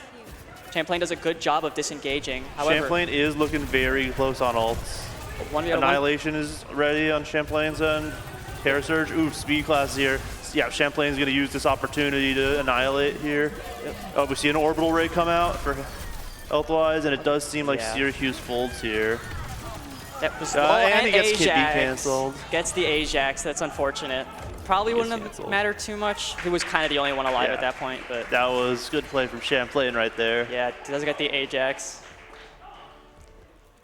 So 1-1 in this series. Champlain taking a dominant second map. And as we see, the Venture so dominant on defense, just able to just like pincer the entire attack with that Burrow, just like so much self-sustain, so hard to take out. They came pretty close to dying here, but with the sustain from their teammates, definitely helped. Yeah, so interesting to see map 3, it is Flashpoint, either Saravasa or New Junk City. Seen a mixture of both, not as, and I can't necessarily say off the top of my head which one has been played more, it's kind of maybe New Junk City, but very interesting to see. A lot of New Junk City. A lot of New Junk City, but a Saravasa here and there. Yeah.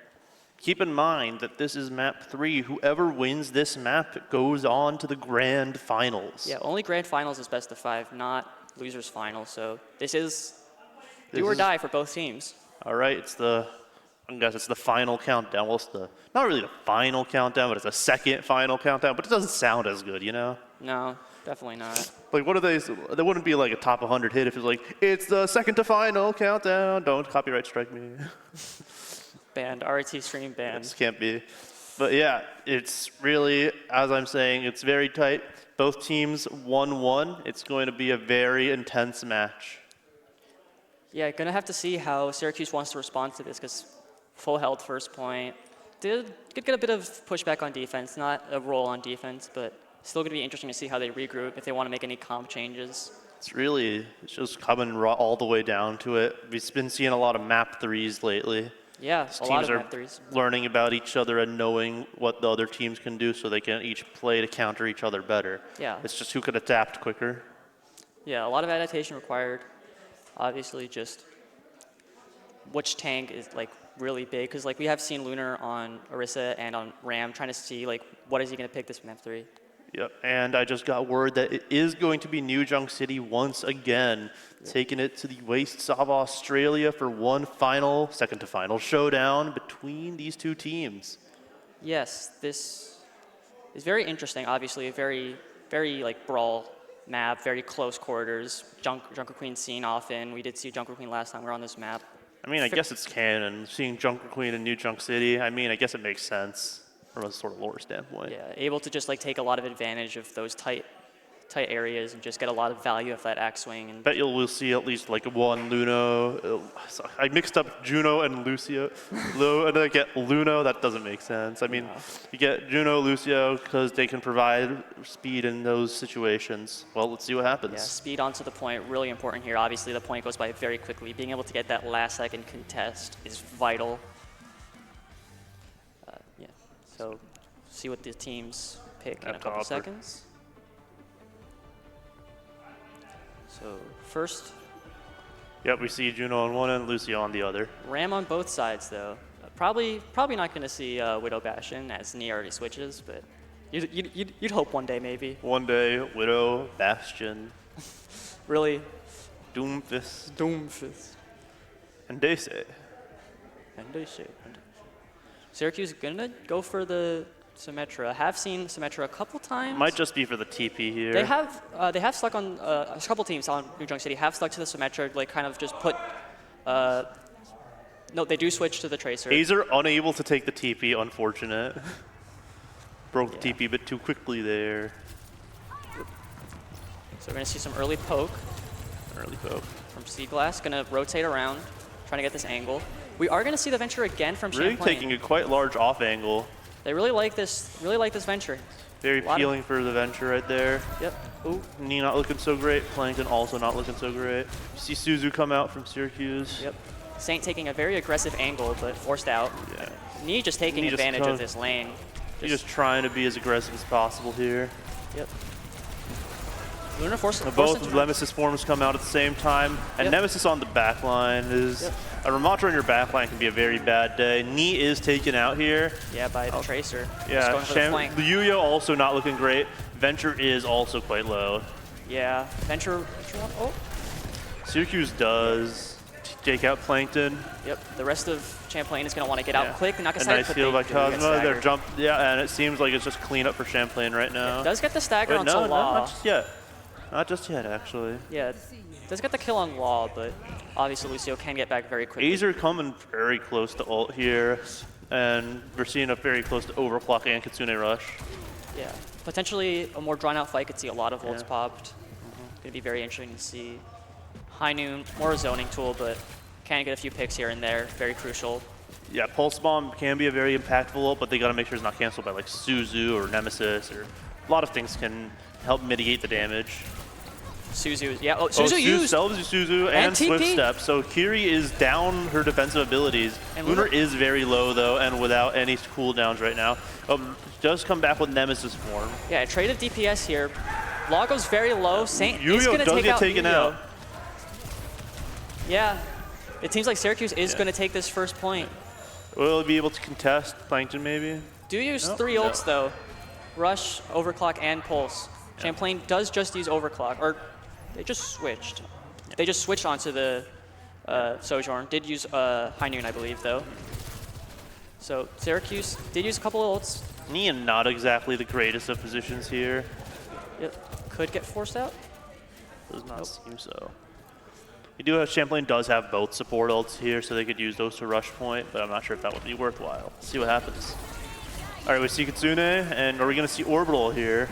Probably not. We see Annihilation. We see Beat here. A lot of Speedgrass is very close to death. Yeah, Champlain forced to use Ray because so many people are Ray's low. here. Law again. 2 are dead. Does go Cosmo down. does see a pick on Law. But Law with these Cosmo picks. is also taken out himself. Annihilation on both ends. Just feel just being annihilating. Yeah. Just trying to stall a point as long as possible. Point stalled. Champlain. Yuyo's taken out. Yep. Plankton's taken out. And Syracuse does take point here. Law kills do seem to come in pairs of 2. If you see one Law kill, expect another one to come by pretty quickly afterwards. Plankton is going to switch over to the Genji. Just not really feeling it, but again. Yeah, Champlain used a lot of ults there, sitting at very low ult percentages for all of their team except me. Yeah. Forced to use Rush to engage and then forced to use Orbital. Speedglass with the early pick onto Knee. That's unfortunate. It's going to force a disengage, which might potentially force a team fight. Syracuse definitely taking it more aggressively now that Speedglass has to return all the way from spawn. Yeah, Champlain, if they lose this, they might also just lose the opportunity to take another clean team fight for the second point, and might just be forced to lose the second point as well if they lose this team fight. So have to play patiently. Azer can do something with that bomb. Ooh, doesn't get the stick and goes down. Doesn't have recall up. Unfortunate. Using Kitsune to try to salvage, but unfortunately it's just not going to happen. Syracuse down 3. It's taking a 2v5, and it's just unfortunate for that. Oh! Lunar gets taken down. Yeah, that Pulse with no resources was very interesting. Just not getting the stick to like compensate. Champlain able to take advantage of that and just like really run at point. Now it looks like Syracuse is slightly lower on ult cost, ult percentages here, coming close to Annihilation and almost have an overclock. But Champlain also is close to overclock and Kitsune. Yep. Oh, using overclock immediately to try to get an early pick. Trying to get the pick onto Knee, but doesn't find it. Lunar does get the pick onto Rick Pig. Yeah, and they're pushing in because all right. So one support is down from each side. Except usually Yeah. Both supports down on Champlain's end, so it does seem like Syracuse is going to be able to take point here. Yep, and that might be the point. Yu-Gi-Oh might want to try to touch, but it's very... If he's able to. Yeah. He's no, unable not to able touch. to touch point. That's unfortunate. Syracuse going up 2-0. And he's going to be get staggered. That is truly unfortunate.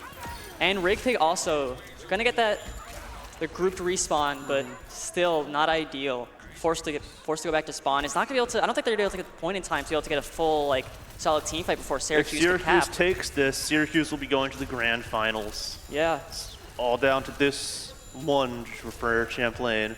Syracuse does have a lot more leeway here. Yeah, so Syracuse is going to take early control of the point. Is Champlain going to use a rush to try to break this? We're seeing Kitsune, we're seeing an Annihilation. Are we going to see an overclock? Are we going to see an overclock? No, we're not going to see an overclock. We're going to chase down Neat and gets 2 Champlain on the Cosmo.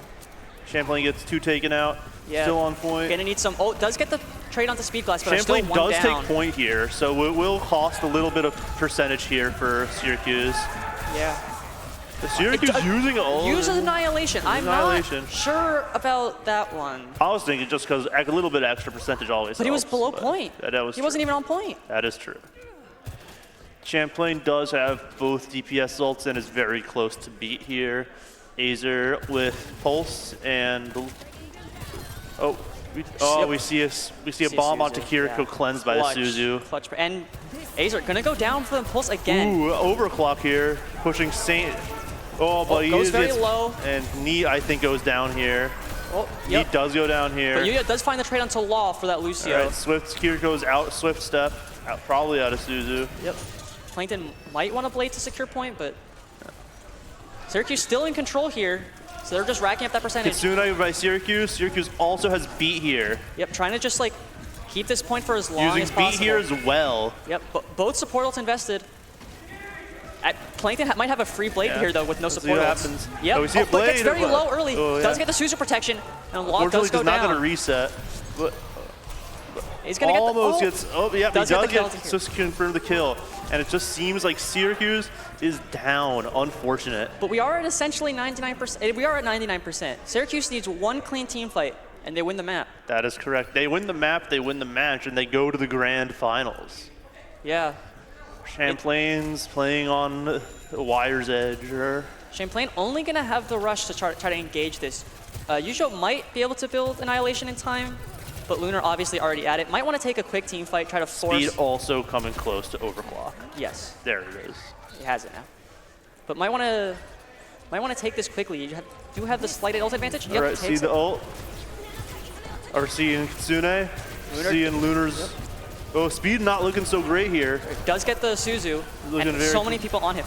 Oh, Rigpig taken out. That's big. That's big. That's their primary source of healing. Okay. So 2 out on each team right now. Azer has a pulse bomb. Where will they use it if they can? Oh no! It's Genji versus Ram and +1. Plankton gets the pick. Azer gets the. Is it over? Can they get a touch? No. I don't think so. I think that's it, and I think that's it, and I think that is it. Syracuse going to the grand finals. Azer with that huge clutch 1v1 at the end against the Genji. That was amazing. That was an amazing team fight. That was an amazing fight at the very, very end there. Congratulations to Syracuse. Yep, play of the game by Yuyo, just so close, but that was a very intense fight there. Yep, coming down to that Tracer versus Genji 1v1. It really just came down to the wire. Yep. And with that, Syracuse has secured their spot versus RIT in the grand finals, our last match of the day. Yeah, I think Winston is a bit disappointed we didn't see Winston though. Winston, what do you think? Yeah, very interesting. Syracuse coming back, lost the first game of the day, but have won 2 consecutive into the grand finals. Going to be looking very much forward to this final match between RIT Orange and Syracuse. Upstate New York representatives. Upstate New York. Very excited to see what happens. Yep. Well, it's been good. Yeah. What do you think? Yeah. So RIT Orange obviously won the first 2 matches of the day, looking pretty dominant. I believe since Sev has started playing, I don't think they've lost a match yet. Yeah, RIT Orange looking really good here, but do not count Syracuse out just yet. They do seem to have that clutch gene, just not going down, going very close to the wire, but Nacho's going down, but not out. Well, it's going to be a very, very, very fun final match. This one's going to be best of 5. Yep. Grand finals best of 5. Hope to see all 5 map types. Well, all 5 map types that we have. Unless legal. someone sweeps. Unless someone sweeps, but hopefully we get some new map types. We have seen fairly strict map format, Yeah. but potential All to see looking push. great. Potential to see push and payload in this final match. Well, it's honestly been a pleasure casting for this, and I'm sad to see it end so soon. Yep. Well, I'm BiteNode, I'm Captain Ricard. and we are going to be signing off in just a bit.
Hello, everyone, and welcome to the grand finals of the RIT Overwatch LAN. We have Syracuse versus RIT Orange here. Syracuse going down in round 1, but making their way through, losers to come back into the grand finals. RIT staying in winner side the entire way, beating teams like, I mean, they beat Champlain earlier, they beat UT Arlington, and now they have to face their last opponent, Syracuse. How do you think they're going to do? I think it's going to be a very close match. Last time these two teams faced, RIT was the one to take the victory, but it was a narrow 2-1. So Syracuse looking to take the revenge. Yeah, I mean, Syracuse, they've defeated every other team they faced today. Actually, they faced UT Arlington, then right into Champlain, and now they're right into RIT Orange. I mean, I think both of these teams have faced every single other team and defeated them, proving that they are the best left. Thank you for bringing it up. As we can see, I mean, Syracuse beat Champlain twice, actually, today. So now they have to go up against RIT Orange, see how they do. Yeah, it was interesting. Champlain actually beat Syracuse at first, and then they rallied back. So it's just been a story of rallying back for Syracuse and being able to, now they're trying to finally find one last rally back and get the win over RIT. Yeah, I mean, let's see if they can keep the momentum up. It's going to be 3 games for them today. There's 4 games for them today. That's a lot. Yeah, RIT trying to stay undefeated. They are definitely going to have the home crowd advantage here. Going to be a lot of cheers for the side of RIT. It's definitely going to be different for Syracuse. Yeah, we're going to be going into Lijiang Tower as our first map. That's kind of traditional first map. I think our Lijiang Tower might be the most picked map of all time, if I had to guess. I don't know how many people pick a different map other than Lijiang. I mean, Lijiang is just a fun map. You can play all types of different compositions for the most part. There are like more divey maps and there are more brawly maps, so it's not favored towards one side. Yeah, we saw RIT Orange actually play both matches, or both brawl and dive comps on it. Of course, struggling more against Champlain and actually losing that map on Champlain. But as we load in here, we'll see who does what, who picks what. We're going into, I believe, Control Center, see how we do. This map, historically extremely not dive favored, brawl favored. Yeah, definitely. Both teams are going to look to play brawl. I mean, Lunar, definitely great on the Ramatra, so too is Seb. So it's going to be a pretty key matchup to look there. Yeah, I think that's going to be the key matchup, is who gets more reward off of that. Adbon's starting out on the Symmetra, but if I had to guess, that's a quick switch, probably to a Tracer. Otherwise, they wouldn't be on Symmetra. Frost on the Bastion, that's an interesting pick. I don't know if we've seen a Bastion from them yet. Maybe looking to burn down Lunar. Maybe if he sticks on this Bastion, it might be a bit of a play. Never mind. And they're fighting.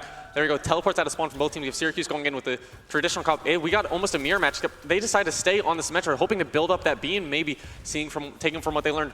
We have Azer on the flank here. Seb looks like RIT Orange is taking white here. Big teleport. Is that a bait teleport? That was a bait teleport, just to bait them off the high ground. Big Skoma finding a massive pick in the Azer.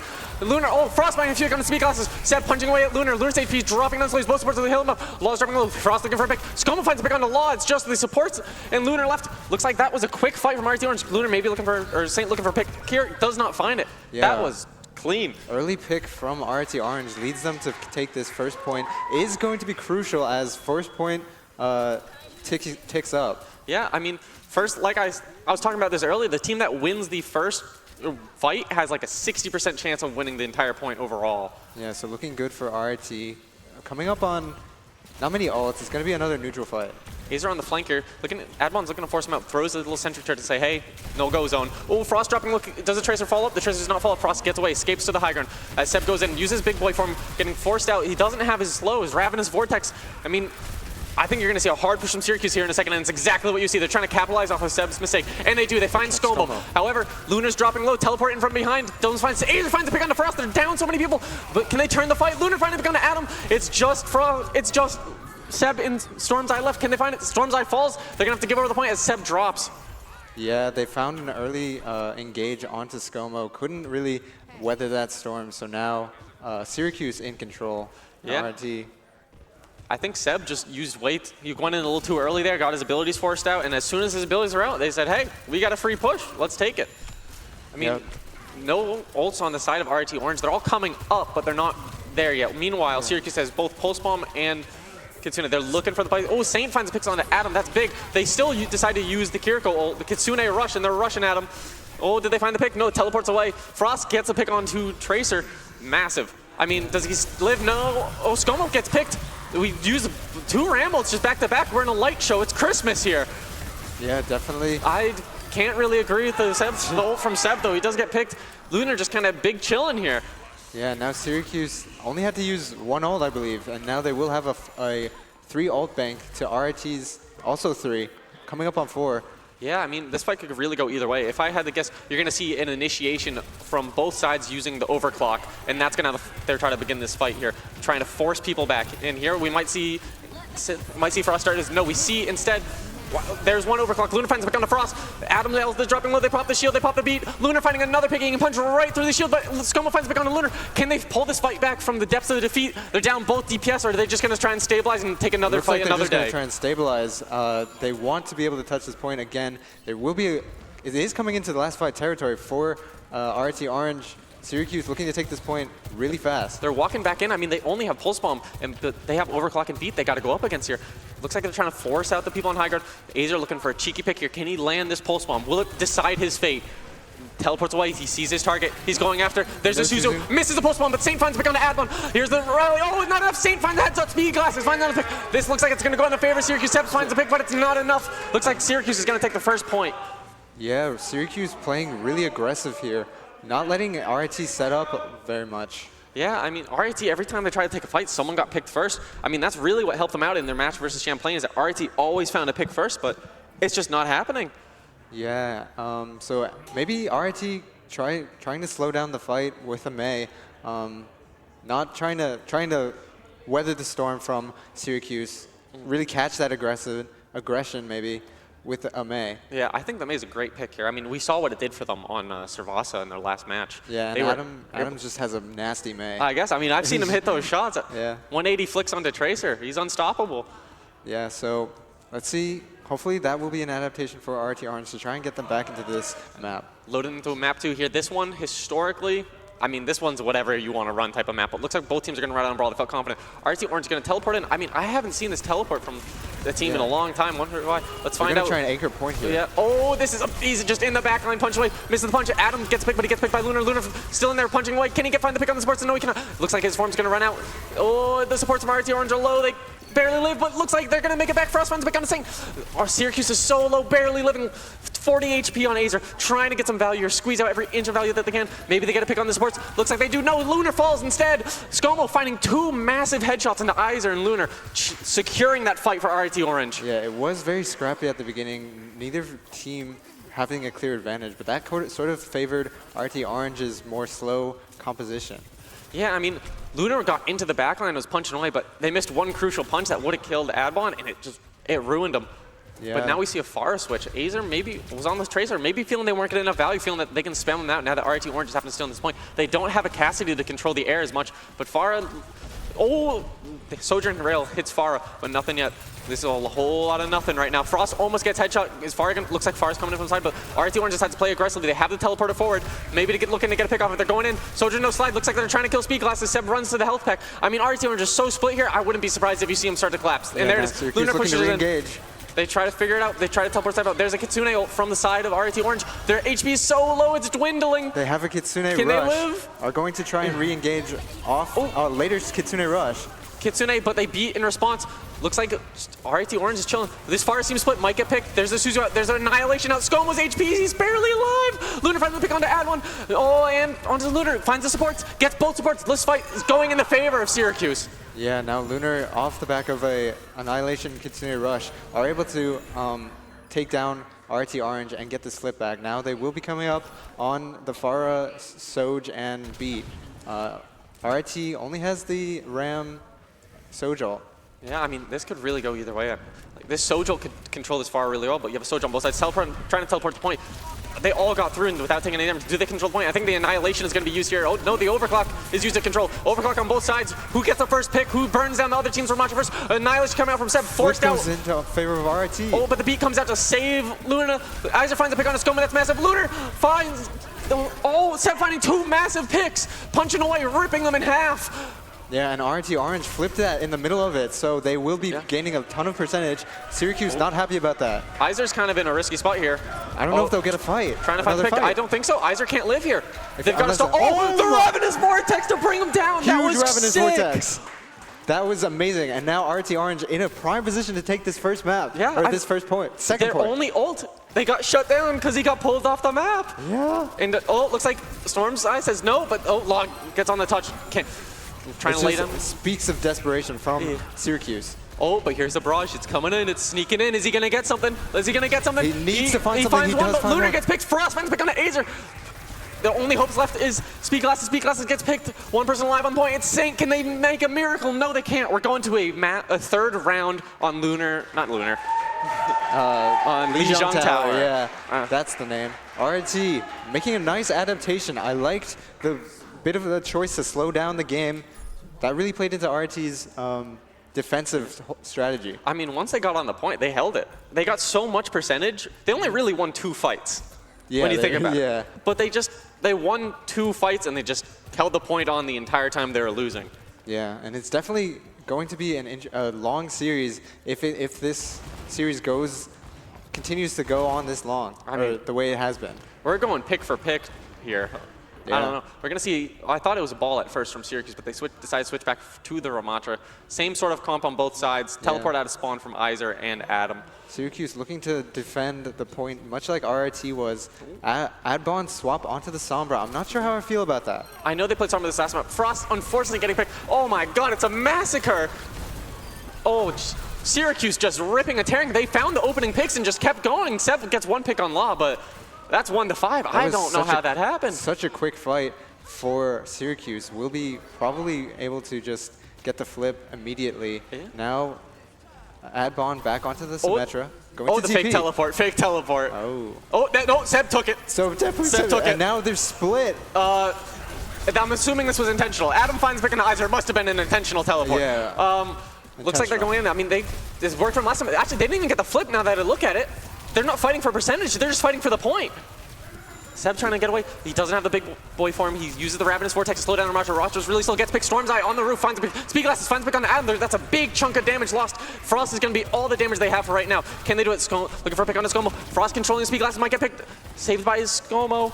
Is it enough? They do have the point. Oh, does he live? He's barely left. Massive boom! It's 2! Oh, it's only 1. My bad. But it was massive. No, Yeah. it was 2. It was 2. We're good. Yeah, and Syracuse took that first fight. They won it, but they won it too fast almost. Yeah. And they weren't able to capture the point, and so RT Orange is the one who captures the point. They had their entire meal and they ate it in less than a minute. And their friend was saying, hey, I want to enjoy my food. Yeah. Now, Syracuse will be coming up on this Kitsune Rush, probably going to play with that. They also have the Sojourn ult to recontest this point. Looks like Iser's going on a little flank here. He's 10 away from the beat, 10 away from the pulse bomb. Getting forced out by Frost. Kitsune comes out from Saint. Looks like Lunar's punching away, seeing if he can punch anything, but he's just surviving on the point. Looks like they had an excellent regroup away from the Kitsune ult. Oh, Admon falls. They're far away. Lunar's on low HP, does not have any form to save him. He's coming up on the ult though. Kitsune in response to Iser friends pick on the first. There's no DPS on the side of RT Orange, and Skomo falls. Looks like they might want to retract that Kitsune ult. They may feel a little bad about using it, but I mean, you got out 2 big ults from the side of Syracuse, both Annihilation and Kitsune. Yeah, I'm happy with that Kitsune ult if I'm Skomo. It did, as you said, get out 2 ults. And now Syracuse only has their DPS ult. Actually, their B is coming online, but RIT has 4 ults to win this fight. Yeah, I mean, let's see if they can do it. I mean, their last 4 ult fight, I'm pretty sure they lost, which is not great. There's a teleport, another fake teleport. Is it a real teleport? You don't know until someone goes through it. There's a high noon to try and control the space, walking in. Oh, the speed boost, Can they find it? Nope. Doesn't pull the trigger. Doesn't pull the trigger. There's the beat though. They get falls. Oh, Seb gets back on the Luna. The beat comes out on both sides. Who's going to win this fight? I mean, it really could go either way. Oh, massive boop! We've seen so many sword boops around. Seb punching away. It's just Lucio left. They're at 53%. And looks like they're going to have... I mean, we've seen so many amazing boops from Storm's Eye on this map. It's really been controlling the whole thing. Yeah, now Syracuse down. They used both DPS ults in that fight. They're going to swap from the Sojourn to the cast, probably feeling that they aren't getting enough done on the Sojourn. But also, Pharah switch. Pharah switch as well. Going to just try and poke out this defensive setup from RIT. RIT has that Annihilation if Syracuse tries to get over-aggressive here. Yeah, I think that's definitely going to have to be the team fight winner here. Frost may be a little too aggressive, trying to force him back. Annihilation is a real big thing here. Oh, Iser does get picked here. I mean, this is last fight. You gotta take it. Oh, Stormside does get picked. Kitsune coming out from the side of Syracuse. Is it enough to stop the Annihilation? Doesn't look like it because they're running away. But they do actually manage to find the point. This Annihilation's about to run out in half of a second. Seb finding a pick on the wall, but this Annihilation ends, and now, the High Noon has a reload mechanic. Oh, can they live? Add one final pick on the same, and Lunar. It's just Iser left. Can he hit a modern day miracle and kill 5? No, he can't. Add him with a full charge beam, beams him down, and that is going to be your map. Oh, never mind, my bad. Looks like now Law falls, and that is going to be map 1 to RIT Orange. A very close map. Wow. Wow. Very good Overwatch from both teams. Yeah, I mean, that was an insane map from both teams.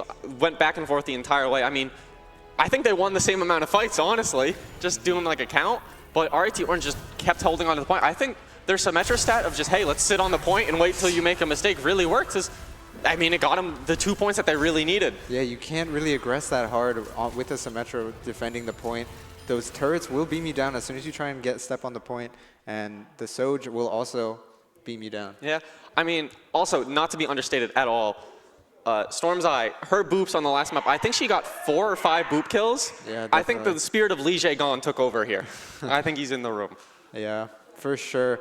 Those boops were crucial in finding early team fights. Yeah, I mean, there was so many team fights I thought were gone, and then one massive boop changed the whole thing. Mm-hmm. And now Syracuse on the back foot a bit, but they did look like they were competitive. Maybe a few adjustments can bring them back into this series.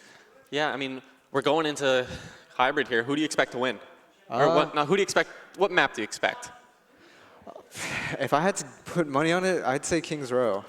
I could see that. I mean, the one map they did win, or one round that they did win that last time, was Control Center, which is historically an extremely brawl-favored map. Yeah, they seem to have, but RIT adapted off that first map loss. They, as you said, put in the Symmetra, so they were able to catch that aggression. Maybe you want to go for more far-oriented map like Nimbani, but I mean, you just saw RIT play on Nimbani versus Champlain, and they won that map.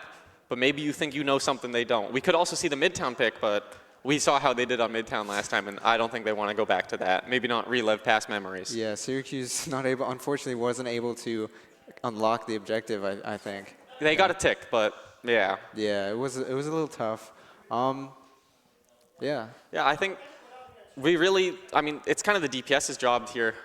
We've seen so many picks early on in previous games from these players, so hopefully we can see them keep going, keep getting these picks, and keep on keeping their momentum forward. I mean, we've had a long, long day here. Mm-hmm, that is true. Both of these teams have had a long day, long past 2 days, so probably getting a little fatigued. If you're Syracuse, they had to play like, what, 3 matches? This is their 4th? Yeah, and it looks like we're going to be loading into Kings Row with RIT on defense.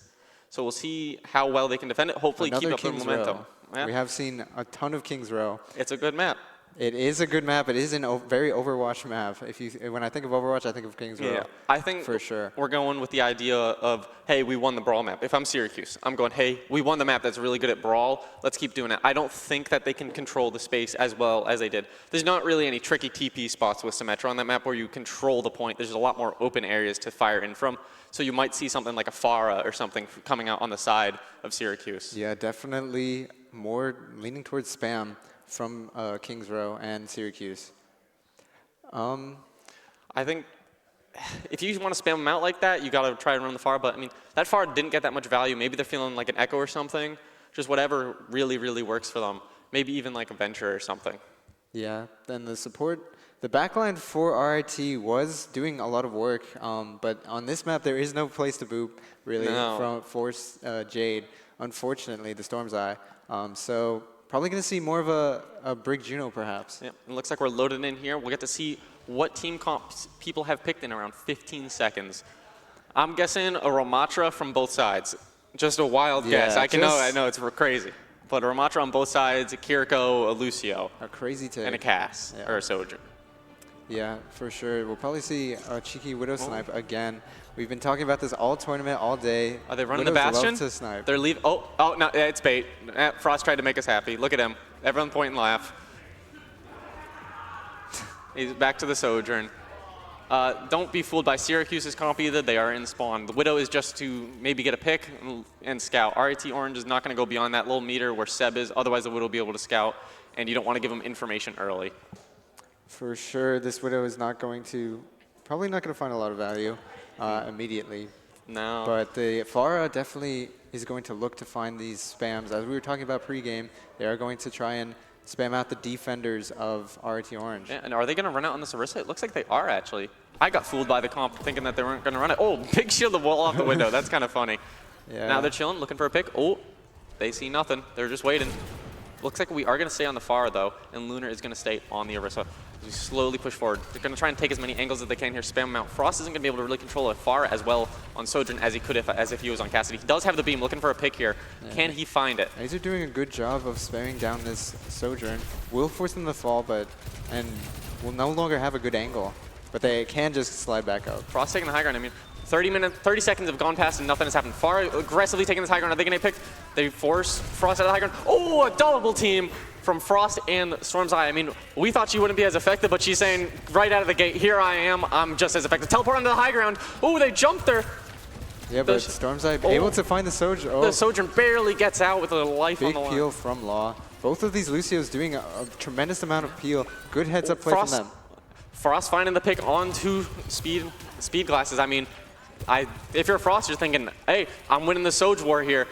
Ult's on Skomo's side. Skomo's building that ult way quicker than Satan is. I don't know if this Orisa's also been able to properly push Seb out here. They switched to the Genji off of Pharah. 41% of that Sojourn ult on the side of Syracuse, maybe looking to build that a little quicker. Nano's coming up on the side of Saint. I think this is where you're going to see a big attempt of a push. Yeah, we're going to see a Kitsune Rush versus a Nano. Yeah. Oh, they decide to go through it out, looking to get a pick. Oh, add one really low, can't find the pick though. Slow it down, just... Oh, there's the Nano onto Genji. No blade or anything. Just raw Genji blade. Saint finds a massive pick. Oh, Frost slides away. Skoma finds the pick on the speed glasses. Can he get this pick? He does. Gets the dash reset. Goes on to Storm's Eye. This looks like it's going in the favor of Syracuse, but it really could be anyone's game. Skoma just trying to keep him alive. Gets the Kitsune. The big boy form does come out. Is he going to live? Looks like they're going to recontest. Oh, massive sleep. He can't save his life. Seb is antied. HP dropping. And is he dead? He is dead. Yeah, very good play from the Genji for Syracuse. Did get the Nano, got enabled, and was able to create enough space for Syracuse to use. Yeah, I mean, you're going to come up on this Blade now, too. 83% to it is crazy. I mean, you're coming up on Beat and Blade here. Beat Blade is a really strong combo. They're trying to take this teleport to get this early advantage here while Izer's trying to build this Blade. You're going to see an overclock coming from the side of RIT Orange as their initial starter to this fight, if I had to guess. Izer trying to take this high ground. Storm's Eye contesting it really well. Can't take it, trying to build this ult. Maybe looking for a flank angle. Storm's Eye has just been saying, hey, this is my high ground. You can't come here. Yep, definitely marking this Genji, doing a good job. Genji looking for the blade, going to pull it out. And here's the beat. Will be unleashed. Then there's the blade. That's the beat blade. We're gonna see a beat on the side. Izer does find a pick on Frost, so he ran away from the beat. Oh, Seb finds a pick on the Saint though. While they're in the back line, Seb just tearing at them. Oh my God, it's clobbering time for Seb. He's getting the kills. Seb, I mean, Seb walked in there and killed them all. I don't know what else to say. We're getting a little bit of a cheer for Seb. Ooh. Off the back of his annihilation, did a lot there at the end of that fight. Yeah, you're seeing 2 ults here on the side of RIT Orange, 2 Syracuse's, 1 maybe ult on the side on Sojourn. I mean, 2 DPS ults are just massive here, especially wall. This wall can shut off an Ana, shut off anyone. You can't go through it. The only person who can really go through it is a Ramatra, and they don't have a Ramatra. These sim turrets being so annoying is so hard to push through if you're the Orisa. You can't really do much about them. I mean, if you use Fortify and you're double slowed, that's not fun. Oh, yeah. Storm's Eye maybe getting forced out of this high ground. Looking to recontest it. Izer on the flank here. Oh, they're going to find the pick on Frost. They do find the pick on the Frost. Looks like the barrier comes out. I don't know what that ult's called, actually. Oh, Luna's HP dropping so low. Do they die? They do die. Adam finds the pick on him. Fully beamed. Looking to get onto Izer. Izer maybe gets away. Looks like, oh, Storm's Eye wants blood. They want blood. Do they get blood? They do get blood. Yeah, a late stagger for the side of Syracuse is just going to keep bleeding time off this time bank. They do only have 2.5 minutes to work with, but they are coming up on this Soj ult. That's really it. Yeah, I mean, this Soj ult is going to have to be big. You have 2 minutes, but Each ult takes about a minute to build.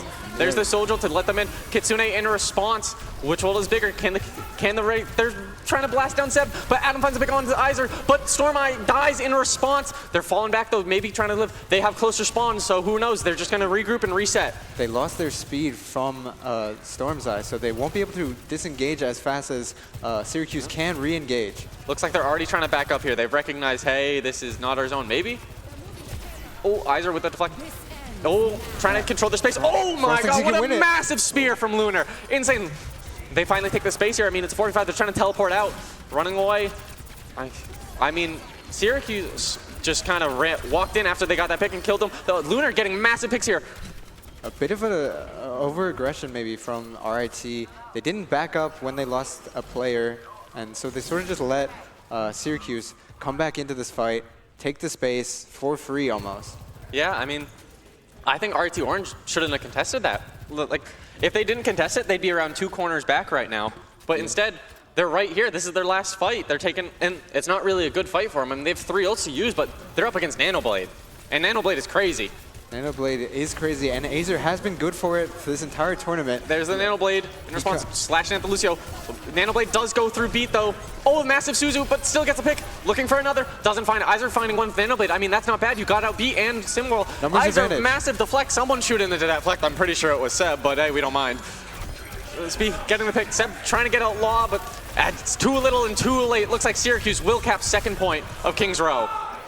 Yeah, Azer, Nanoblade just created a lot of space, didn't get a lot of kills, but was able to distract the backline. Bought enough time for Lunar to really win that tank duel. I mean, we see Lunar with his charged javelin. I mean, these javelins have been dirty. I've seen so many people shut down. Tournament with his javelin. Looks like they're trying to control this high ground. Adbon kind of just chilling up there, hoping no one notices him. Does force him, does he hit the air shot? No, he doesn't. Let's see, can they do it? Do they hold this third? RT has their Kitsune Rush coming up with the Annihilation. Probably going to look to combo that. Yeah, well, aggressive teleport.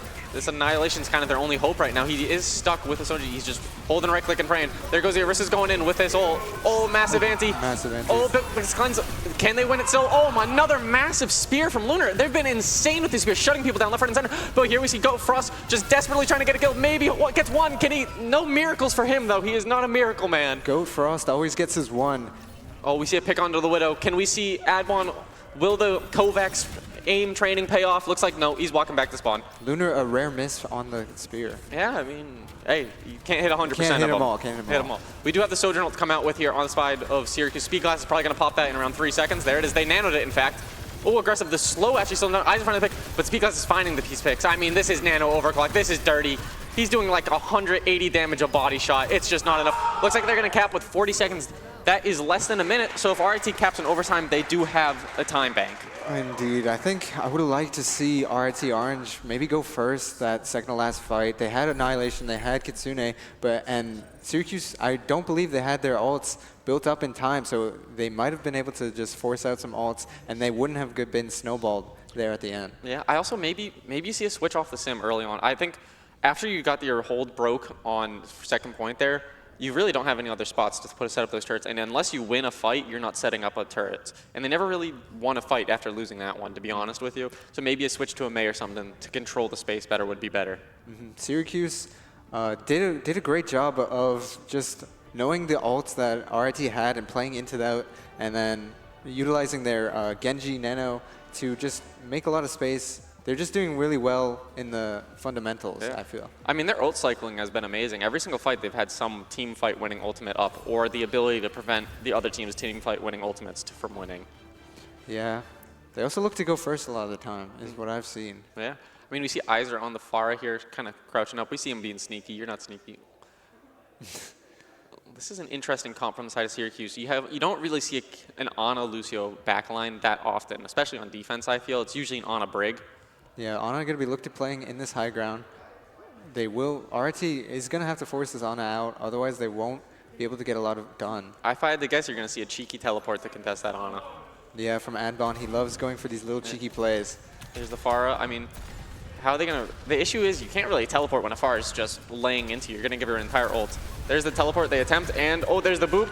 Yep, there it is. Like I said, Pharah is just laying into them, destroying them. Eyes are is destroying them. Their speed glasses, oh, the big sleep. Everything is just catastrophic for RIT Orange here. Are they staggering him? Nope, they're killing him.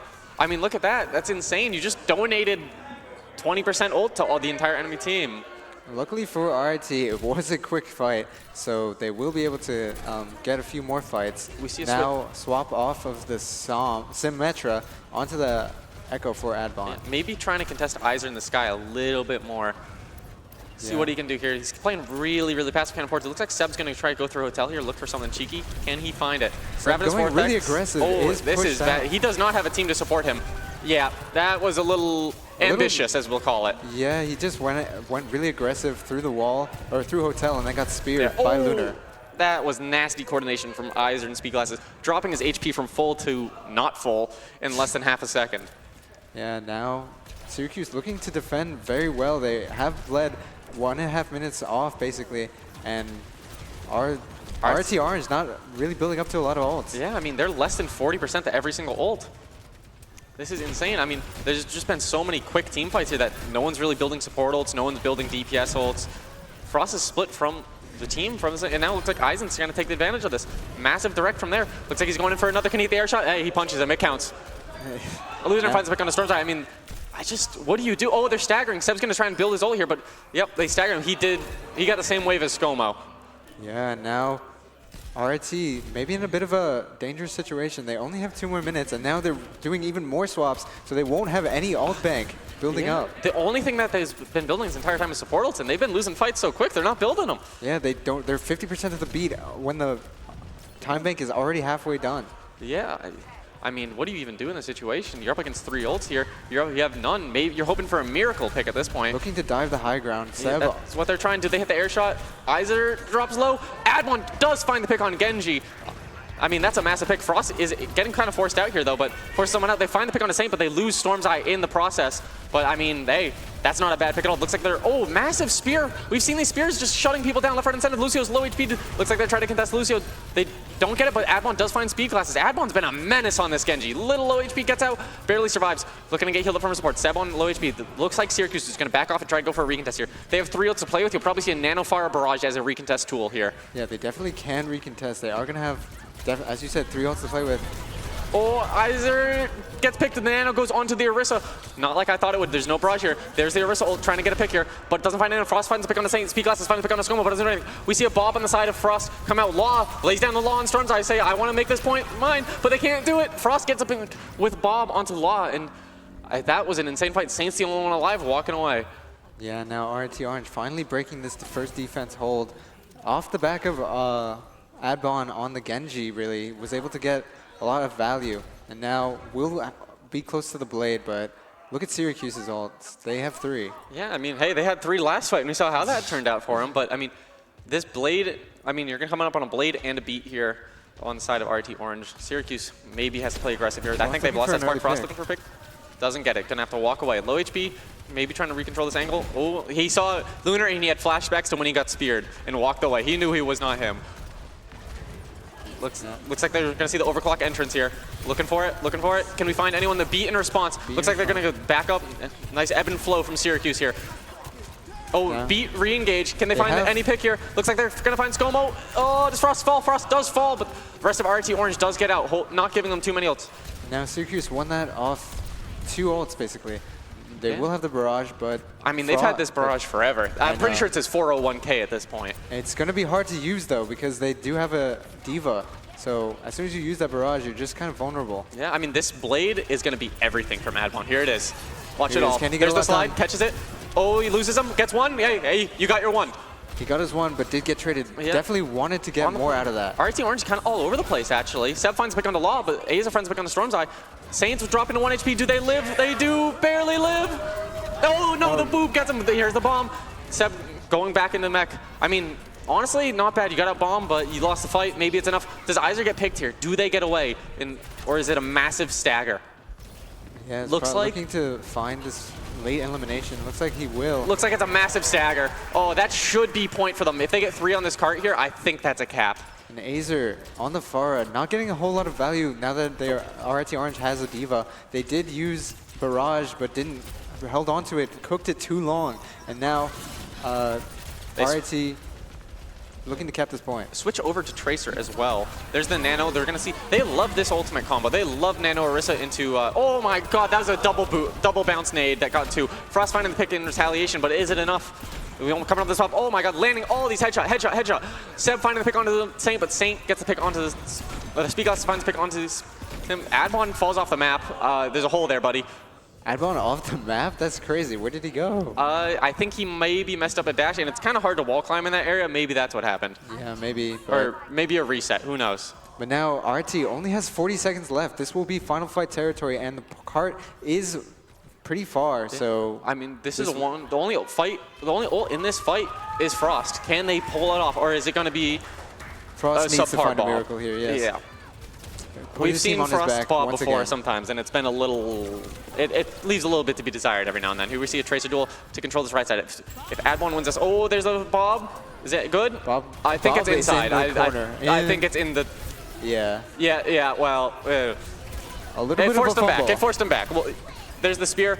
We're coming up on this overclock on the side of Syracuse. This could be massive. I think this overclock decides the game. Adbon dropping low HP. Oh, barely lives. It is Going overtime. In. We do see the overclock. Seb on 1 HP gets demeched.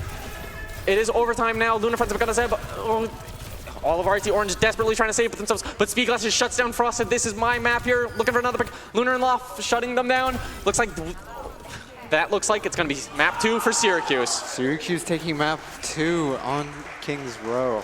Yeah. Good job from them. Will tie up this series and keep themselves in contention for this title. Yeah, I think RIT Orange stuck to the Symmetra a little too much. They really, really seem to like it. Yeah, they did. Did they play it on attack? They did play it on They attack. did play it for a little bit, but Adbon seems to like this Symmetra a lot. But in theory, it is good against this Diva. But if you're not able to build up the beam, you're not able to do, and your turrets are broken, you're not able to get a lot of value. Yeah, I mean, they never really able to set up properly. And I mean, they were going for TP comps, but if you TP into a FAR, all you say is, hey, shoot here, and I'm going to give you your ult. Yeah, I liked the adaptation from Seb towards the end of that map on the Diva. Definitely made Azer swap off the Pharah. Yeah, but I think as soon as they switch off the Pharah, like the Diva loses so much value. Yeah, you can't really contest the high ground, especially when the Orisa is looking to just spear you left, right, and center. Yeah, definitely. So Seb, maybe perhaps staying a little too long on that Diva. Yeah, it looks like we're going to be going into New Junk City. I think, the Orisa was kind of dominating. Let's be real. I saw so many nasty spears that just changed the course of a team fight everywhere. I know Seb has an Orisa on him, so maybe we see an Orisa versus Orisa. Who knows? Yeah, but so far this series has been a really intense, really back and forth. It could be anyone's game, really. Yeah. I mean, we're going to a map 3. We could potentially have a 5-map series on our hands. Yeah, it would be nice to see a variety of maps. We only really saw up to Flashpoint, I believe. Yeah, so we're going to see some. Tournament. Hey, we're guaranteed a map 4, which we have never seen before. Yeah, we've never been there before, so. Yeah. I don't even know what type it is, I'll be honest with you. I don't either. I don't know the map pool. But if I had to guess, it's probably push. Yeah, and finish it up on, what other modes? Escort. Escort. There you go. Yeah. But yeah, so we're going to New Junk. Yeah, I mean. Definitely going to see more Brawl again. If I had to guess, you're going to see the Orisa still. It worked out flawlessly for them there, right? So why not run it again? If something's not broke, don't fix it. Yeah, definitely. It might be harder to run for a Pharah, though. Yeah, on I think this map. Probably don't see the Pharah, probably see the Tracer. Yeah. It looks like we're going in now. Seb will most likely stick to the Ram. Ram versus Orisa. Ram is so strong here. Yeah. Tends to favor the Ram, really. Yeah, I think maybe you see the Symmetra stay, but if I had to guess, maybe switch to a Mei. We saw his Mei be dominant in his last match. Adbon does like to favor this Symmetra on this first point. We've seen it time and time again. He likes to put the turrets on the entrance of the enemy's the entrance of the enemy, so they can't walk in. If Syracuse runs a Life Reaver, I'm giving someone $20. They're probably just trolling. There's no, They're yeah, definitely trolling. Now they're on a better comms than Lucio. Someone messed up the countdown, and we hear you. Looks like we're going in kind of a mirror match here, except the Cassidy. Teleport out of spawn from both of them. Looks like they're both going to stay. No, Izer switches to Tracer. Adbon does stay on the Symmetra.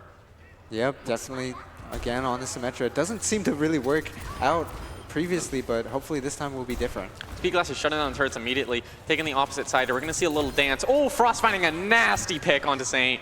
What a beautiful pick here. Teleporter in behind. Oh yeah, this looks dominant. This looks like the first fight we saw on Lijiang Tower, where it just was over in a flash. Yeah, and control is definitely similar to Flashpoint. So, and Syracuse now just leaving off the back of a early Kitsune or Kiri death. Yeah, I mean, this lets Adbon set up his turrets too and just kind of control the space. Remember how much trouble they had on second point where they just couldn't break through those turrets. Looks like they're going to try to go for a little off angle here, maybe get through. Can they find anything? Storm's Eye controlling this high ground. Vavor's Vortex used on both sides.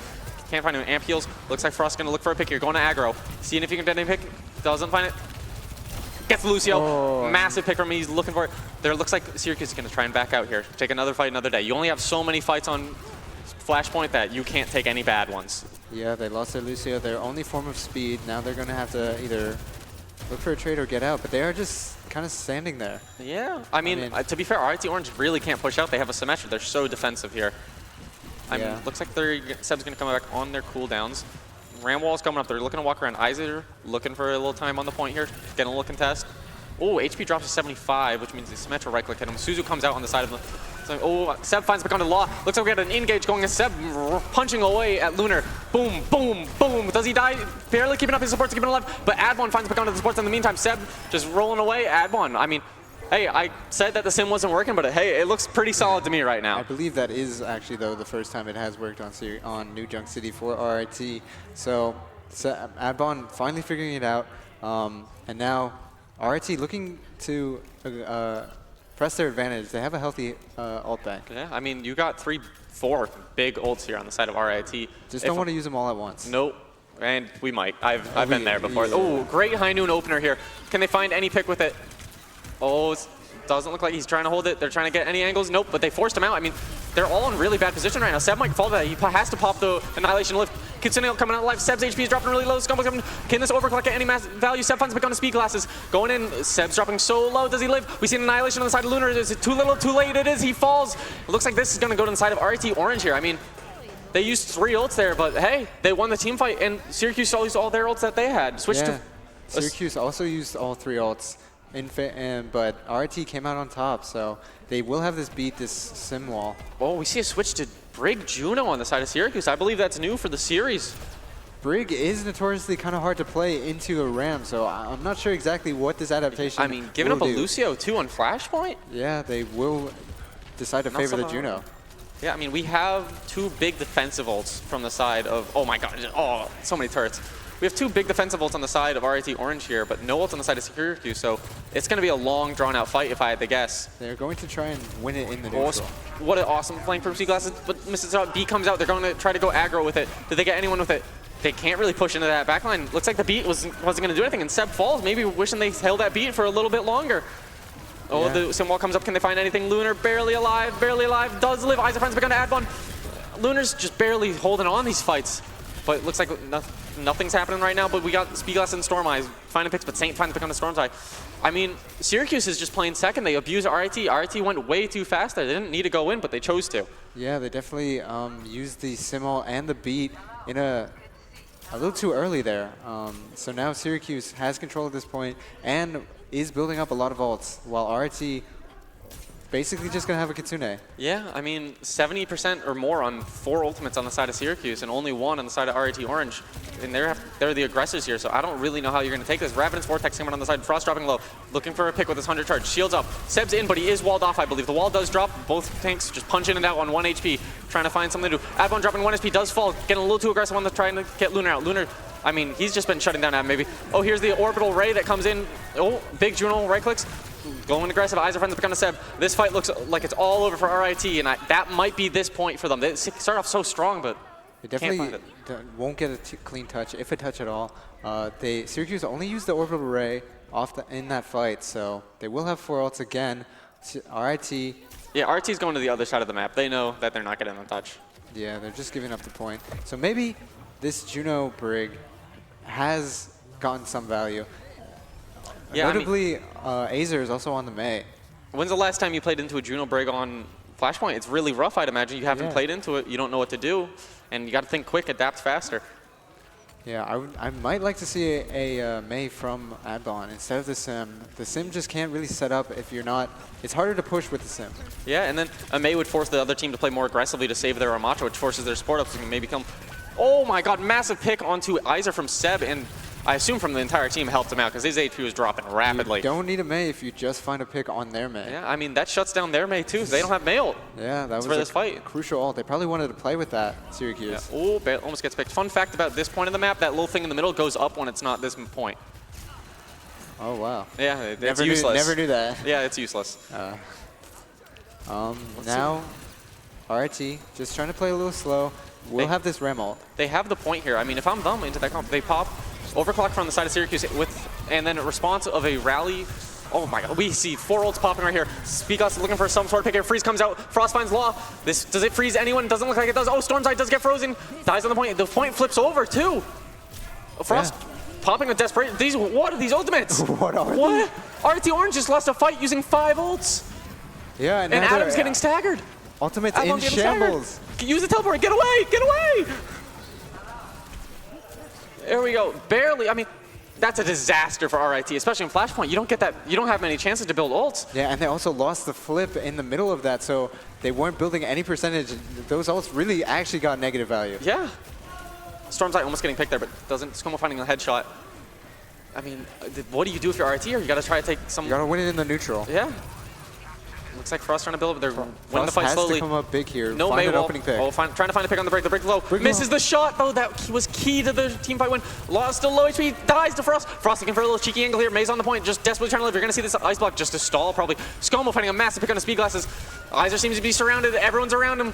But does he die? Stormside gets away with 17 HP, barely living. Lunar's trying to find some desperation, trying to live, but does not. This point does flip on the side of RIT Orange. They're better without ults than they are with them. Someone heal my brig. It looked like Frost was able to just beam down that brig, didn't get much support from their Juno, and that's what caused them, Syracuse, to lose. I mean, like, you have so much damage on the side of RIT Orange that Juno's probably not enough to heal up your Ramatra and your brig at the same time. That brig's just desperately healing. Heal me, as they die. Yeah, now Syracuse only has 1 ult to push. They will get the Blizzard. It's a pretty good ult though. If I guess, oh my god, that's so much value. But it is a little early. They can just kite. Oh, that didn't get any value, unfortunately, because the shield came up. RIT Orange does kite. Seb's on 1 HP. Yeah, that happens, buddy. It happens. They got a little split on the kite. They didn't want to push into that Ray, but I don't think they wanted to point the flip either, but unfortunately, hey, they only lost 1 at least, so they didn't let them build that much ult charge. But now Syracuse has 2.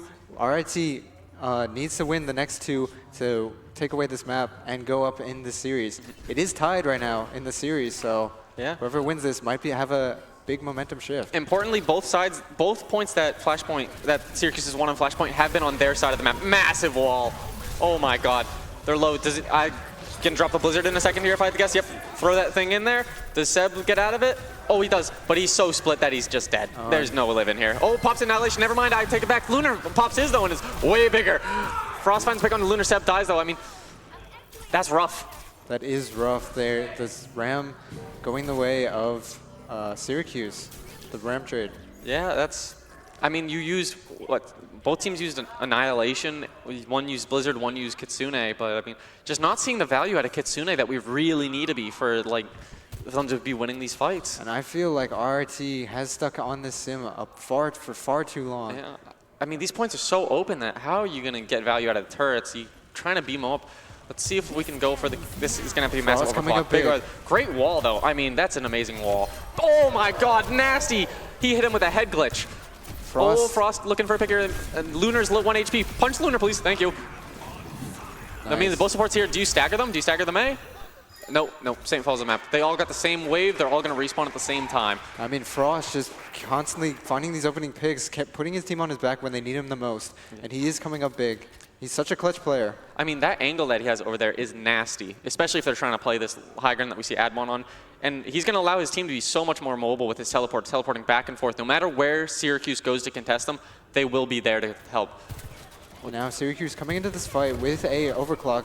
Speedglass is going to try and mimic Frost, find an opening pick, pops it. Oh, big barrier comes up, says, hey, no, you got to come to me if you want to shoot me. Yeah. They're all just playing behind the barrier. They know their game. They know they don't have to go past it. Adbon just saying, friends, gather around. let's find this May Frost wall. finding low. We see a rally in response. This rally's gonna have to be big, but a beat in response to the rally. The rally's 1 HP. Can they get the pick on it? Lucio's in there. Does he get picked? They get bashed. They're gonna find the pick on Lucio probably. No, but the full beam Symmetra finds the pick along the storm back. Scomo's dropping to 1 HP. Scomo dies. Steps 1 HP. Frost finds the pick on his glasses. Lunar finds the pick on his set, but Orbital Ray comes out. Is it enough? No. Saint falls to Advon. Storm's not picking up Iser. It's just Lunar. Can he find the picks? It looks like he might be able to. It's just he finds the pick. It's just a Lucio and the beams. Look at these sim turrets. The sim turrets from beyond the Look at pick. these sim And turrets. Storm's gets the pick.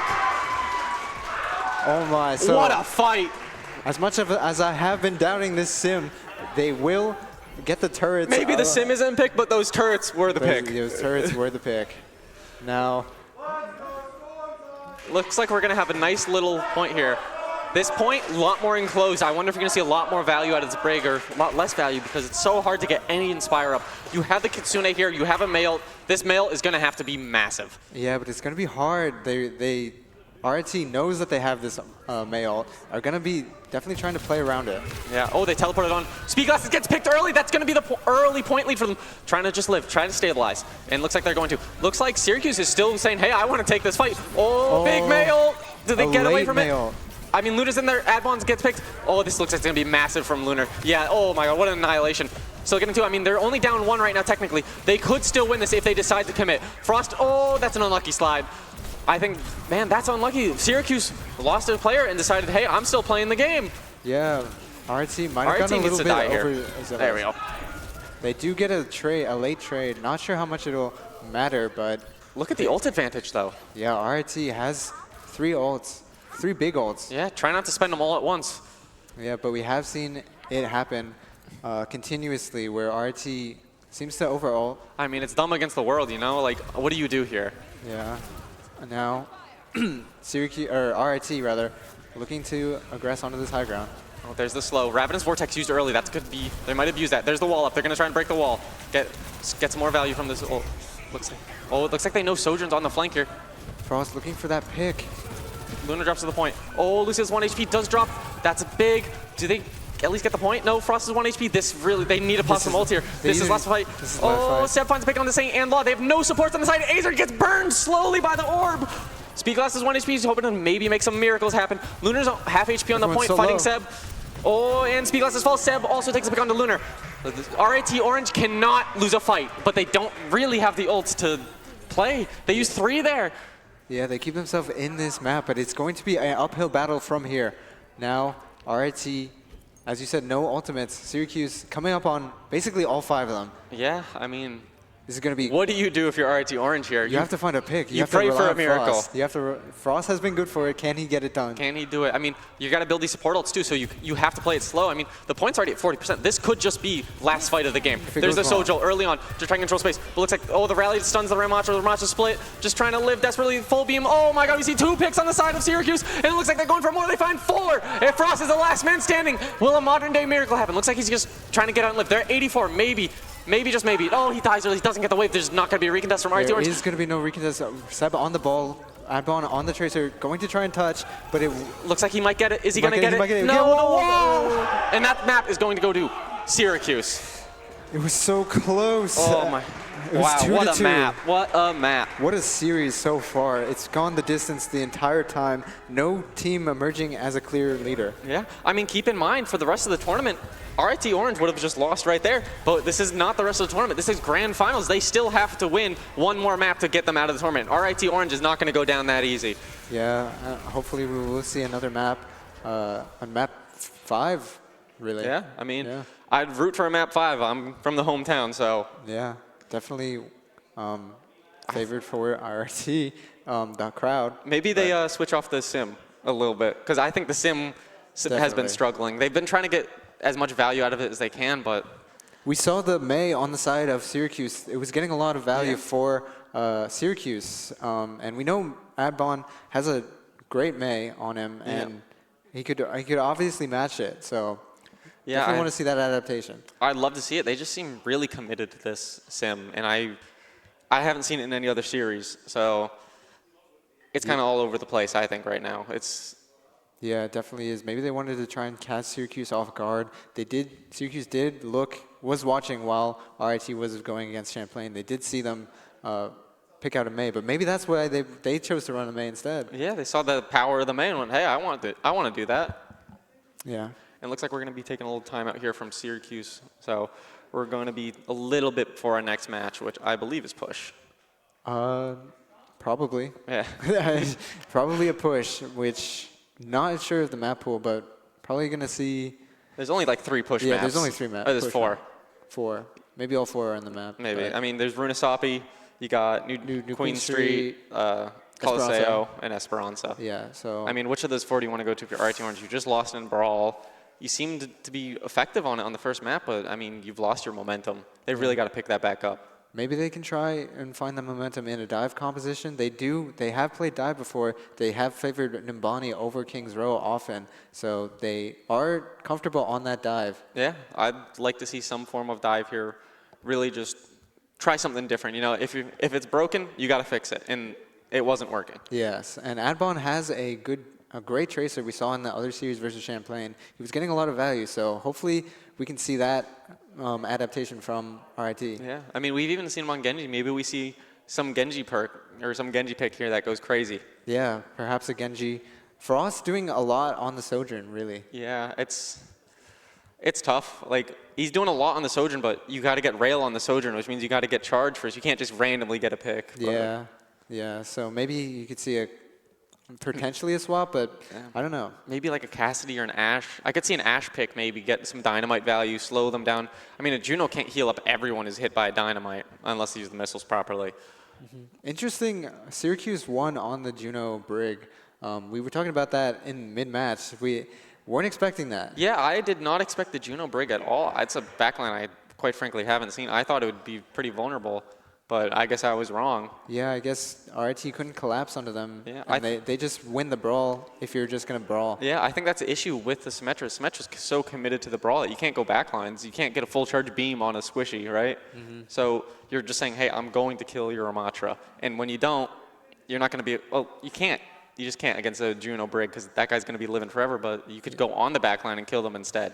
Yeah, and RIT favoring the Kiri Lucio. That works well into dive, or with dive. Yeah. Yeah. I think that comp, Kiri Lucio is going to play fast. They're going to want to go in and kill them quickly. But, I mean, Brig Juno just has the healing to live it would seem, or live through their initial push. Because I've seen multiple times where I thought, hey, this fight looks like it's over. RIT Orange got the quick aggression. They got a nice early lead. And then all of a sudden, everything goes south and they don't win. Yeah, so RIT definitely needs to find some adaptation. They are down 2-1 in this series. Yeah. Well, someone has to win the third map, though. So someone's got to go 2-1. Yeah. So, and unfortunately, it's for Syracuse, but Syracuse looking to maintain that that lead, that momentum. Probably hoping for a 3-1 here if you're Syracuse. Yeah, and now timeout coming in. Definitely just trying to get the mental reset for both teams. I mean, they've been playing a long time today that they're probably just saying, hey, I need a break. Yeah. Also, players probably need to go to the bathroom. It's been a long series. It definitely has. So maybe we see some Winston. Who knows? Hopefully, Winston would be proud. Yeah, I mean, I don't think Winston's that. I mean, he's strong if you play him right. He is, and he is a good dive tank. Yeah, what push map would favor him, though, is the question. Maybe Esperanza. Yeah, probably Esperanza's the best. Others kind of a little flat. Yeah. If I had to guess, you're not going to see Coliseo, but... Yeah, we haven't seen any push. Yeah, this is a new experience for us. New experience for everyone. Everyone here. Maybe push is RIT's secret map pick. Maybe we're secretly the goats of push. Yeah, maybe we just didn't get to show it, so. Yeah. Well, who knows who's going to play me. It's a crazy world. I mean, we've seen so much variety. We've seen Orisa. We've seen... Yeah, we've seen Zarya towards the beginning of this. Seen Orisa. I mean, especially from the supports, we've seen variety. I mean, we were just talking about the Brig Juno and now Kiri Lucio. I mean, I know Juno is traditionally considered the strongest, but I mean, we rarely see any Juno. She has gotten a few nerfs recently, so she isn't as strong as she used to be, but she still played right. Is just deadly. That Ray is just a fight winner. Yeah, I mean, they've been using that Ray way better too than the Fox has been used. The Fox has been so kited every time, but I mean, RIT Orange was not able to successfully kite the Ray when it came down, unfortunately. Yeah, generally, you would think that the Ray is a little more powerful than the Kitsune Rush. just amplifies damage. You get healed. Kitsune, you're just basically shooting faster and getting your cooldowns faster. Kitsune is all about the damage, pretty much. But I mean, Orbital Ray is damage and healing. Yeah, so who's to say? And it moves. It does move. It goes forward. Could be a bit of a problem, but you know, as long as you play in it, which Syracuse seem to be doing. Maybe we see some DPS switches up too. Who really knows? I mean, we haven't seen push before. We have no idea where things are going from here. Yeah, if it's a bit of an open map, push generally is. We might see it Farah. Azer, the DPS from Syracuse, seems to enjoy that Farah pick. Yeah. Seem to be confident on it, and they have looked good on it as well. Yeah, we've seen some strong Farahs. Yeah. So, but I mean, if even force Seb off of the Orisa the one time, or the Ramatra into the Diva. Yeah, just to try and get some counter to that Farah. So it is going to be definitely a close map, I feel. Yep. And now... And we're going to load into here. We are on New Queen Street. Queen Street. So picked by RIT. I wonder what they're going to run. What they're going to try and run. Maybe, I think this is probably the best just straight up Ramatra map. Because, I mean, they were winning the Ramatra mirror until the switch of Brig Juno. So if I had to guess, they're going to keep trying to run it. Maybe they're going to try and play Brig Juno as well. They saw how well it worked for Syracuse, but I'm not sure. I liked the Storm's Eyes Lucio. Man, the Lucio was kind of nasty. It looks like we are going to see the Winston that we expected or thought about seeing. Yeah, interesting to pick Winston on this map. Perhaps Esperanza wasn't in the pool, but that could be a bait pick too. You never know until you never know with Seb. You never know until the doors open if someone's trolling. He loves Black and Ryan in the spawn. Yeah. Oh, looks like it is going to be. Looks like Winston. It's not baiting. Yeah. Everyone is locked in. Looks like they're going to go for RIT is fighting for their tournament life to go to a map 5, maybe get the championship. I mean, we see that Brig Juno backline again. I think maybe RT Orange realized, hey, I can dive this. Yeah, now Adbon gets forced out, keeps a recall though, getting healed from his team. Kind of keeps main control while Iser takes a flank. Looking for another Tracer 1v1. Looks like he forced the recall first. Can't go aggressive. He's trying to get healed from his team.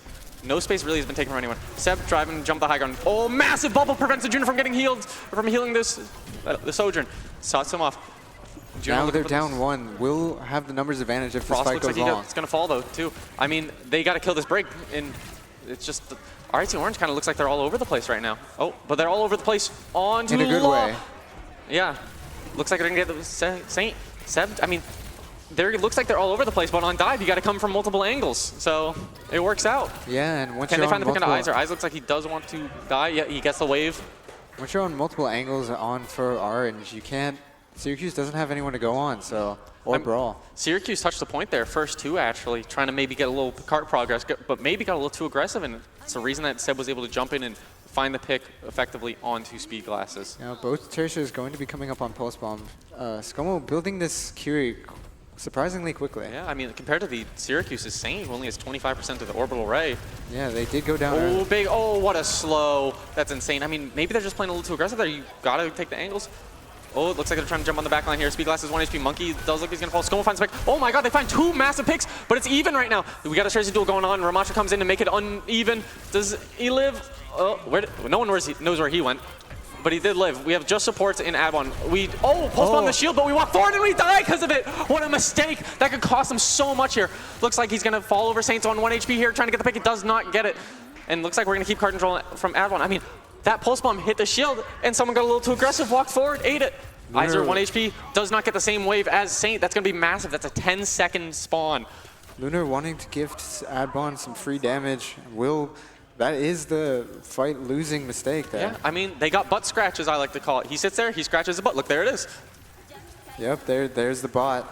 They do get checkpoint. Yeah, notably, checkpoint does respawn people. I did forget about that. So he's trying to die before the checkpoint. Yeah. They look like they're going to go Speed Glasses 1 HP, staying in the air for way longer than I thought. Scomo got a little too aggressive there and lost his frost for it. Oh, they're kidnapping the bot, looks like. Oh, suffer as I have. I mean, do you really? I mean, Pulse Bomb and Annihilation in a team fight I already considered was won. Yeah, they got an opening, like, few picks, and then they used the Ram ult, so they won't have that for the next fight. You're going to want that back for Syracuse. Oh, yeah. I mean, good news, though, good news if you're Syracuse. Seb and the supports did not get close spawn, so they're going to have a lot harder of a contest here. And now Syracuse coming up on both support ults. Orange had both support ults first, but didn't want to capitalize on this. There's one of them. They're going to have to kill these supports quick. Oh, the supports are dropping low HPs. They're doing so much damage. Speedglass is 1 HP. Does manage to live somehow. Seb's on 1 HP. He does have the primal. Will he pop it? Storm's Eye 1 HP. No one is dead yet somehow. There's been miracles to prevent everyone from dying. There's the rally from the break. They did get the support ults. 2 massive picks. 1 hits from Scomo. Seb, he does have the juggle gene too. He's 1 HP trying to get out. Does he live? They do. They get 2 picks and live. Beat. The beat saved them. The beat saved. It was fine. It was fine. It was a good beat. You ever seen? It's an OG beat. You beat after you win the fight. Yeah. Just to say that you didn't need it. Yeah, we didn't need it. And but at the same time, Syracuse did use both their support ults as well. So maybe they just wanted to make it It's just overclock versus overclock here. And I know that Frost he'll take any duel he can. So let's see, Storm's Eye barely lives. There's the overclock on the side of both teams actually at the same time.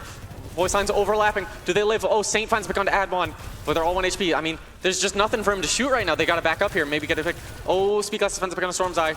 This looks really bad if you're RIT right now. They're getting staggered slowly. That means 2 of them aren't going to get close spawn. He also just didn't get the wave. Yeah, a bit of a misplay from Frost. He didn't die with his team and just staggered himself. Yeah, and now Syracuse has a clear advantage. No ults on either team except for a pulse bomb. I mean, we haven't seen any crazy pulse bombs from them here. Yeah, no, but maybe this will be the difference maker. Pulse. Oh, that's not good. That is not good. Tracer going down Tracer early does is get picked. never I mean, you at least try to get a contest early on here. We've seen Scomo hit these before on these shots. Looks like they're just going to try and give it. Oh, Seb drops 1 HP, doesn't die though. Looks like they're just going to give the checkpoint. They got a little bit past the checkpoint, so they have a little bit of time to regroup here, reheal, maybe build some ult. Nah, they don't really have anything. Yeah, now Syracuse does have that checkpoint. They did use the pulse bomb and got nothing with it, so. They did? Yeah. Oh my. Oh, does not find the pick. Oh, they're dropping 1 HP. Saints 1 HP, both supports. Law does drop Seb, does find the pick, but Lunar gets a retaliation pick onto Storm's Eye. Seb's 1 HP. They got to try and just live here. Who can stabilize better right now? That's what this comes down. Seb drops. Oh my God, looks like the annihilation is going to come out. This looks like Syracuse is going to try to take the lead here, and it looks like they will. Everyone did get the same wave on the side of RIT Orange here, but they have a long way to push back. Yeah, now Syracuse is going to take the lead. This is very we see a switch for RT. Looks like a mirror comp here. That's fine. They'd use all their ults except for those 2 that they just switched. So I think they did switch to Mei too. Look to see this Kyrie ult for the side of RT Orange coming quick. Yeah. They messed up the wall a little bit here, but he's low. Looks like they're trying to go in. There's the Kyrie ult. Oh, does he die? Ram caught out. Ram 1 HP, nice. Oh, Scomo barely lives. Eyes on fire. Frost finds a pick, and so does Ad 1. I mean, hey, it's working already. It is. As soon as. And they're looking to get this pick onto. What a massive stagger. Wow. I don't know if Iser is going to get close spawn. Oh, no, they will. They will. Adbon almost already has a blizzard. Yeah. Basically built that entire ult that one fight. As you can see, his Mei is just really good. Just wanted to save it for make it more climactic. You have beat to play with here too. That's really, really good. I mean, playing with a beat is so strong, especially into just an overclock. You also have overclock from Frost. Almost finds a pick here. Also, Saints 1 HP in the air. There's an overclock trying to just burn down Seb, but doesn't look like there's the mail. Oh my God, he already built it. Looks like it's gonna freeze. Law is frozen, or Lunar's frozen, not Law. Law's 1 HP though in the backline. They do get Law. Storm's Eye finally pick on the Iser. I mean, this switch has already been working out for them so well. He built a mail in 1 fight. Yeah, they weren't expecting that Syracuse. And they popped the orbital ray.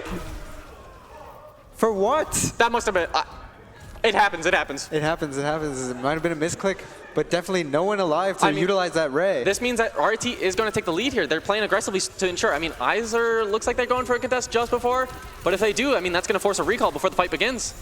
Yeah. Now and there RIT it Orange is. almost taking this lead. Oh, Lucio! Oh, they popped the annihilation, but beat in return. They're all low HP. Oh my God, I think he might die.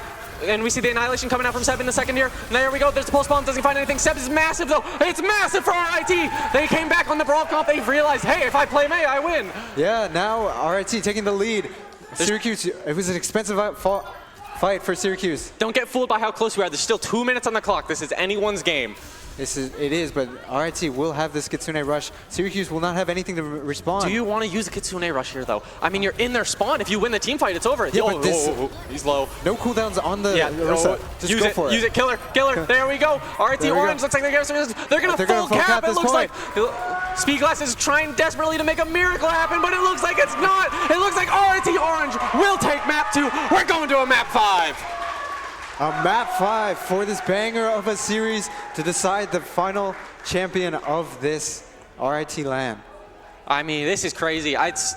They picked the May and things started working, and we have the crowd cheering for Storm's Eye.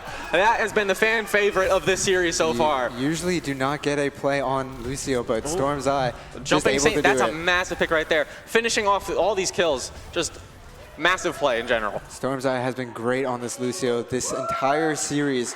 Definitely going to want to play into that. And then May from Adbon, as we were talking about, as soon as he swapped onto as soon as he swapped. like they just play full May. capped. They full capped as soon as they got off the sim. Exactly. They put pressure where it needed to be put most. You switch to May and they prevent their backline from healing the Ram without having to play extremely aggressive.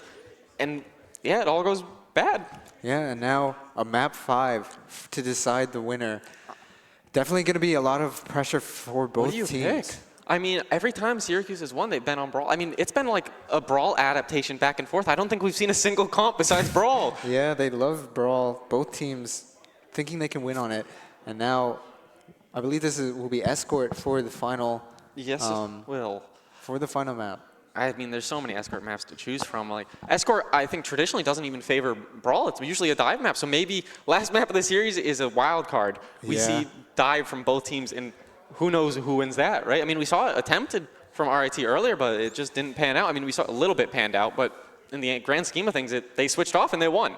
Yeah, definitely. I'm not exactly sure what Escort we have in the map pool, but as you said, Brawl generally, if it is a map with a longer sightline or like Circuit Royale, for example, it's not going to be favored. Maybe we see like an Ashe or a Widow, some random pick here.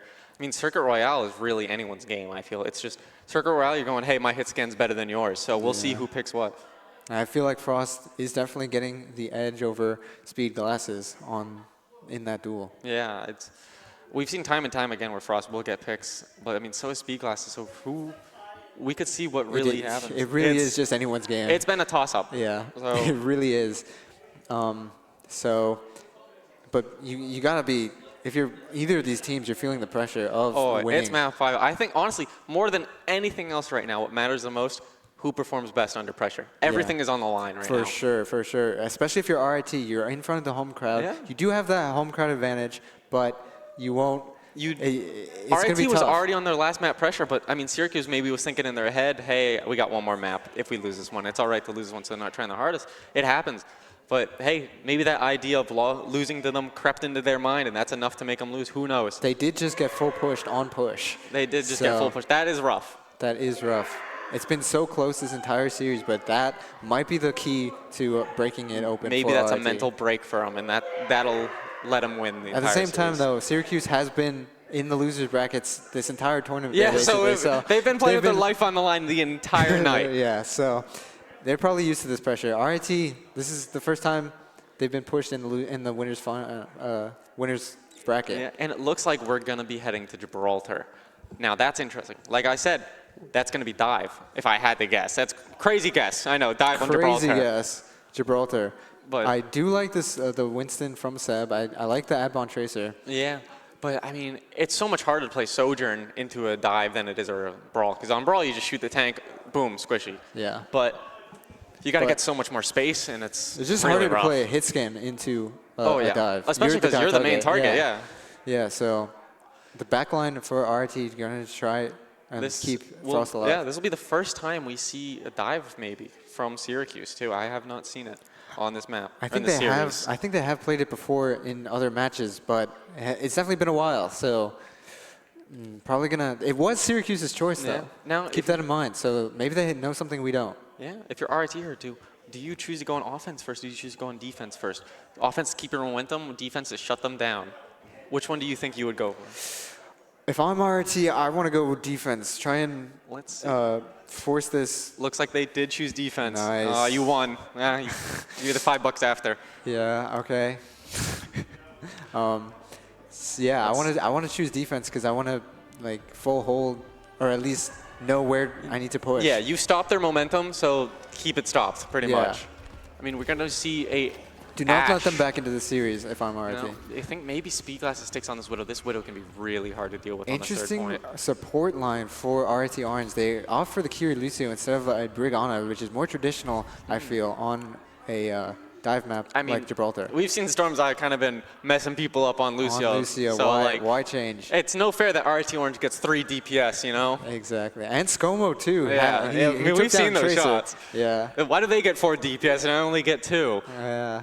It's unfair. The support in this game Looks like we're going to see... can be oppressive very much. If I had to guess, you're going to see a teleport from... And here we go, into the final Let's round see of this grand finals. Eyes are teleporting them down below. Usually you teleport them up top. I don't understand the down below teleport fully, to be honest with you. Winston jumping them, looks like. They do have the space control over there. They don't really have anyone to contest this. Winston actually looking at it. Speed Glasses looking for an early pick. Won't be able to find it. They have a Tracer marking it. Adbon is in the back line. Really? And Speedglass is kind of scared. I'm not going to lie. But this is scary for Adbon. You're alone. No one has come in to help you. Looks like Seb dropped to contest the cart. Looks like going to contest the high ground. Looking for the pick on Law. Law 1 HP. What a dive. Beautifully played. Frost also finds pick onto Saint because Saint is split from Law. They're going to try to push the cart through here. Iser just, you know, you got cart through. There was a checkpoint there at one point in Overwatch's history. There was at the very beginning. That's gap. That's gap. That's a little bit of a gap. A little bit of a Tracer differential. Yeah. It happens to the best of us, Chief. Don't worry about it. But now Syracuse lost their supports early. It's interesting. Their Brig got split from their Ana. Yeah. Doesn't usually happen. I think the Brig was actually with the Widow instead of the Ana, which let both people get picked. I mean, they have to play so safe here, too, because of this Widow's threat. I mean, it looks like, did they see the Lucio? They're going for the pick, maybe? Lucio's going to be a hard target to hit, but... They have such a diveable backline here. Massive anti coming in, but doesn't look like they're going to be able to do anything about it. Looks like 2 Brig packs come in to help the Winston. Winston's jumping the high ground. Massive nice boom from Storm's Eye. Seb was dangerously low there. He's got to relive his HP. Cart's moving backward. No one's on it right now, so this fight is all in their favor.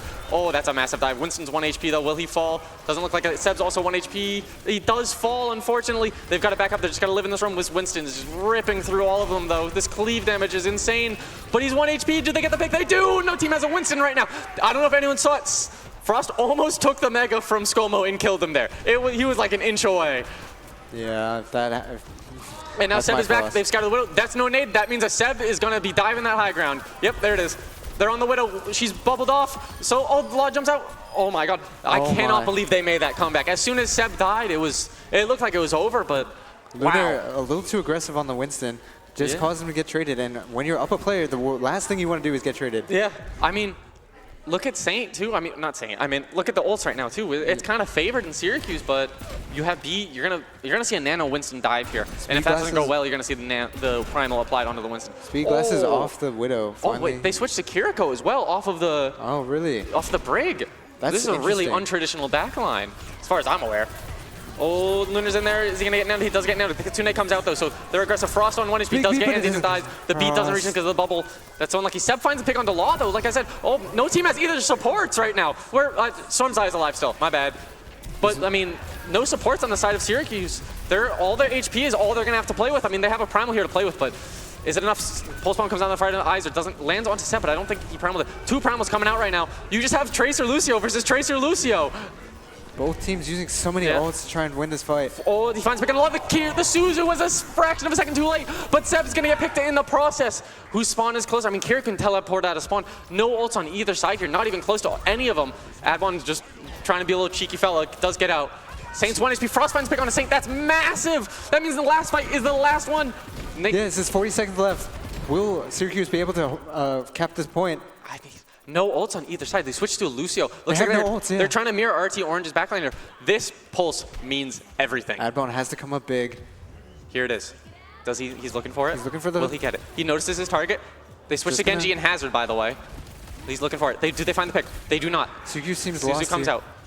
Genji's 1 HP. The con for the Genji. They don't get him. Let's see what we do. Hazard jumps onto high ground. He's looking for it. He's looking for it. Will he find his target? He does! And he finds the Ash. Hazard half HP. That is crucial for Syracuse. They're down 3. ScoMo finds the pick into Iser. Law's HP is dropping. Lunar's 1 HP. Does he live? He's blocking. The Suzu comes out. They're going to look at the Kiriko. The Kiriko falls. Hazard is the next to go. It's just Lucio desperately trying to live. And he does not. RIT Orange will full hold. RIT Orange full holding. Now, the ball is in their court. They just have to close this out. Everything relies on you. Can you do it? You don't even got to cap first. You just got to get almost there. Yeah. But all the pressure's on you. You have 4 minutes. Within 4 minutes and 30 seconds, this game is over. Actually, it's like 5 minutes.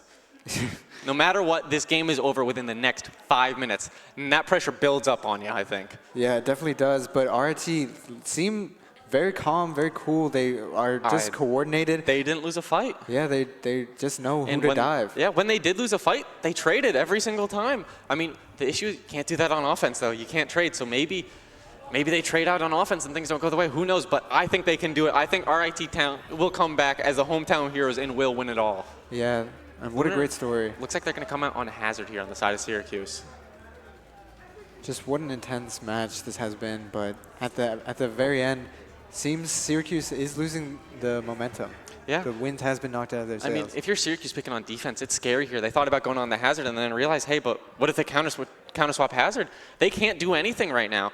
Every single death if they switch characters, they don't get a chance to switch characters right now. If they pick the wrong character, it's over for them. Yeah, for sure. Syracuse never had enough time to get momentum. They just kept swapping, weren't sure of themselves, so now they're going to have to be sure of themselves if they wanted a chance to win this. You got to put pressure on this cart, too, because I think if you push this cart forward, just keep someone on it at all times. Force the idea of the cart on them, into their head. Looks like they build a little bit of nano. Seb jumps a little aggressively, doesn't get anything. Ooh, big pick, big shot. Doesn't get the rest, though. Boys of Dynamite. Oh, 1 HP. Oh, Speedglass is dying to find the pick. But cart's still moving. You're not stopping that cart anytime soon. Yeah, a 5-man push on Oh, two the big cart. picks. They are contesting cart right now, maybe. It does look like Lunar's dropping to low HP, jumps in. Seb is anti. Looks like he might fall. No, wait, maybe Lunar went a little too aggressive. Oh, the body block to live. Lunar's 1 HP, has to jump back onto high ground to get healed up by his supports. They're trying to keep cart pushing through. The supports are actually occupied right now. Eyes are finally picking on Admon. This is not going the way RIT Orange would hope it would. They do have the high ground with their supports on it. Looks like they're going to get jumped, though. Frost is split and gets around the corner just barely. Everyone's so low for RIT. They keep getting staggered. They aren't regrouping. No. Big nade comes in onto Seb. Are they going to capitalize off of it? No one is pushing cart right now either. Seb messes up the jump a little bit. It happens. I think if I'm RIT, I want to calm down a little bit. Take a deep breath. Push this cart through. There's a tracer on cart right now. Force them out. Monkey just jumped on cart. He can die. That guy... Is he dead? Frost finds a pick onto this. Winston's 1 HP. Winston's 1. Can they find it? No, they can't, but it's both supports. They're pushing the cart through slowly. Let's see what happens. Big dynamite comes out from Frost. Oh, finds a pick. Oh, Seb finds a pick in the Iser. That's massive. That was a pulse bomb. They have nano. Here's the nano. Winston gets boot back down on the low ground. Unfortunately, that's where the cart is. Yeah, so... but it looks like he doesn't do anything with the nano. He's just stalled for time. RIT not really able to capitalize off that pick on the... Oh, they find the brig. They find the brig. They do get the brig. Winston's on the cart contesting. He almost has run with the pulse bomb. Comes out. Finds Seb, though. Oh, Luna's 1 HP. Admon, this could go either way right now.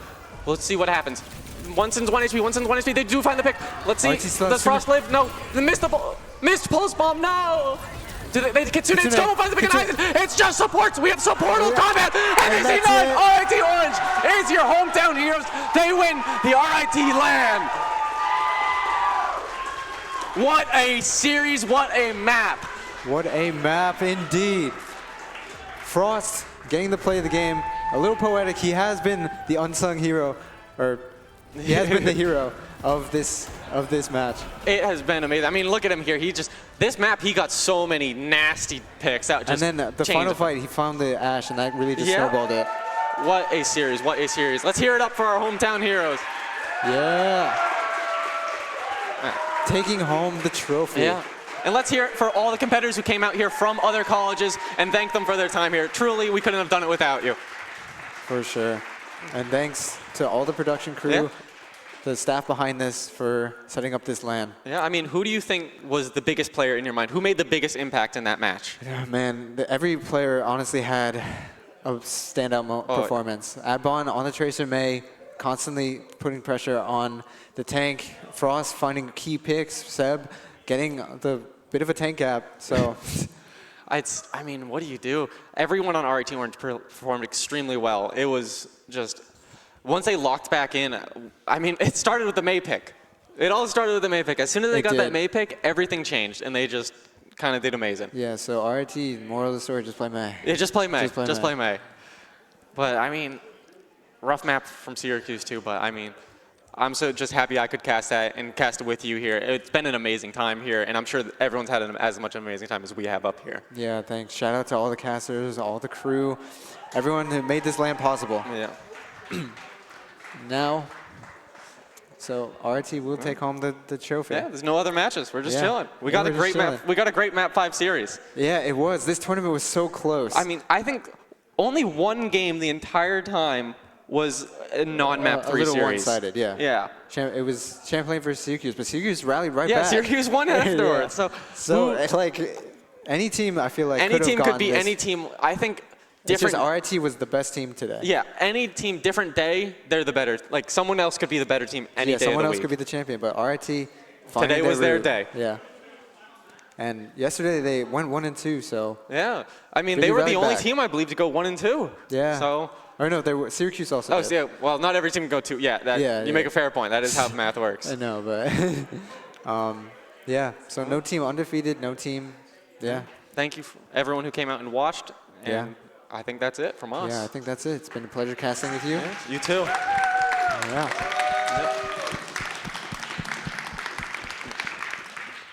We're going to have some closing remarks from our president, Benji. So everyone, Vice President. Vice President. My bad.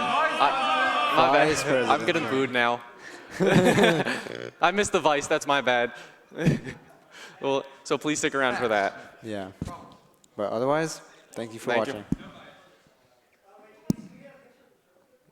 Yeah. All right. Hello, hello, hello, both the audience and the people watching at home. Thank you so much, all of you, for coming out, making this event as good as it possibly could have gone. I mean, we're so thankful for you guys coming out, showing your appreciation, showing your support. Can we get one round of applause for all the teams who came out and put on amazing matches?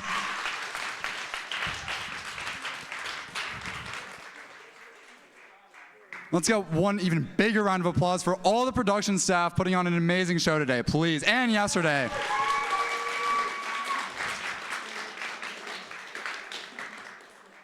And let's hear it for RIT.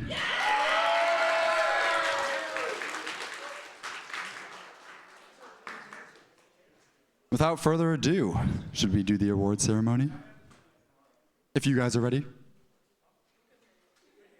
Award ceremony, award ceremony.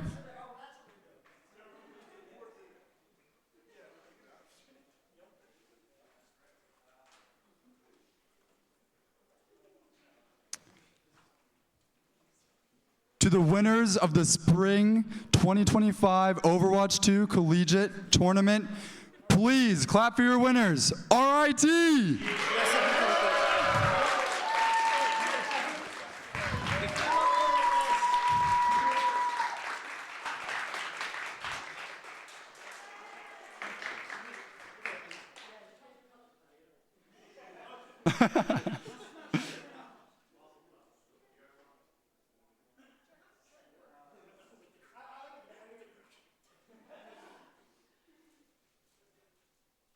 Let's get some claps for Seb.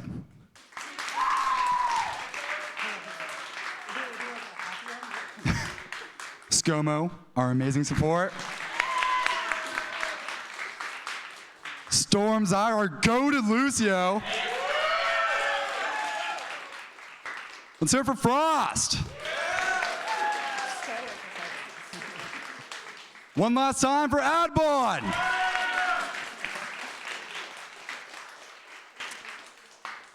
That's the award ceremony. Thank you all so much for coming out. This was an amazing event, and hopefully we'll be seeing you again in the fall for one more game.